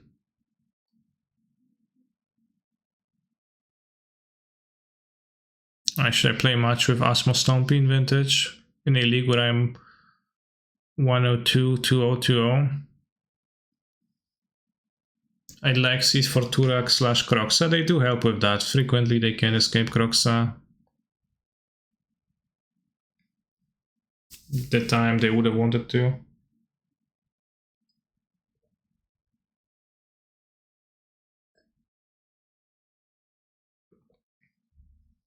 Supply and Demon.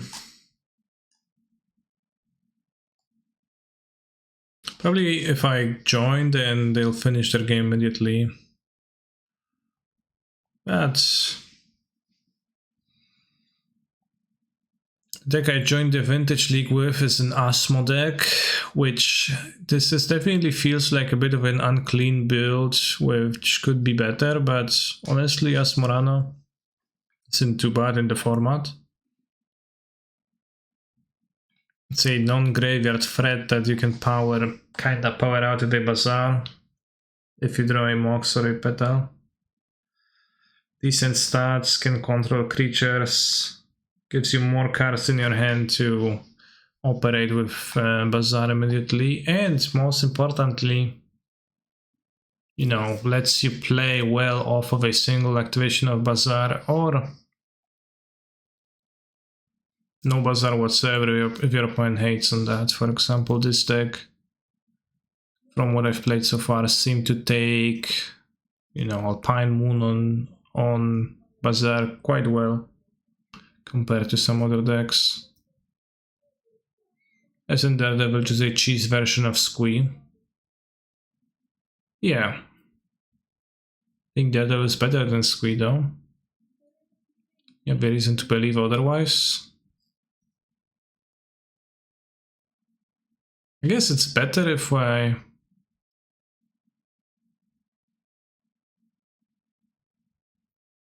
Let me think. It's better if I activate the cookbook.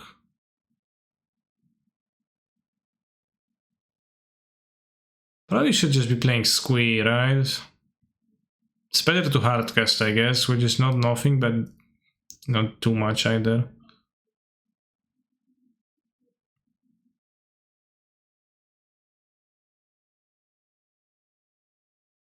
Squeeze these nuts.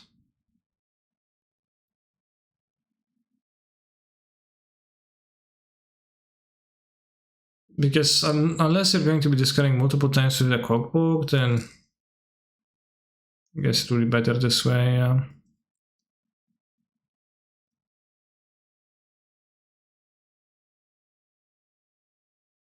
Need more sideboard Moxen. I'm playing the green one for collector oofs because the green one doesn't cast too much stuff in the main deck, so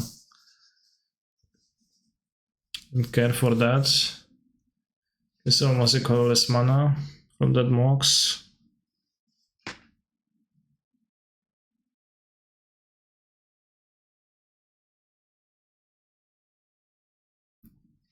So, you know, there would be little reason to play Pearl and Sapphire.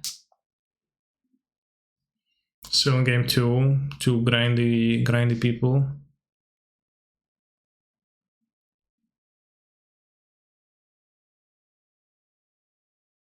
Let's play so that we can double queue. As they will immediately finish their Uro Mirror. No Bazaar. No Bazaar, chat. No Bazaar. What do we say afterwards?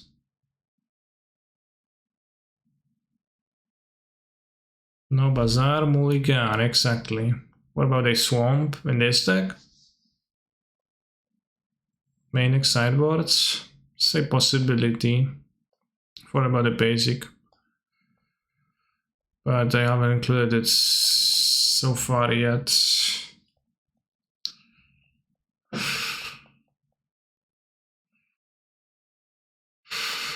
I don't think the cookbook alone is going to destroy my opponent.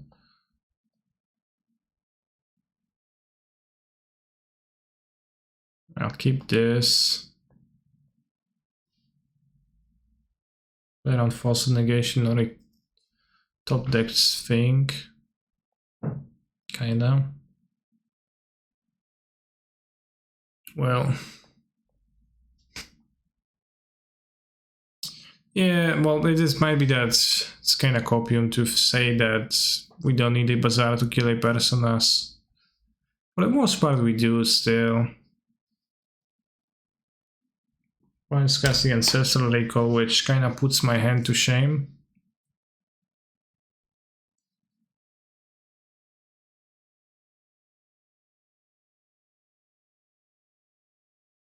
Just draw Asthma. Simple. Asthma would be a decent draw yet. The question would be, was it decent enough?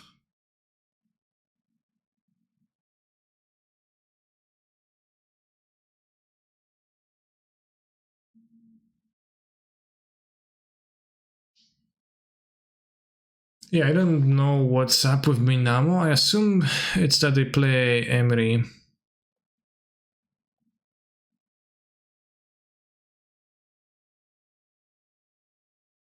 To draw.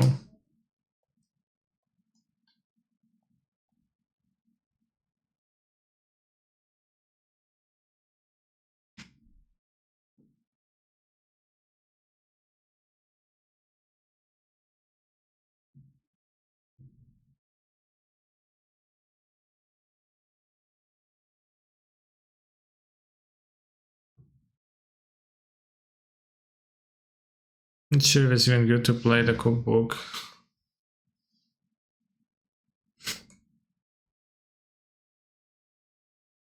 Why not Fastbone Mill, maybe?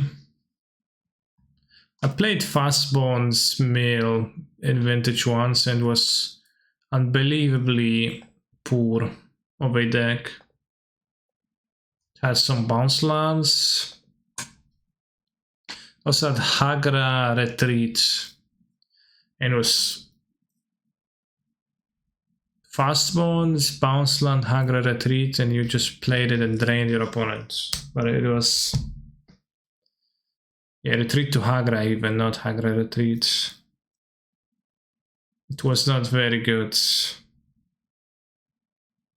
Okay, Daredevil is just worse than Squee, except for the multi-cookbook discarding, you're right. For some reason I didn't realize.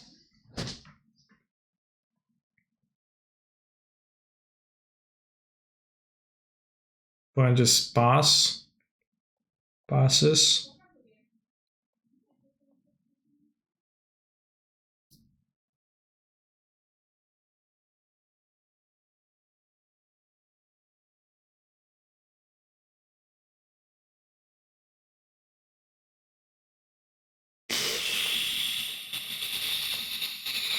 Maybe I should discard it first.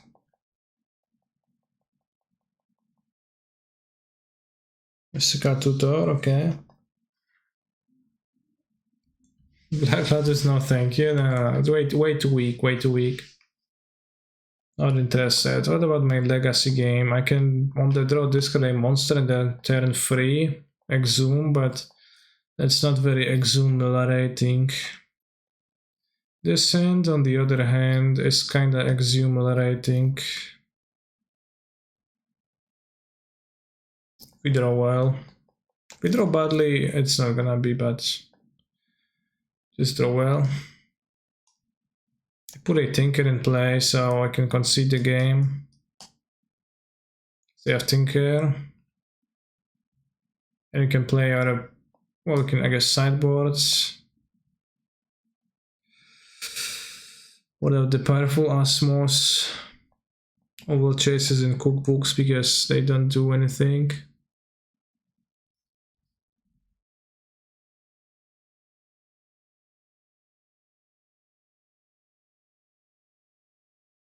And submit.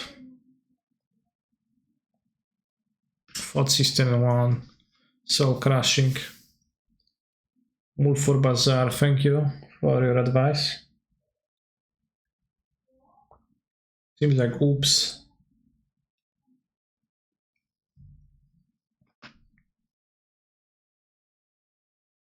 What matchups do archive traps come in? There is a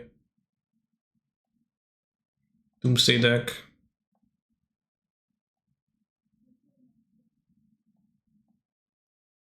Took my unmask. So we're going to try to find a monster, which seemingly I will. Then you also have to win on the same turn too, which is not the simplest.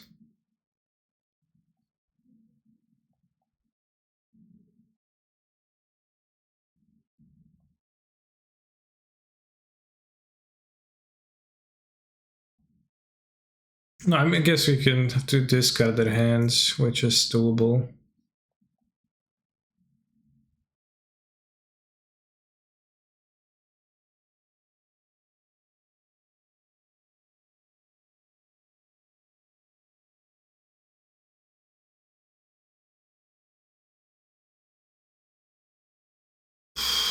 I guess if they have the, I'm gonna kill them if they have a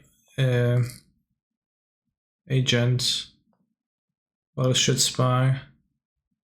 But other than that, I kind of didn't draw that anything else to do this turn. No unmask, no grief. That's enough for them to scoop, so good for me.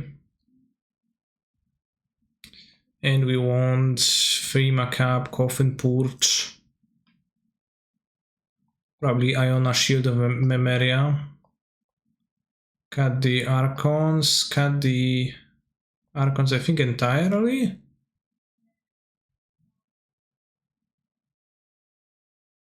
So I don't need the archons whatsoever, right? Because this is not about grinding at all, so just need to get Iona. We'll always get Iona, Chrysoplan or Chancellor with the best options. So you need to board out 2 cards, which is kind of weird jump.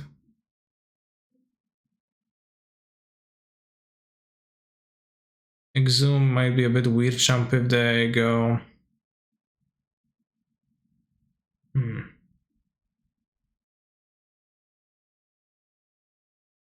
Wait, does Fairy Macabre actually stop them? It does stop them. It can discard, it can exile the Oracle.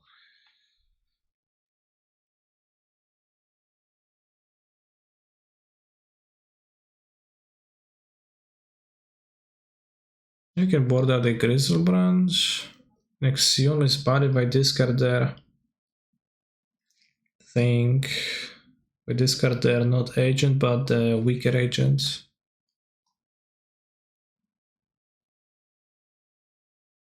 Alright, this is an interesting enough hand for me to keep. I know what's in their deck, but it would be weird if they can't beat a Fae. They can't. Well, they have discard, so they can't beat it, but if they combo off when you have it in your hand, they can't.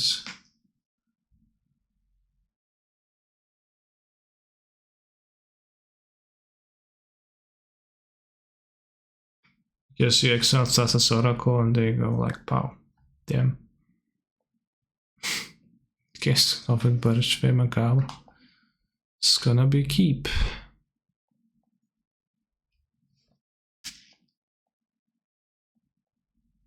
Oh, I hope I have Bio in my deck. I think I should.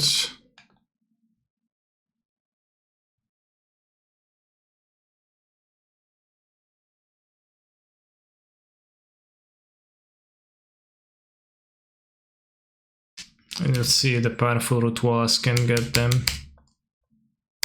Vintage level gameplay.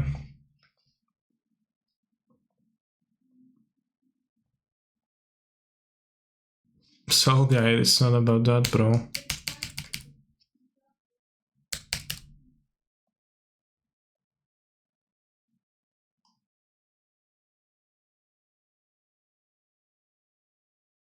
Let's play this, and in case we draw Benchvine, let's keep the second one. It's just 1 damage.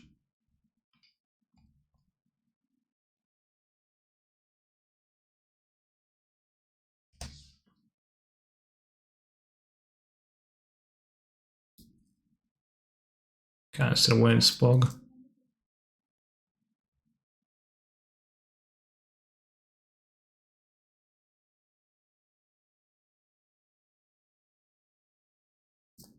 What about the vintage game? I put Mulligan to 5 and still thinking about what to put back. Excellent. This hand seems pretty based.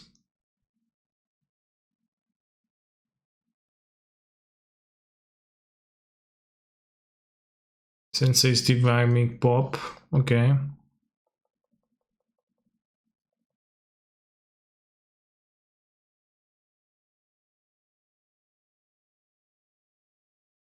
I have Tinker, I win. I have Collector Wolf, I win. Amazing, I agree. Ancestral, sure.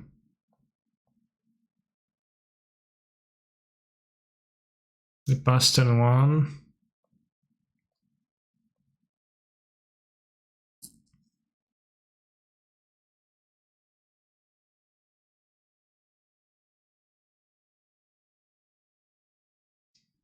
Yeah, if I draw a monster, I can just get my own monster. I have both Purge and 3 Macabre.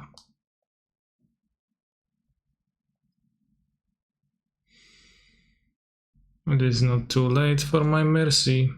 Whoa, whoa. Let's try Root Walla. Almost.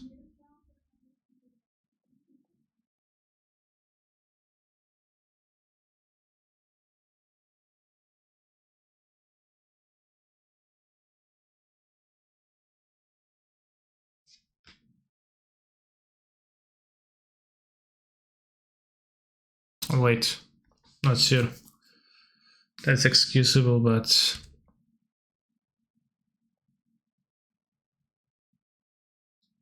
Chromox. 3 Summer's Pact, okay. Summer's Pact, okay. World Cantor, okay. World Cantor, okay. Black Mana, Dark Ritual, okay. Simian Spirit Guide, okay. Pulse Spy, okay. I think someone listen, it's not me.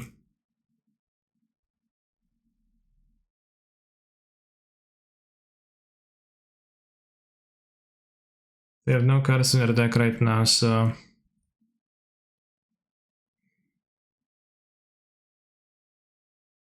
I'll just show them Oracle and where's the Dread Return?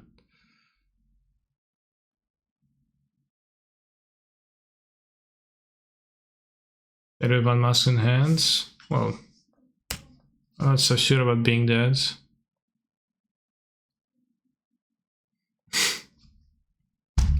Yeah, dead with a mask in hand, huh? See 3-0 in the prelim. I named Bazaar of Baghdad and I have follow 1 in my hand, which, well, I only have myself to blame for.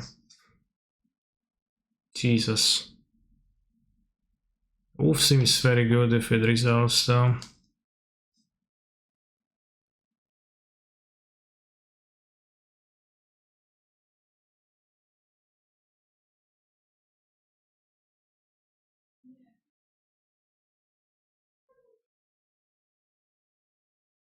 I think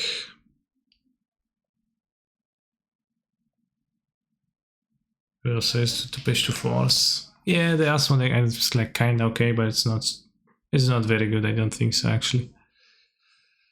From the look of things. The Wolf resolves though, which is convenient.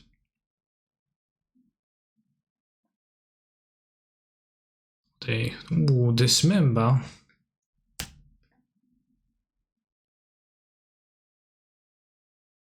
Crap your hands. I did a Vintage League last night, 4 Tinker decks. The real meta is Bazaar versus Tinker. Actually 6. 5. So how many? How many in the end? 7? Yeah, Tinker is very good. Strong stuff.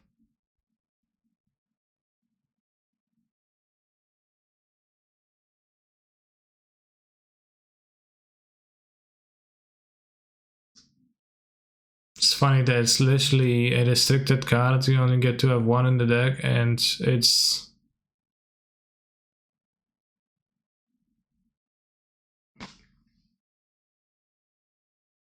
still like an archetype defining card, but yeah, like roughly what happened in Vintage is that typically Pyroblast checked Tinker, the card Tinker and the deck's Tinker pretty hard, and I think with the introduction of Urza's Saga, Pyroblast decks no longer have a good matchup against Tinker decks, so they just die to the constructs because they're too fair. And that means that Tinker is the default blue, good blue.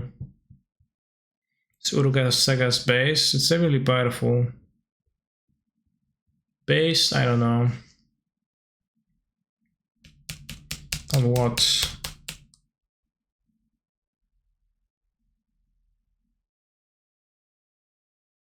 Time of Vault.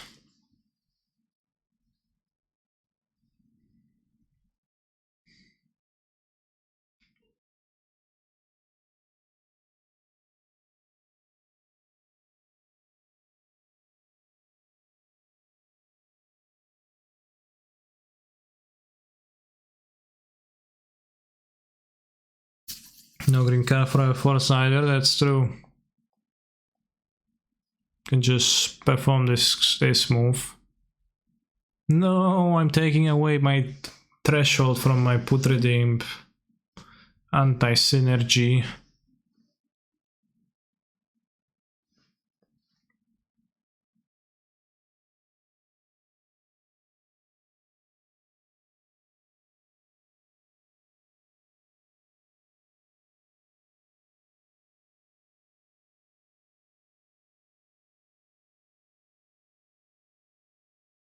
Having key would be cheat, I agree.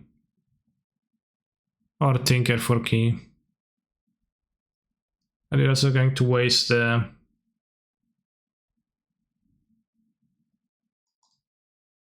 land.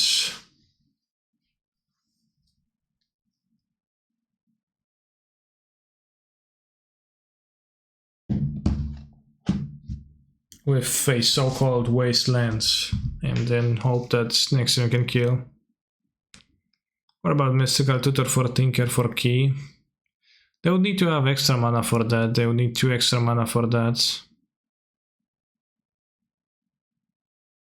Pyroblast, you say? Take these 2/8/8 constructs. Yeah, well, that's what I was saying. Can't Pyroblast Urza's Saga, so...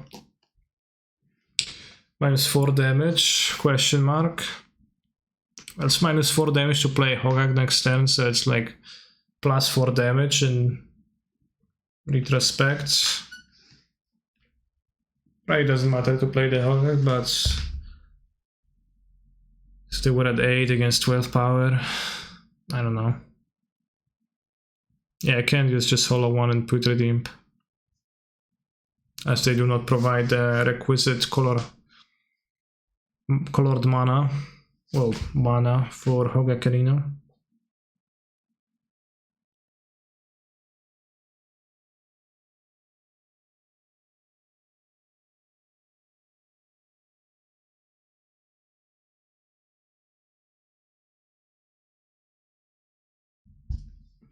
Opponent like cannot understand how the hell am I killing their Urza Saga. They're like, what? It's insane.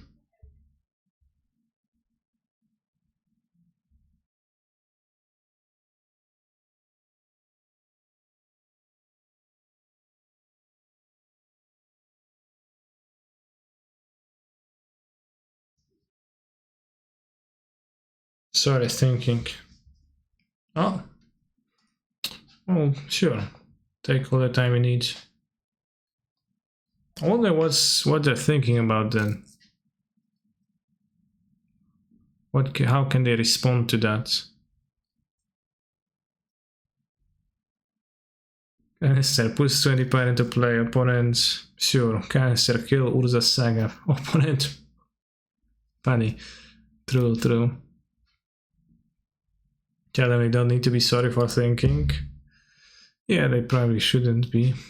The fairy response 1 blue, counter target spell or ability in the opponent controls that targets a land you control. I think they wouldn't have to think about that, using that one if they had it. Thing like Teferi's response is narrow enough that you would just fire it, because, you know, what else?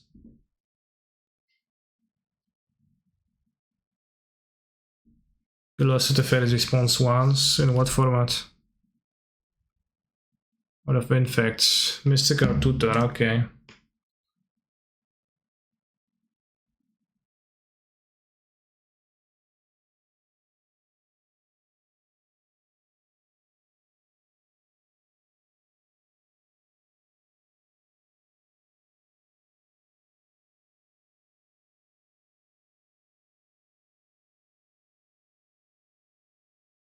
Reverse Tinker, well.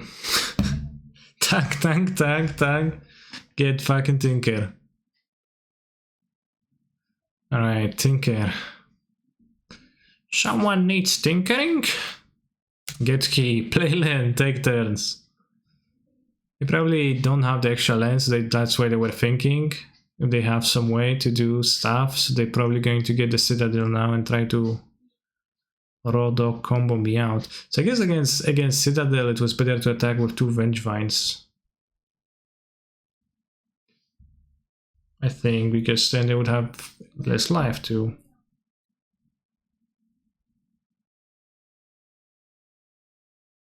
do stuff.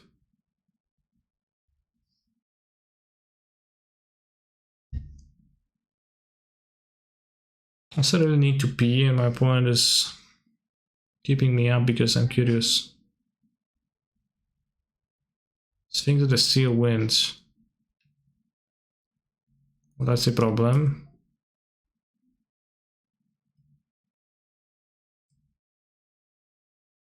So I attack with all. They block a Hogak. They take 2 from. They go to 18. They take 2 from Hogak.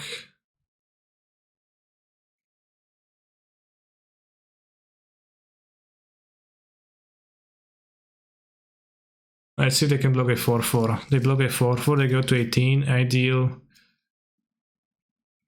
17. They go to 1 after killing a follow 1 or Vengevine. Then they attack me. They go to 7. Then I attack them again. They block a 4/4 again. They go to 13. I deal 13. So they can't block a 4/4. I mean, they can draw a card next turn, but they block a 4/4. 18. To jest 17.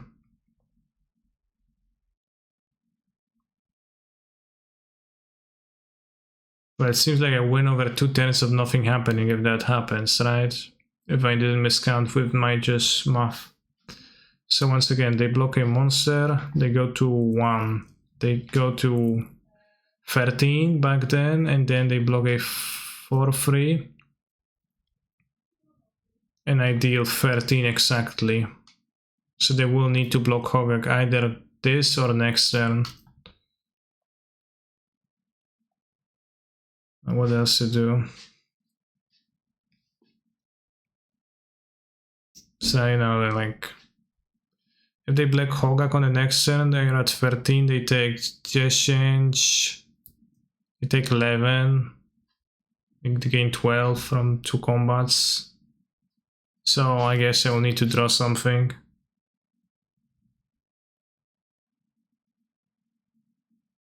Because on board I'm not winning that.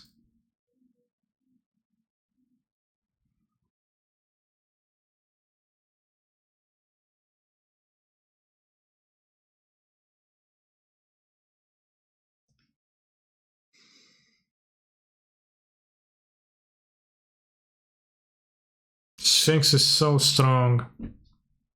It's insane. Like, how is a person supposed to kill this, like, plus so many life points per turn? It's insane.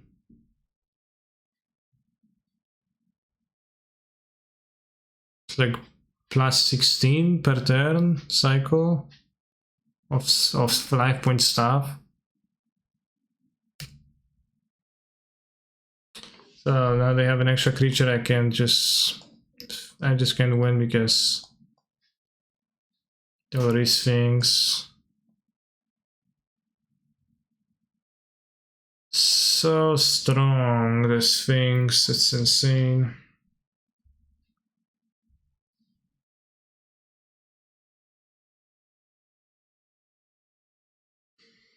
Could have had the battle spell.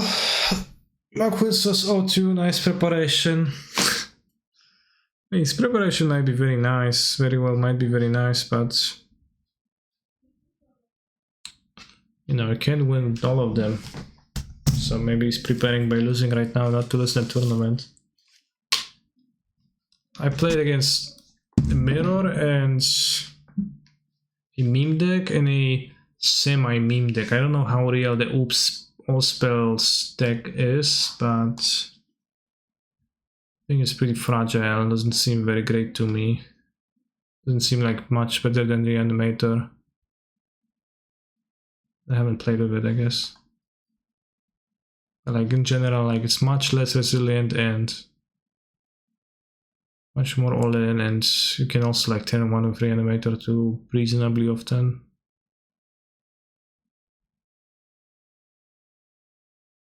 and they are weak to the same stuff.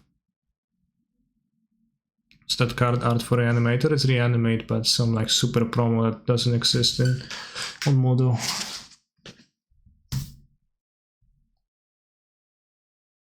My understanding is Oops is sort of like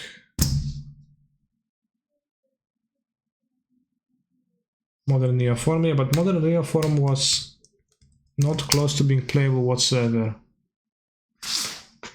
Ever, like it wasn't ever a good deck. Yeah, Commander Collection Black, I have no idea what's that, but unfortunately not on Magic Online for me to flex.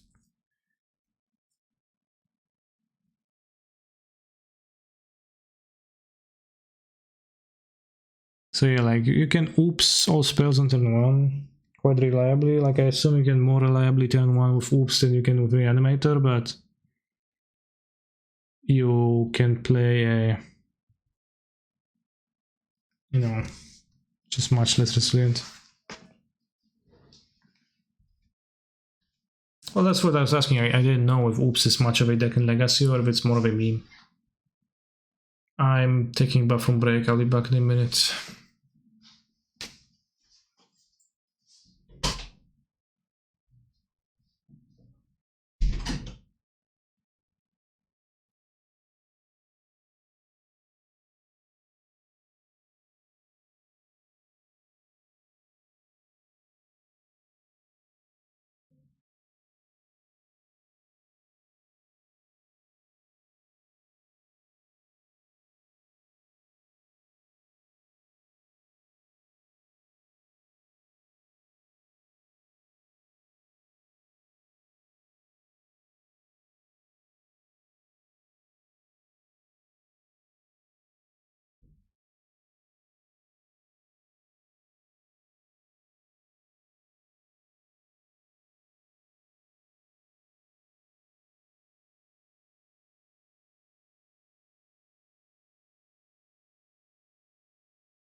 Also,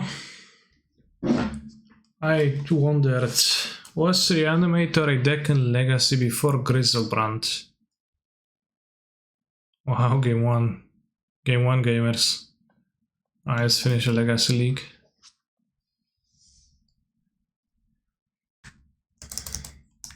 Reanimator, Legacy 2007, let's say.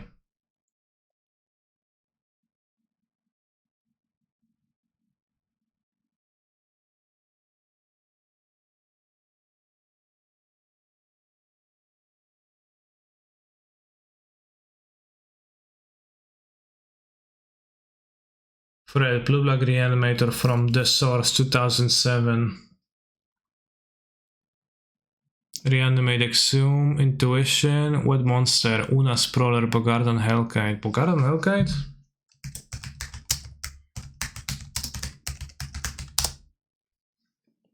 Oh wow, it's this guy.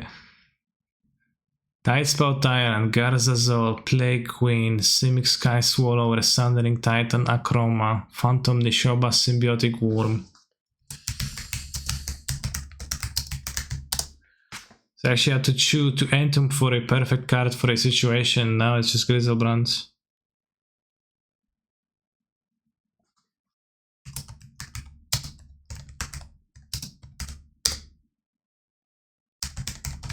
I haven't played much against much Delver this week, yeah, nobody plays Delver in leagues. It's like bull crap. You can actually learn if your deck is any good. But from what I played against Delver in the leagues, like, wasn't an easy matchup, but a good enough draw. Was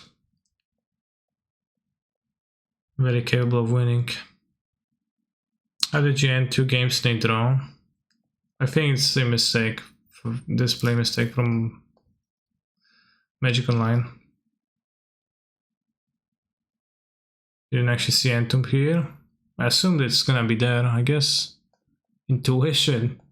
So Intuition for 3 monsters.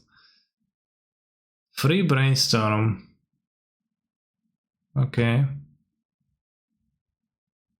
6 Swarm, 1 Island, 3 Delta, 3 Mire.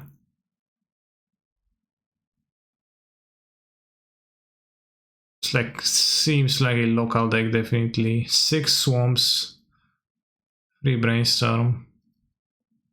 Dawaj więcej tych moksów, byku. Co tam zagrasz, Tinker? O, Strong.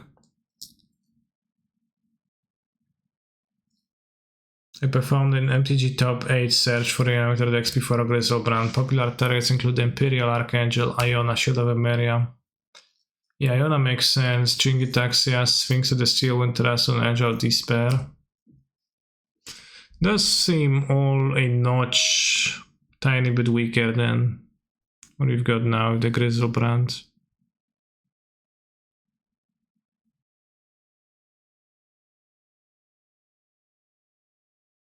I think I'll take the Wastelands.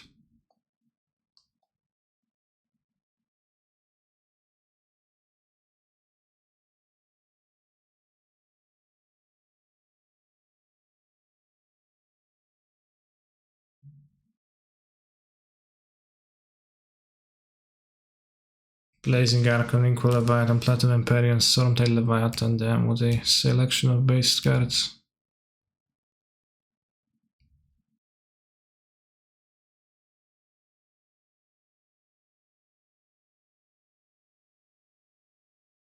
Oh, whoa! Bros! I guess it's a pleasure to die this way. Sir Streamer, what would you say your limitations or less advanced skills as a Magic player are, if there are any, aside from not wanting to play Arena, Cake W? I don't know, sometimes after tournaments, I feel like I'm the worst player alive. Worst player competing in this tournament, like... no idea how am I supposed to compete with the other people? But let's see, what I struggle. I wish I could have 6 and just watch, but I had a stupid misstep. It's not gonna do anything, but Ancestral? Please cast Ancestral. Okay, well now I can f6. Okay, that statue. Oh no! Got better statue. Well, I struggle with. I think I often struggle with choosing good decks. Maybe, I don't know, if like right now I do. I still do, probably. Like, there's sometimes decks I don't want to play for not a good reason. I end up playing a shit deck. For the most part, when I play the good deck in Historic and Standard, I do well, but there has also been times where I tried to specifically play the best decks and I failed horribly, even though my intention was to play that.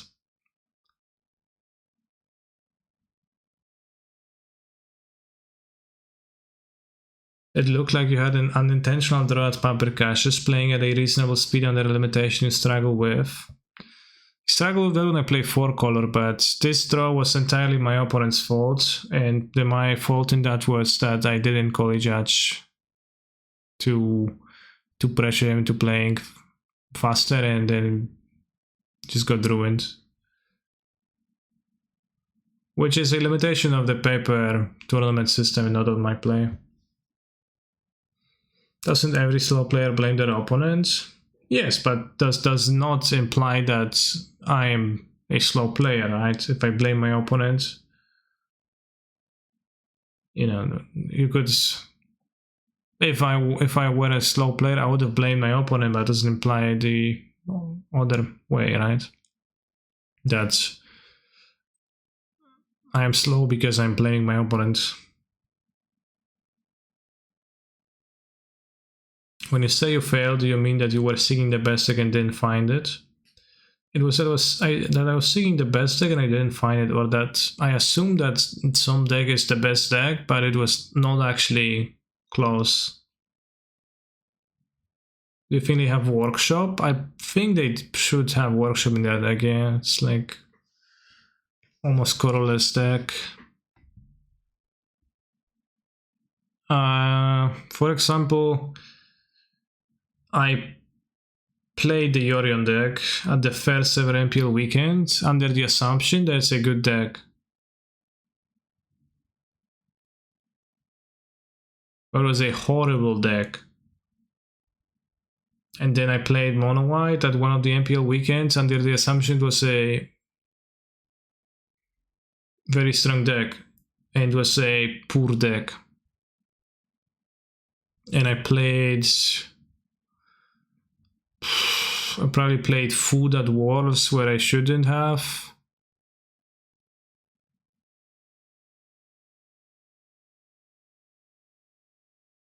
In the end, like general, lately I've been trying to be more conscious about that and fight it, but sometimes I began with an idea in mind that deck X is good, or that deck X beats deck Y, or that deck X is good because of card Y, and I stuck to said deck, stuck to such they believe, and just coped with it when my experiences didn't align with my belief, and I was just trying to make excuses for that belief instead of actually updating my beliefs. And I try to realize more often when I do that and not push into trying to be right, but trying to be more truthful. But there is a tough line here, and doesn't always come that easy to me.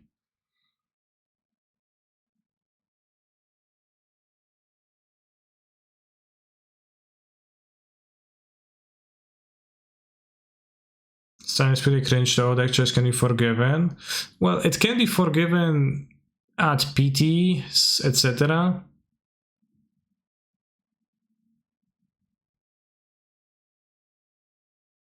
Tinker is colorless. But definitely it can be forgiven at an MPL type, even because In those, it just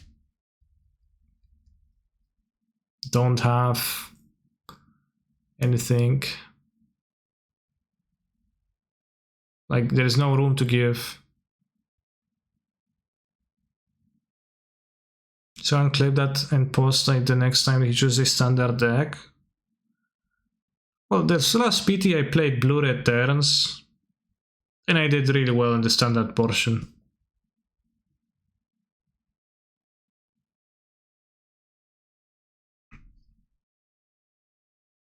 I picked a shitty historic deck. It was partly because it was kind of hard to know what's not shitty in historic, but I think I could have done a better job of that. Also, well, didn't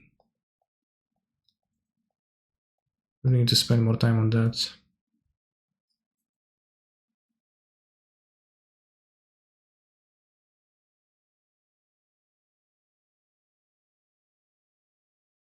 Collector UFO will show them. Layla is probably, I don't know, it's good.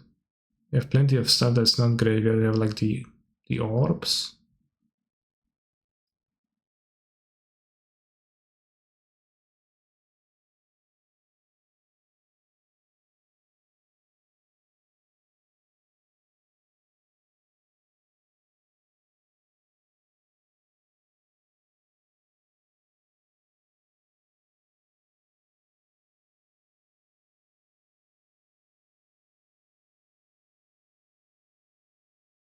Can you post the focal area deck to the Discord? Can you the one that season Pyros? It's in the Discord posted by Pigonti already.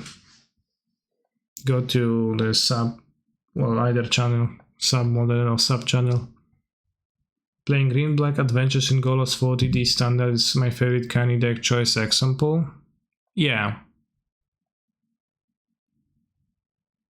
I think playing that deck at the PT wasn't very excusable. In hindsight.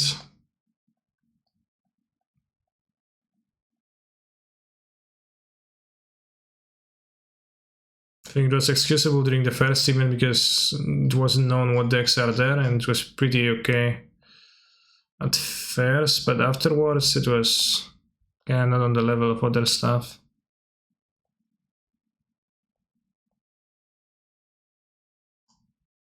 But I built a deck and then I coped. I was saying, damn, it's so good, so nice. It's sometimes hard not to cope.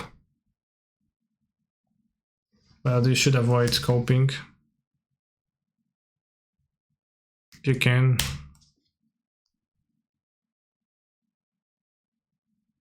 Would you say your preference of modern when it comes to MDG influence your in deck decisions regarding size, complexity, etc.?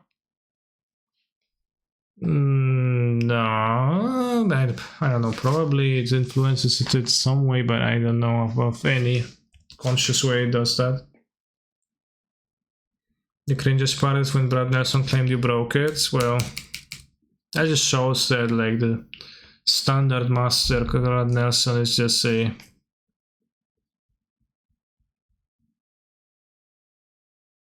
it's just a facade. God, what to do? How do I get the Vengevines?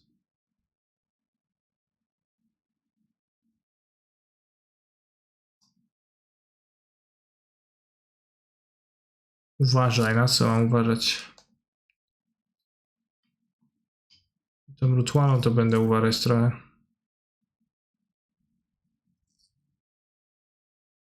For a brief moment I also thought I broke it, but I didn't break it.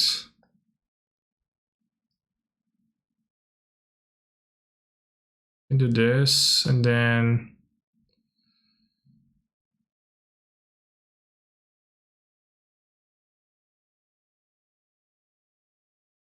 maybe draw 2 rituals with 1 activation at some point.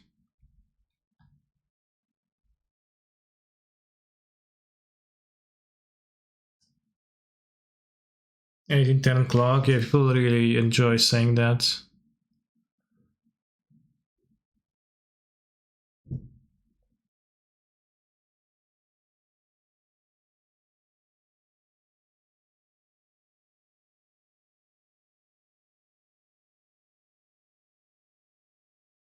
I should kill the Monolith. Probably. Because they will have mana to untap.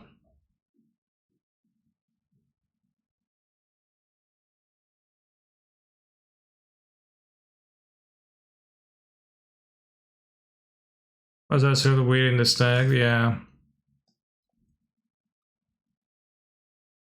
Fog.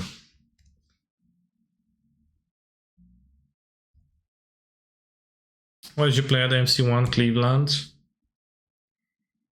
I don't remember which was Cleveland. What was the format?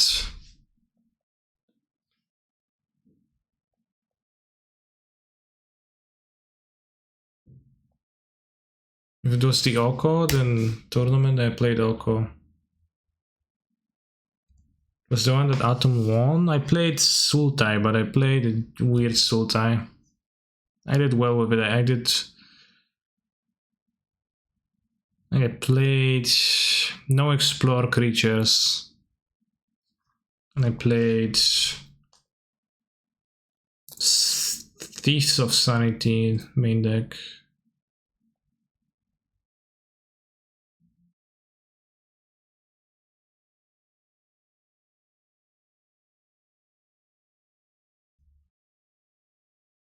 I think I got like top 16 at that tournament.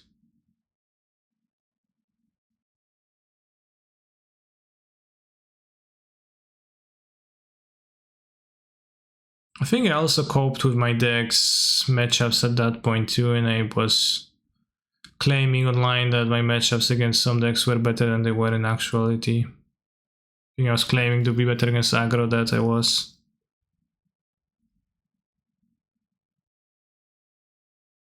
Best thing about Autumn's deck was that none of the islands were duplicates and Twitch had lost its mind. Okay.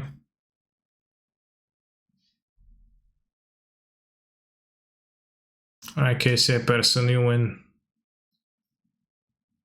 Yeah, I'm not gonna play this tomorrow probably. I'll play regular Dredge. More likely.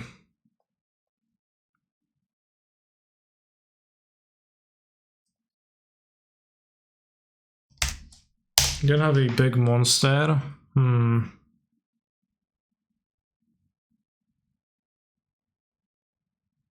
So it's pretty weak to keep. You have a companion, it's a Yorion. Interesting. But the inability to discard against Yorion is a bit bad. The tournament is on Sunday. Tomorrow I will play 4-color Yorion, yes.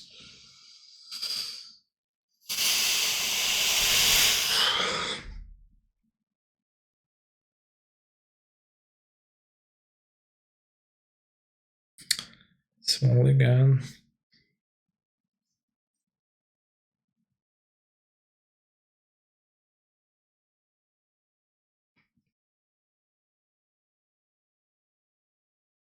Different Texas looks like an unplayably bad deck to me.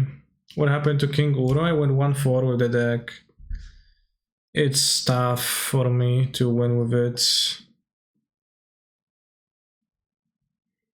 I could have won at least 2 more matches, like in an obvious way. So I think the deck is pretty good, but it's a pretty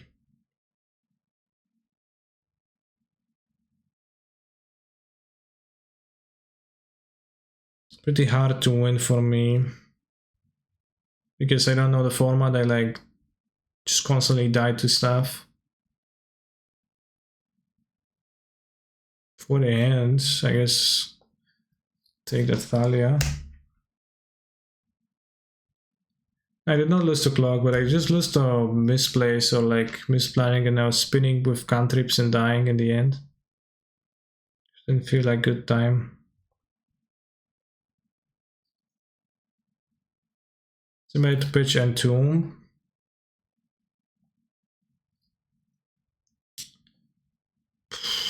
I need the Dark Ritual. It's pretty close, I think. Now I get the Thalia.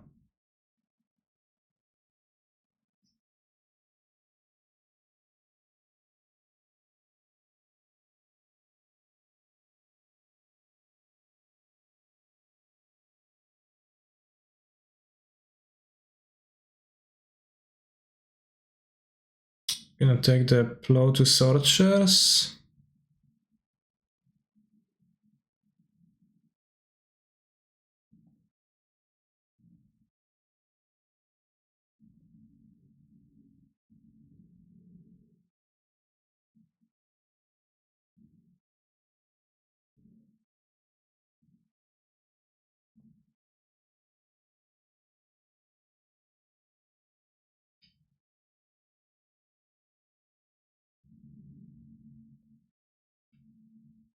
It's trying an Axiom after like having them discard Thalia a little bit awkward, but yeah.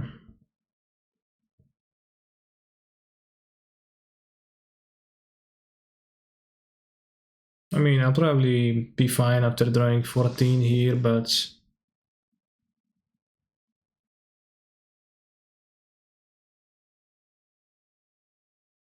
oh no, Retro Shitter Foundry.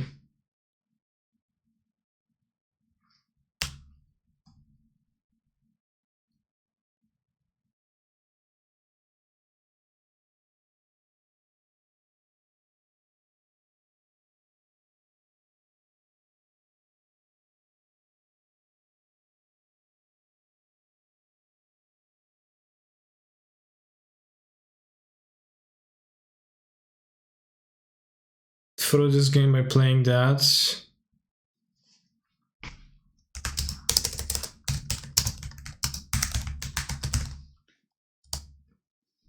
How does it make difference? How is my point through the game?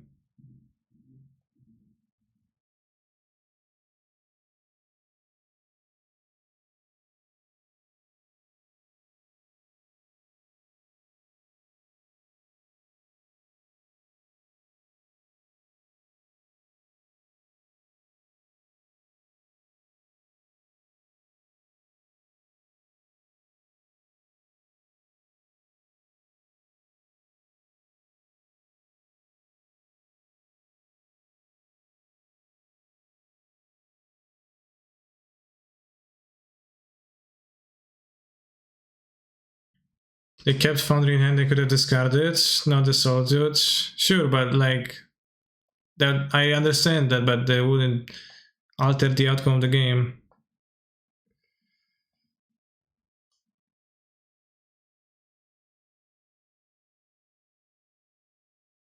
Is my view here, right?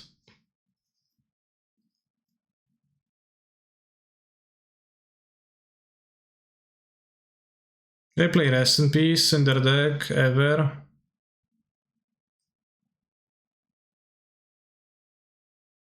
Chance of the Annex seems poor. Iona seems good, right? Although Iona doesn't beat Retrofitter Foundry. Ooh, Massacre is desirable against their deck, obviously.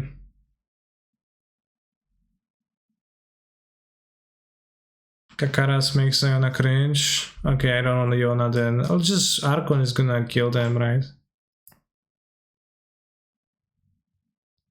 Kakaras is making Iona so bad.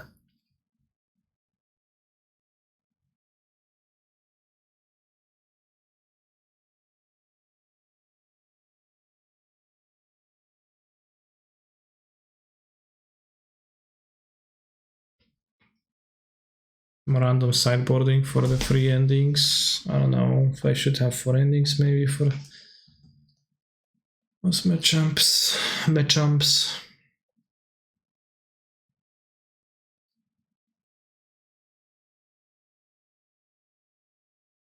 Well, I can make 4 colors if I use Petal for that, which is probably the only reasonable way in which I'm casting it with X4.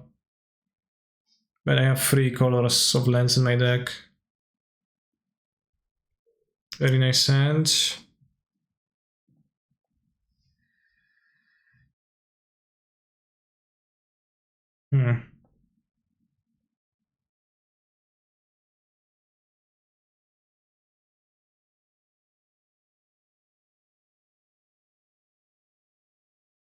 Interesting.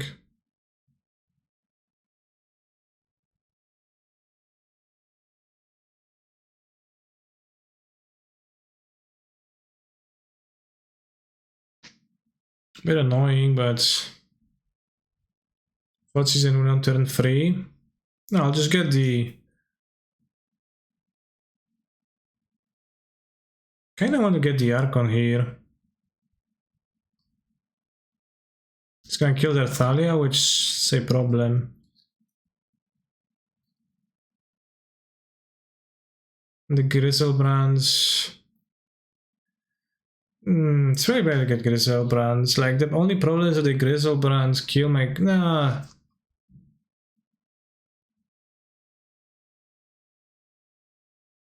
Well, I Griselbrand, if they need to solid to the end of turn for it to be really bad, but it's kinda not likely to be bad. If they don't have that, then it doesn't matter. Draw 7 not going against silence / waste. I mean, it's pretty good still.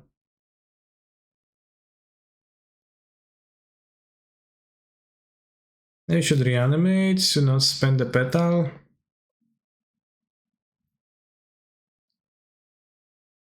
They spend lives.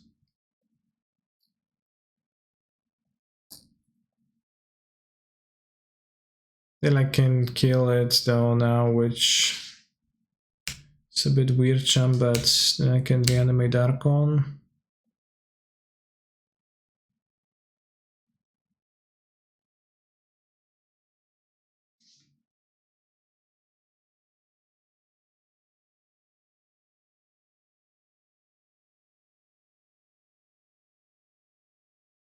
I have Entomb, but I noticed how they discarded Entomb. Spirit of the Labyrinth, interesting.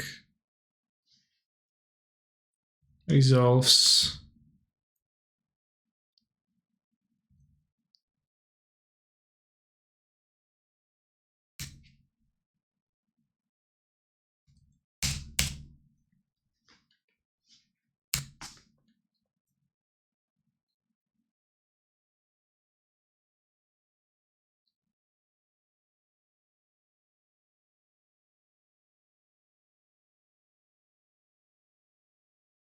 Handbrake trap.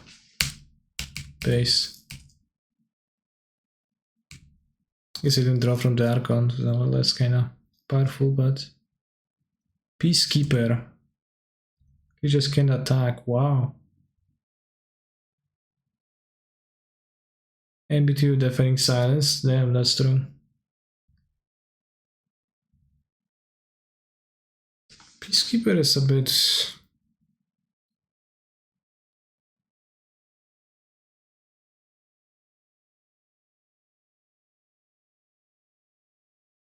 I mean...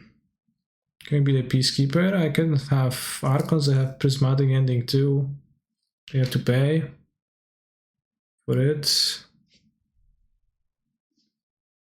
Can draw turn with Griselbrand now to find Prismatic Ending for the next turn.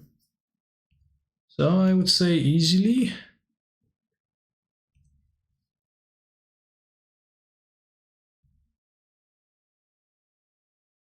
Kakaras. Mother of Runes. Mother of Runes and Kakaras, pretty powerful. Guess I can Entomb to thin my deck.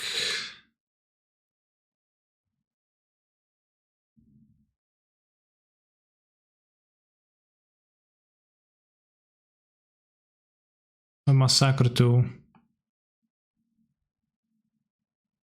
Okay guys, so why didn't you attack? Because of the Peacekeeper.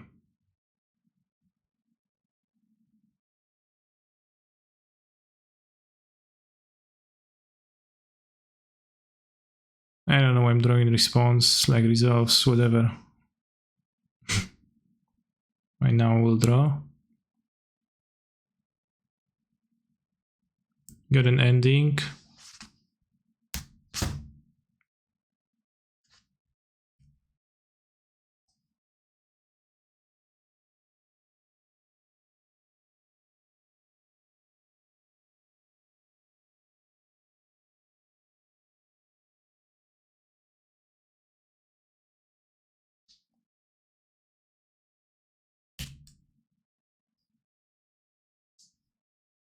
It's pretty doable to win with 20 cards.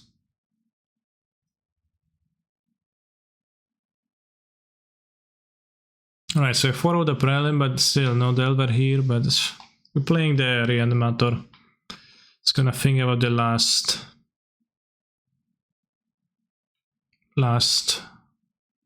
moves in the deck list, but definitely playing this is so much easier than playing the Uro deck.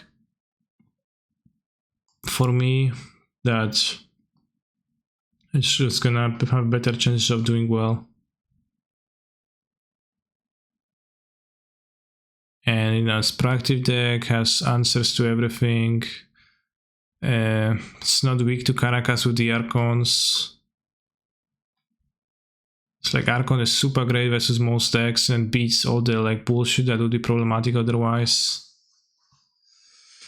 Beats lands with their Maze of Ith, Maridle Age, one Chancellor. Well, I could only fit one in the main deck.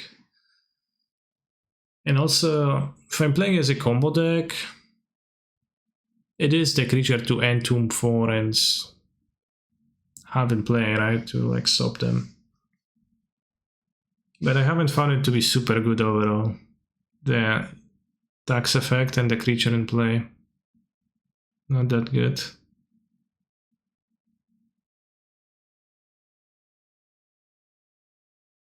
I have the 3 remaining in my sideboard because I think they're good to have against combo on the draw.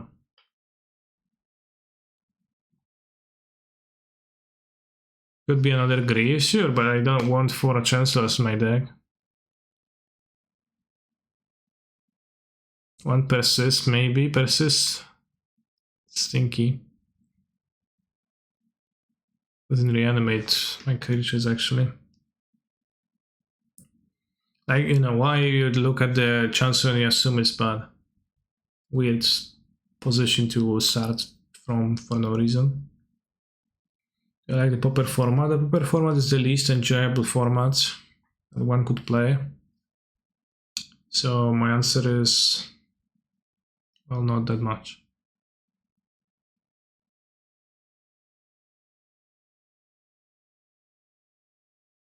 I would say I generally do not like it.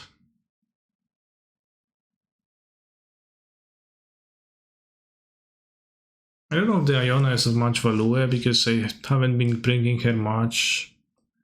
And like honestly, like what decks? I guess I brought the Iona as Reanimator, but I think as Reanimator I would get more value from under 3 Macab.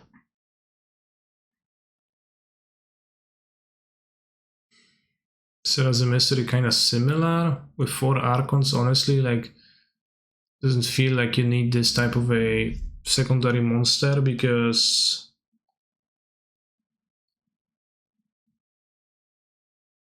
a secondary monster would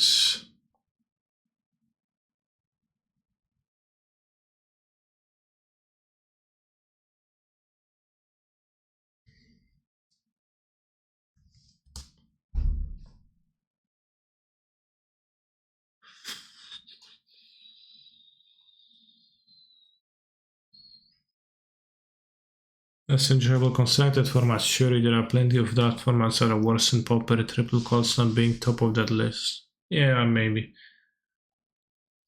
My favorite Cold Snap card is, I don't remember the name of it, but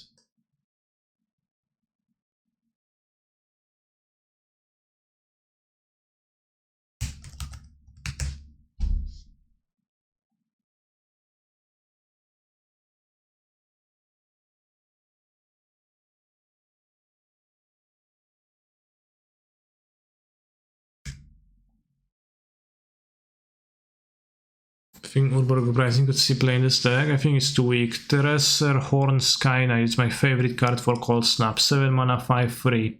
Flying. Prevent all damage that will be dealt to Terresser Horn Sky Knight by creatures with First Strike. It's great ability. Yeah, that's a First Strike. When I run for Chancellor, I promise my constituents a Canis _MTG in every house. Interesting.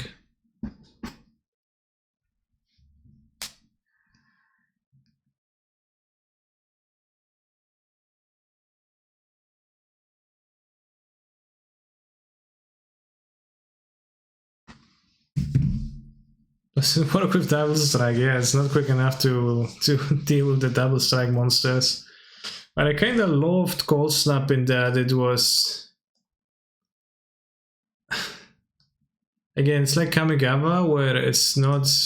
I would hate to play it, but it's so funny how the cards are purposefully made to be not good experience to play with. Like, purposefully made to be unplayable, terrible, weird, awkward. Has Ashen Rider become completely obsolete at this point in Reanimator? It's like similar to those other big monsters that you did Entomb 4. Like,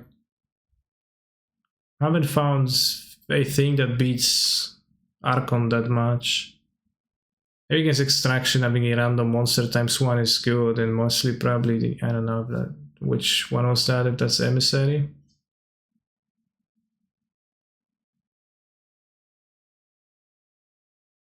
Probably want this instead of Archon Reanimator, probably, yeah.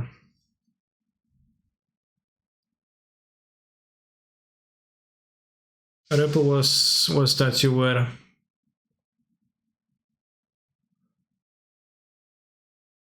play and you reveal the top 4 cards, and if you find other Surging Sentinels, then you look again and then do stuff.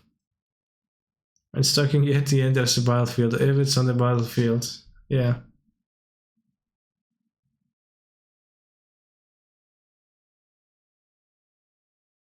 Drellnock, Yeti Mutants. When it becomes blocked, you may draw 2 cards. Based. The entire recover mechanic, like pitch 2 other cards to play, commander, seal your opponent's spell. Yokul Morder, 7 mana Leviathan Orca. Trample, ETB tapped. When it comes into play, sack it unless you sack 5 lands, toss it untap. When you play an island, you may untap. At least it doesn't ask you to sacrifice 5 every time to untap it. But it's a costly monster to deploy. You're kinda riding all in on that.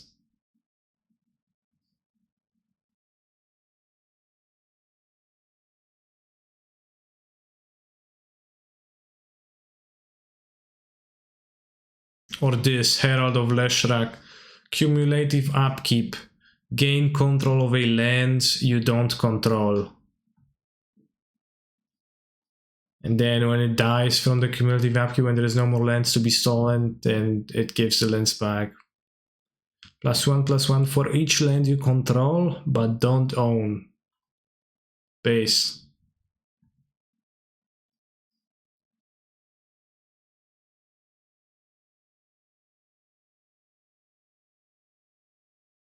Or those cantrips, just throwing a card at the beginning of the next turn's upkeep for no reason. But just as a callback to the old times when they used to do that also for no good reason.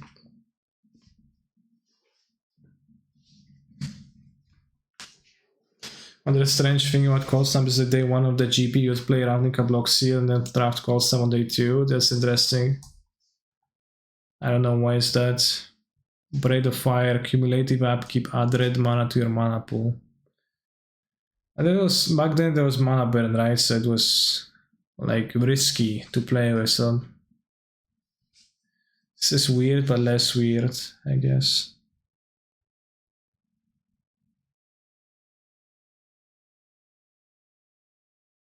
Carplusian Minotaur, the artwork's pretty base too.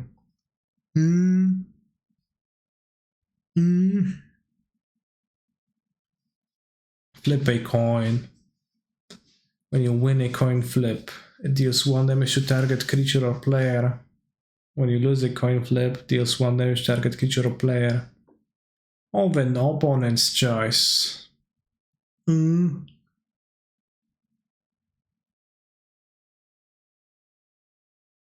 Lovisa Cold Dice. It's just pretty basic, I guess. Barbarians, Warriors, and Berserkers. Legendary creature, Human Lord. Errata 2, Human. She's not even a barbarian warrior berserker, she's just a lady.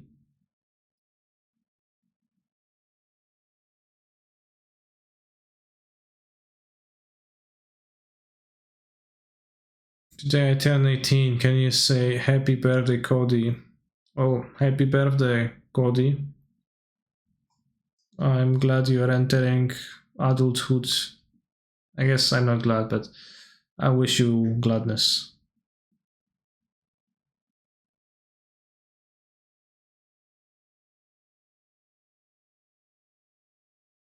So, adulthood. Also, the entire concept of snow mana being absolutely like nothing is the only defining thing about this snow. A snow thing being snow is that it says that it's snow, but it has no theme, no like connection mechanically. So weird.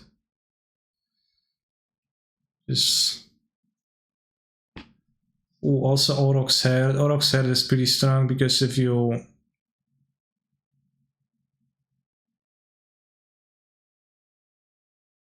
wait, what language was that? Localized image not available? Bullshit.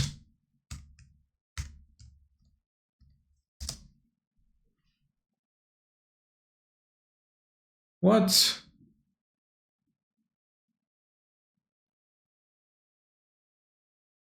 Not available? In some language it's named Uro. I think it might be Italian.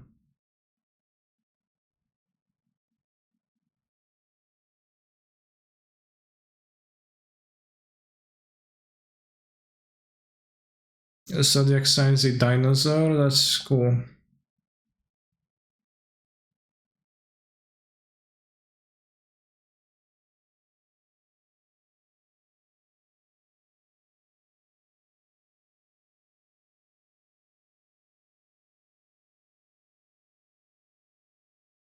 Aurochs nerds.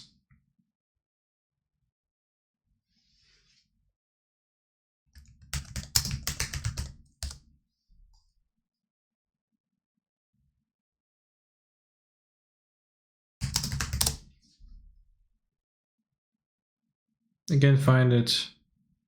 I'm sad now.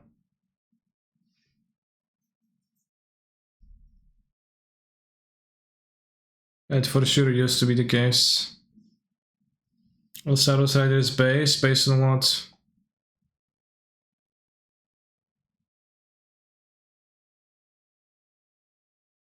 Game card Uri, but that's...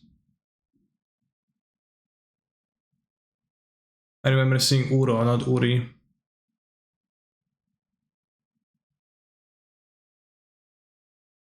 Alright, whatever, maybe that's not even true.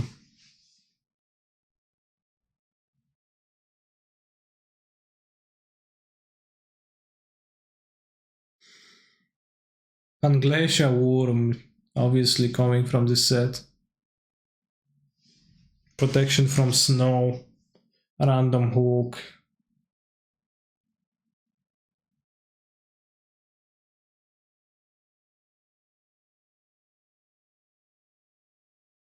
Shape of the Wittigo. When it enters the battlefield, put 6 counters on enchanted creature. At the beginning of each upkeep, put a +1/+1 counter on enchanted creature if it attacked or blocked since your last upkeep. Otherwise, remove a +1/+1 counter for it, so no counters for cowards.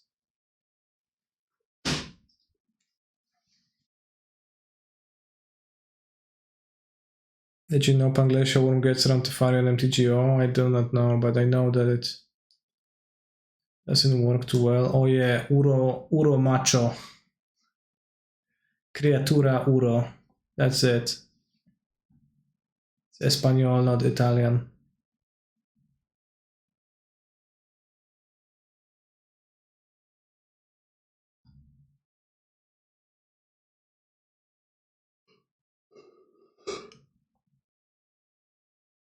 Yeah, that's it. Uro. Invocar Uro. Arolla. I like the dot after Arolla. Cuando ataca, el uro gana +1/+0 por cada euro adicional que ataca. Un uro puede alimentar a un pueblo, pero en rebaño la haría desaparecer. Ay, ay, ay, ay, ay, ay, ay, ay, ay, ay, ay, ay, ay, ay. When you hold your head in the right angle, that pillow on the chair, it looks a bit like you had one of those cat ear headsets. I know. Not the first to make that comment. It's a semi-frequently mentioned aspect of the stream.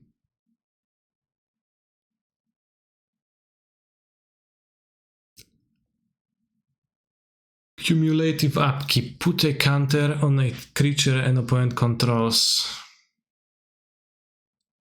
Damn base. It's sheltering your opponent's creatures.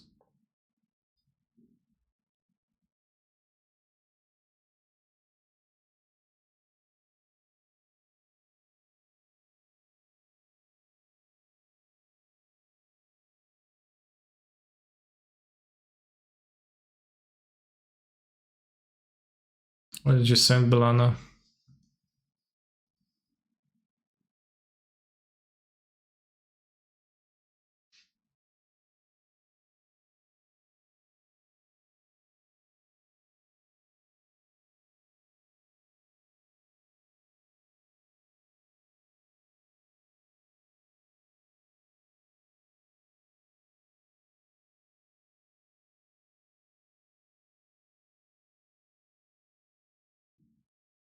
Free mana 8/8. Cumulative upkeep, sacrifice a creature. Damn. Incredible set. So it feels like I don't mostly care for Emissary or Yona. I don't know, bros. It's probably good to have like at least an extra one. It's probably good to have them. Like once I play against Doomsday, I'm probably gonna be happy to have Yona in my deck. Because against Doomsday, Yona is actually probably gonna be pretty base. You're gonna name blue and they cannot win, right? For the most part. What do you want to have in your sideboard? A 4th Prismatic Ending, maybe. Or a 2nd Fey Macabre. But it's true that I don't need like those cards high priority. Probably should have an ending over Massacre.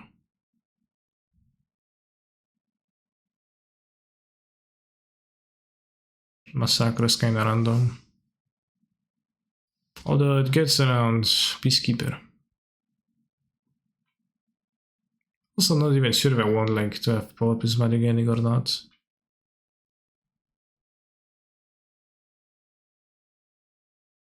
Alright, we can play one more match today. With Legacy League with this.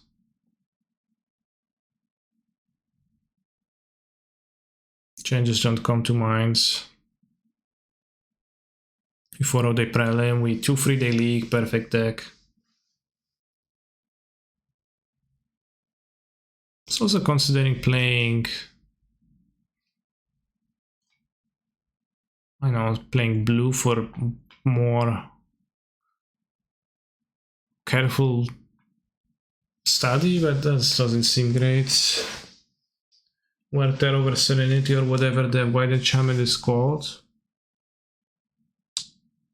I like Serenity, against the ley line seems the basest, but maybe for Serenity is a lot, maybe like first Werther over Serenities would be wise. Can I pass twice? Let's see if I can.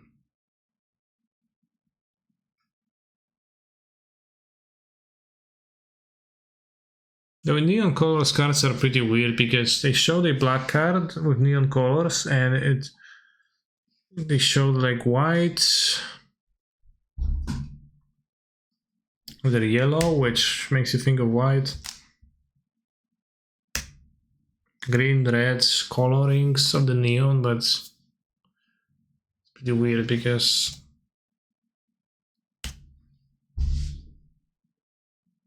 The only Caribbean colors apparently. Interesting.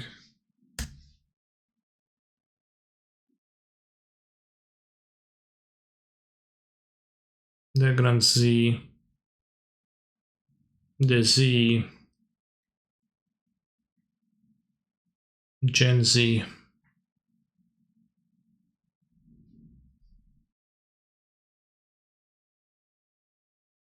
Excellent joke, I know.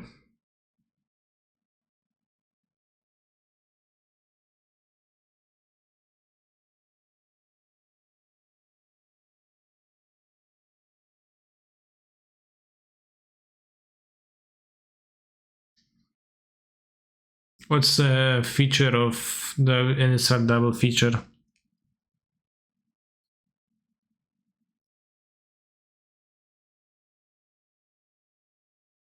Choose to not shuffle. I'm dead. All the cards in black and white. Damn. It kind of feels like playing with proxies probably, which I always found tiring. And to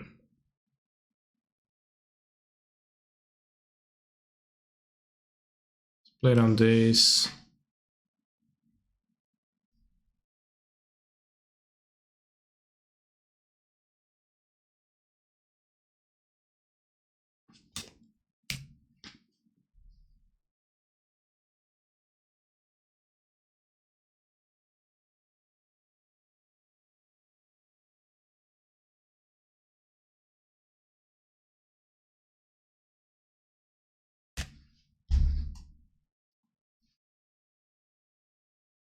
What happened? Why did they tap 2 lands? I had Chancellor of the Annex revealed before the game and they paid for it with their Ponder.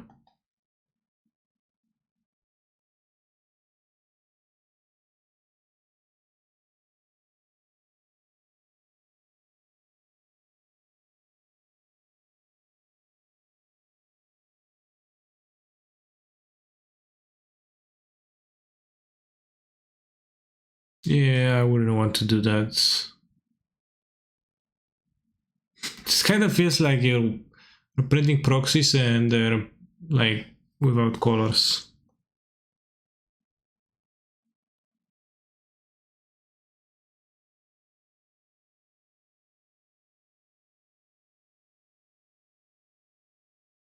Like when your printer is just white and black.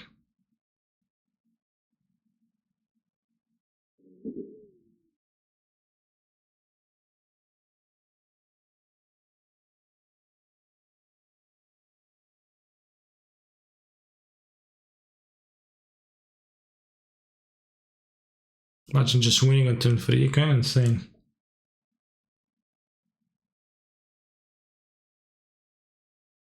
Profane Tutor seems weird, but what do I know? You have 2 Tefaris in your deck too.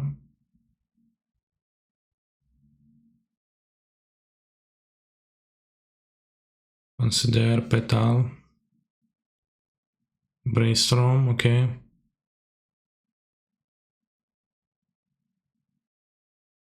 LED. Edge. Cycle. Belville Strix. Ponder.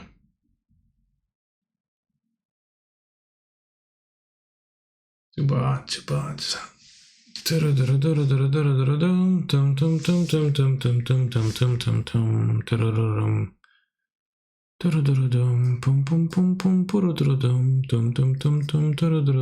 want Chancellor of the Annexes and I want Iona. I think I don't really want Archons of Cruelty. Don't seem very good.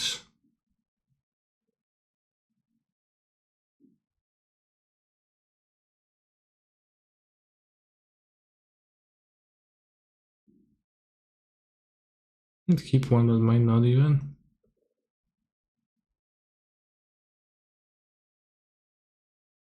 Probably fine with having 9 creatures like this. How'd the Prelim go at 4-1? And by 4-1 I mean 4-0 actually. I don't know why I said 4-1.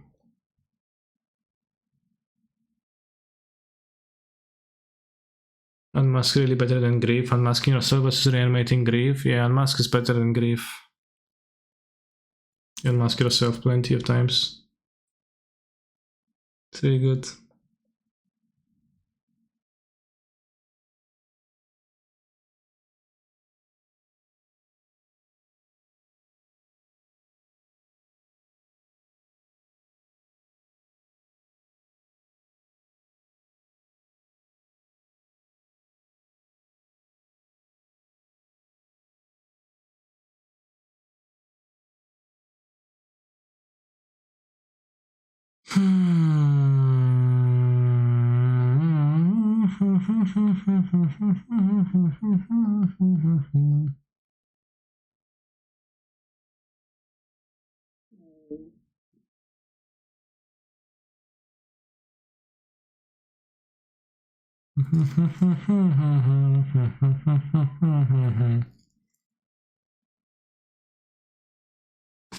What you gonna do with that junk? With that junk and all that trunk? How does this deck feel? I'm considering getting it because it's so cheap. Is it so cheap? It feels pretty powerful. I like the Reanimator deck, I think.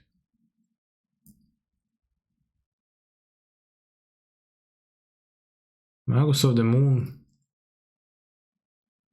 Yes, it's against lands.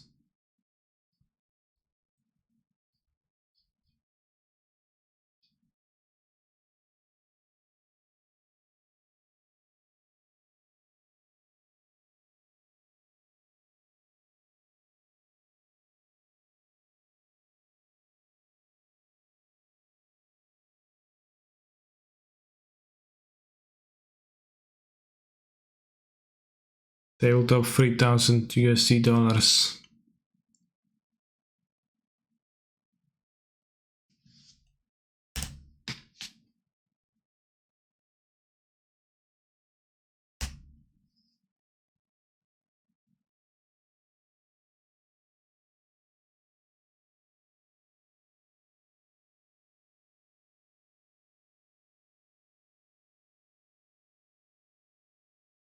Chooses to shuffle his or her library. Damn, poggers. Damn, did you find days? Bro, no way you found the days.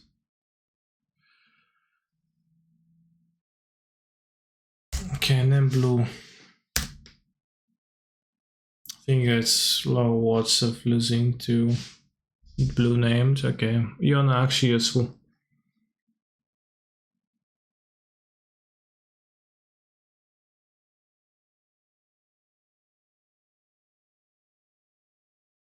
I played elves in Legacy. I have not played with elves. Maybe in the past. Good hand, but with no monster. Probably can keep it though. Just like Fotzies, nibble their hand. Fotzies and Mask, and then...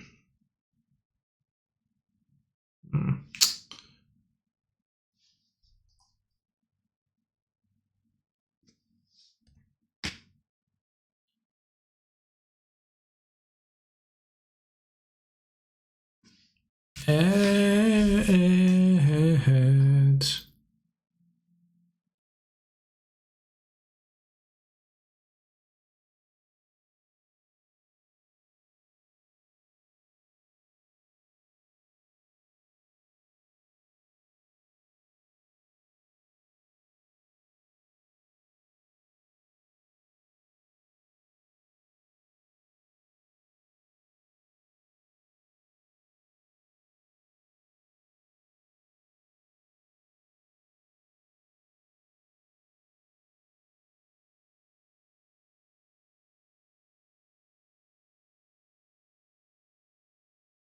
Very low likelihood of me unmasking twice. That's the hands. Brainstorm, predict, DT. Just take Doomsday, I guess.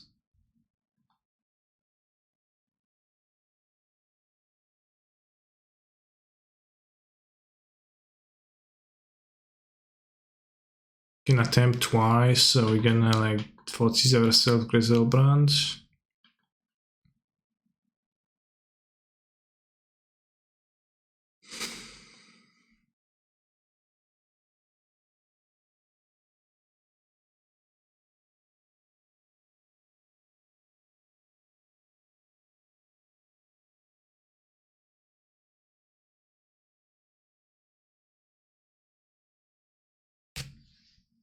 Gonna play through days, I guess, but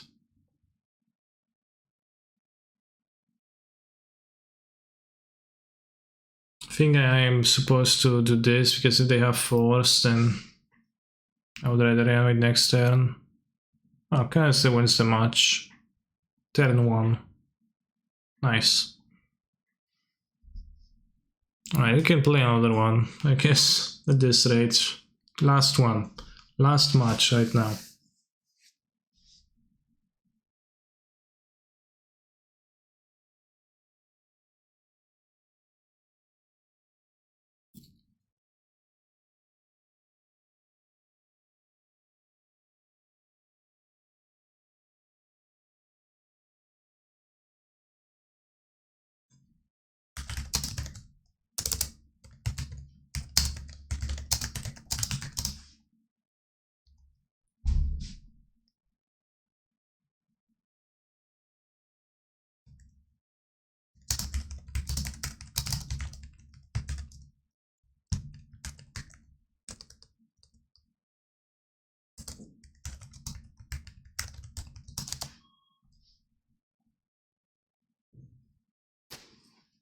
Anti-D lost his legacy.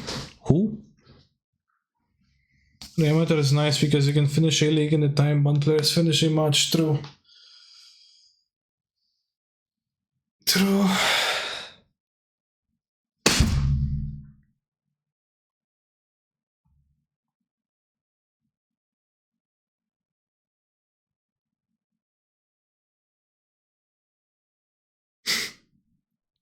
It's just one thing I need.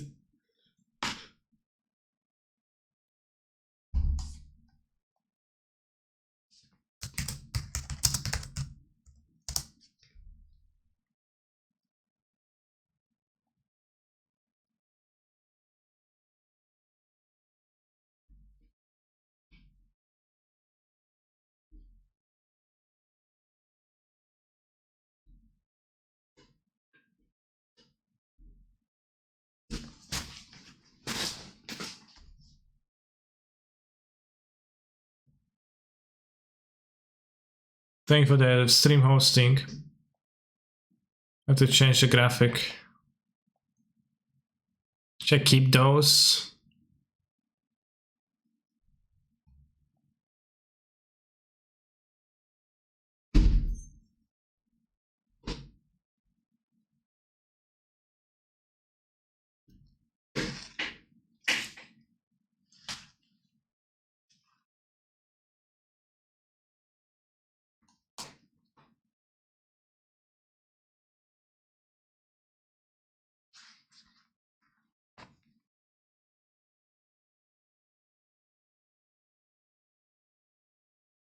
Baby.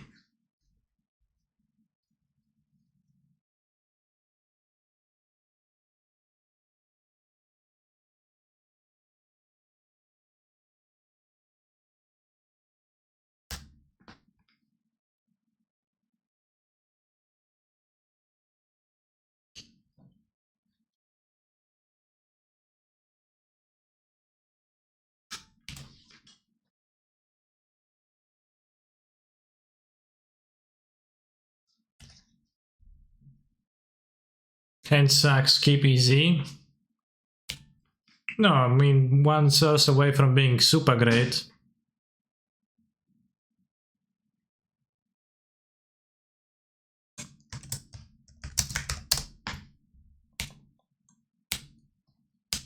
I don't even want a stocking. I just want to hang my stocking.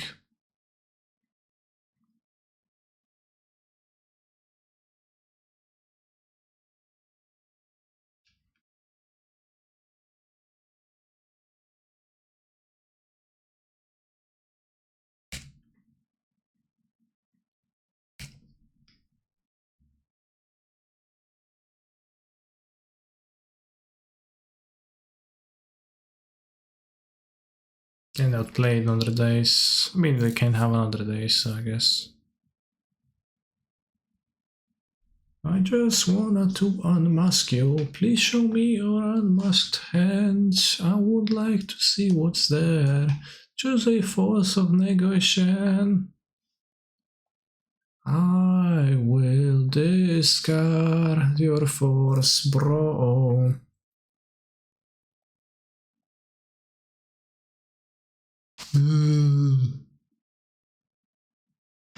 What if unmask was called Andres? Yeah, okay, what then?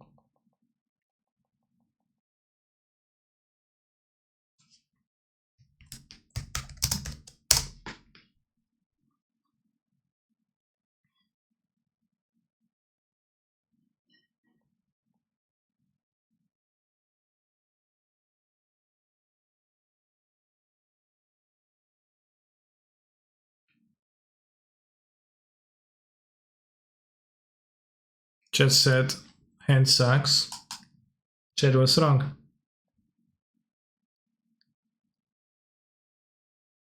I don't know if I want the prismatic innings, but I'm kind of scared of not having them.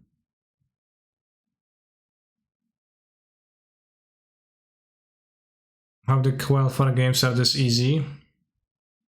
Hopefully.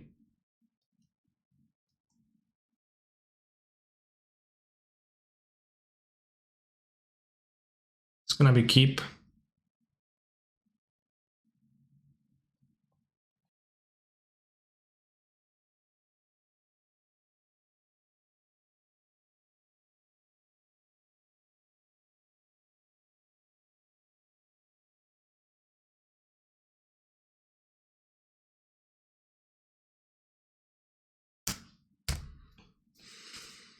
Gonna utilize the cleanup step.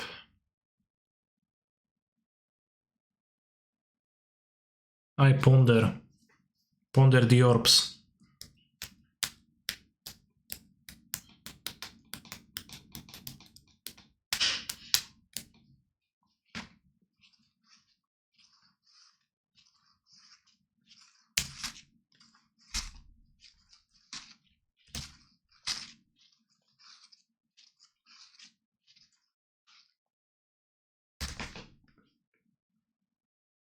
Next turn you can reanimate twice.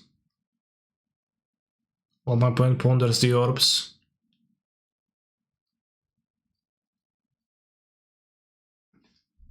Only binds extraction, but so what? What can I do about that?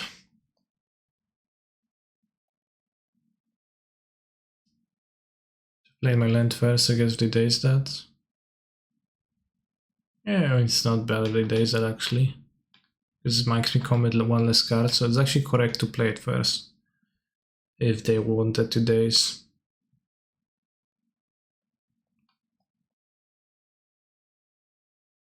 I know they play Wastelands. Who the hell knows? People do. I'll be casting the Reanimates. Nice swamp, thanks. You've got a nice swamp too.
The legacy thing is Sunday, but tomorrow we're going to be streaming the Modern Challenge chat.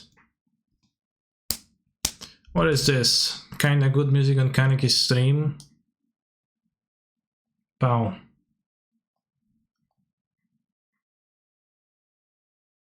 What is this?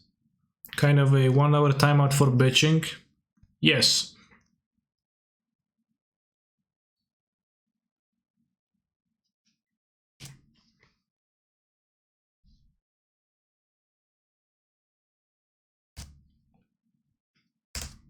Alright, chat.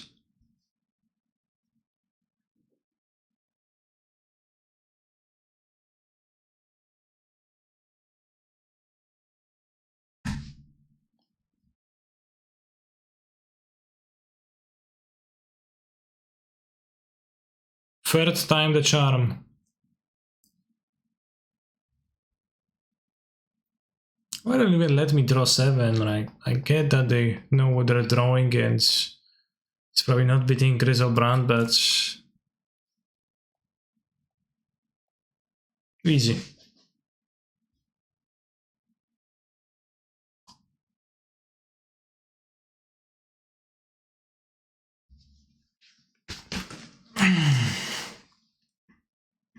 Each Reanimator was a hymn, yes.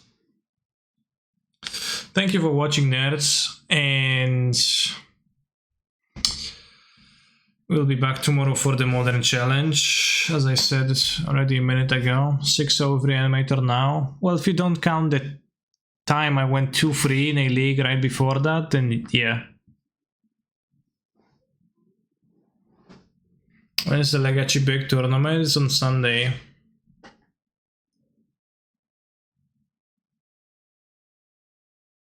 Sunday, 5 PM EU time.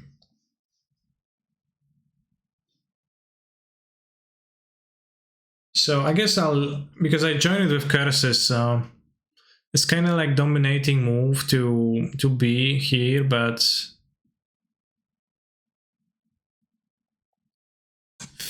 I think I will leave with curses just to be sure.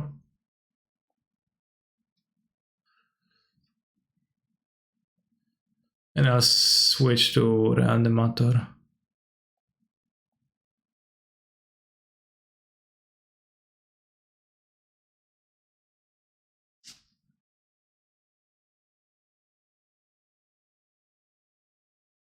So yeah, thank you for watching, chat. Thank you for spending time with me, and I will be sending you over to some other streamer.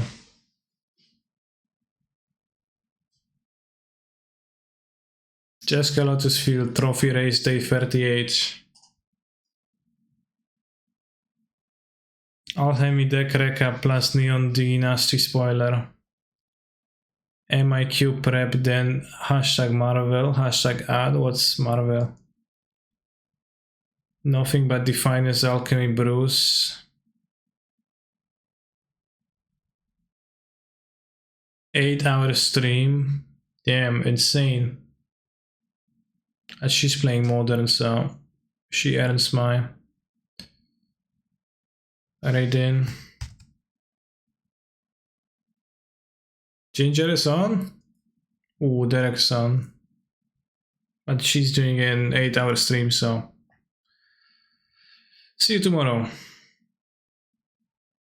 Bye, nerds.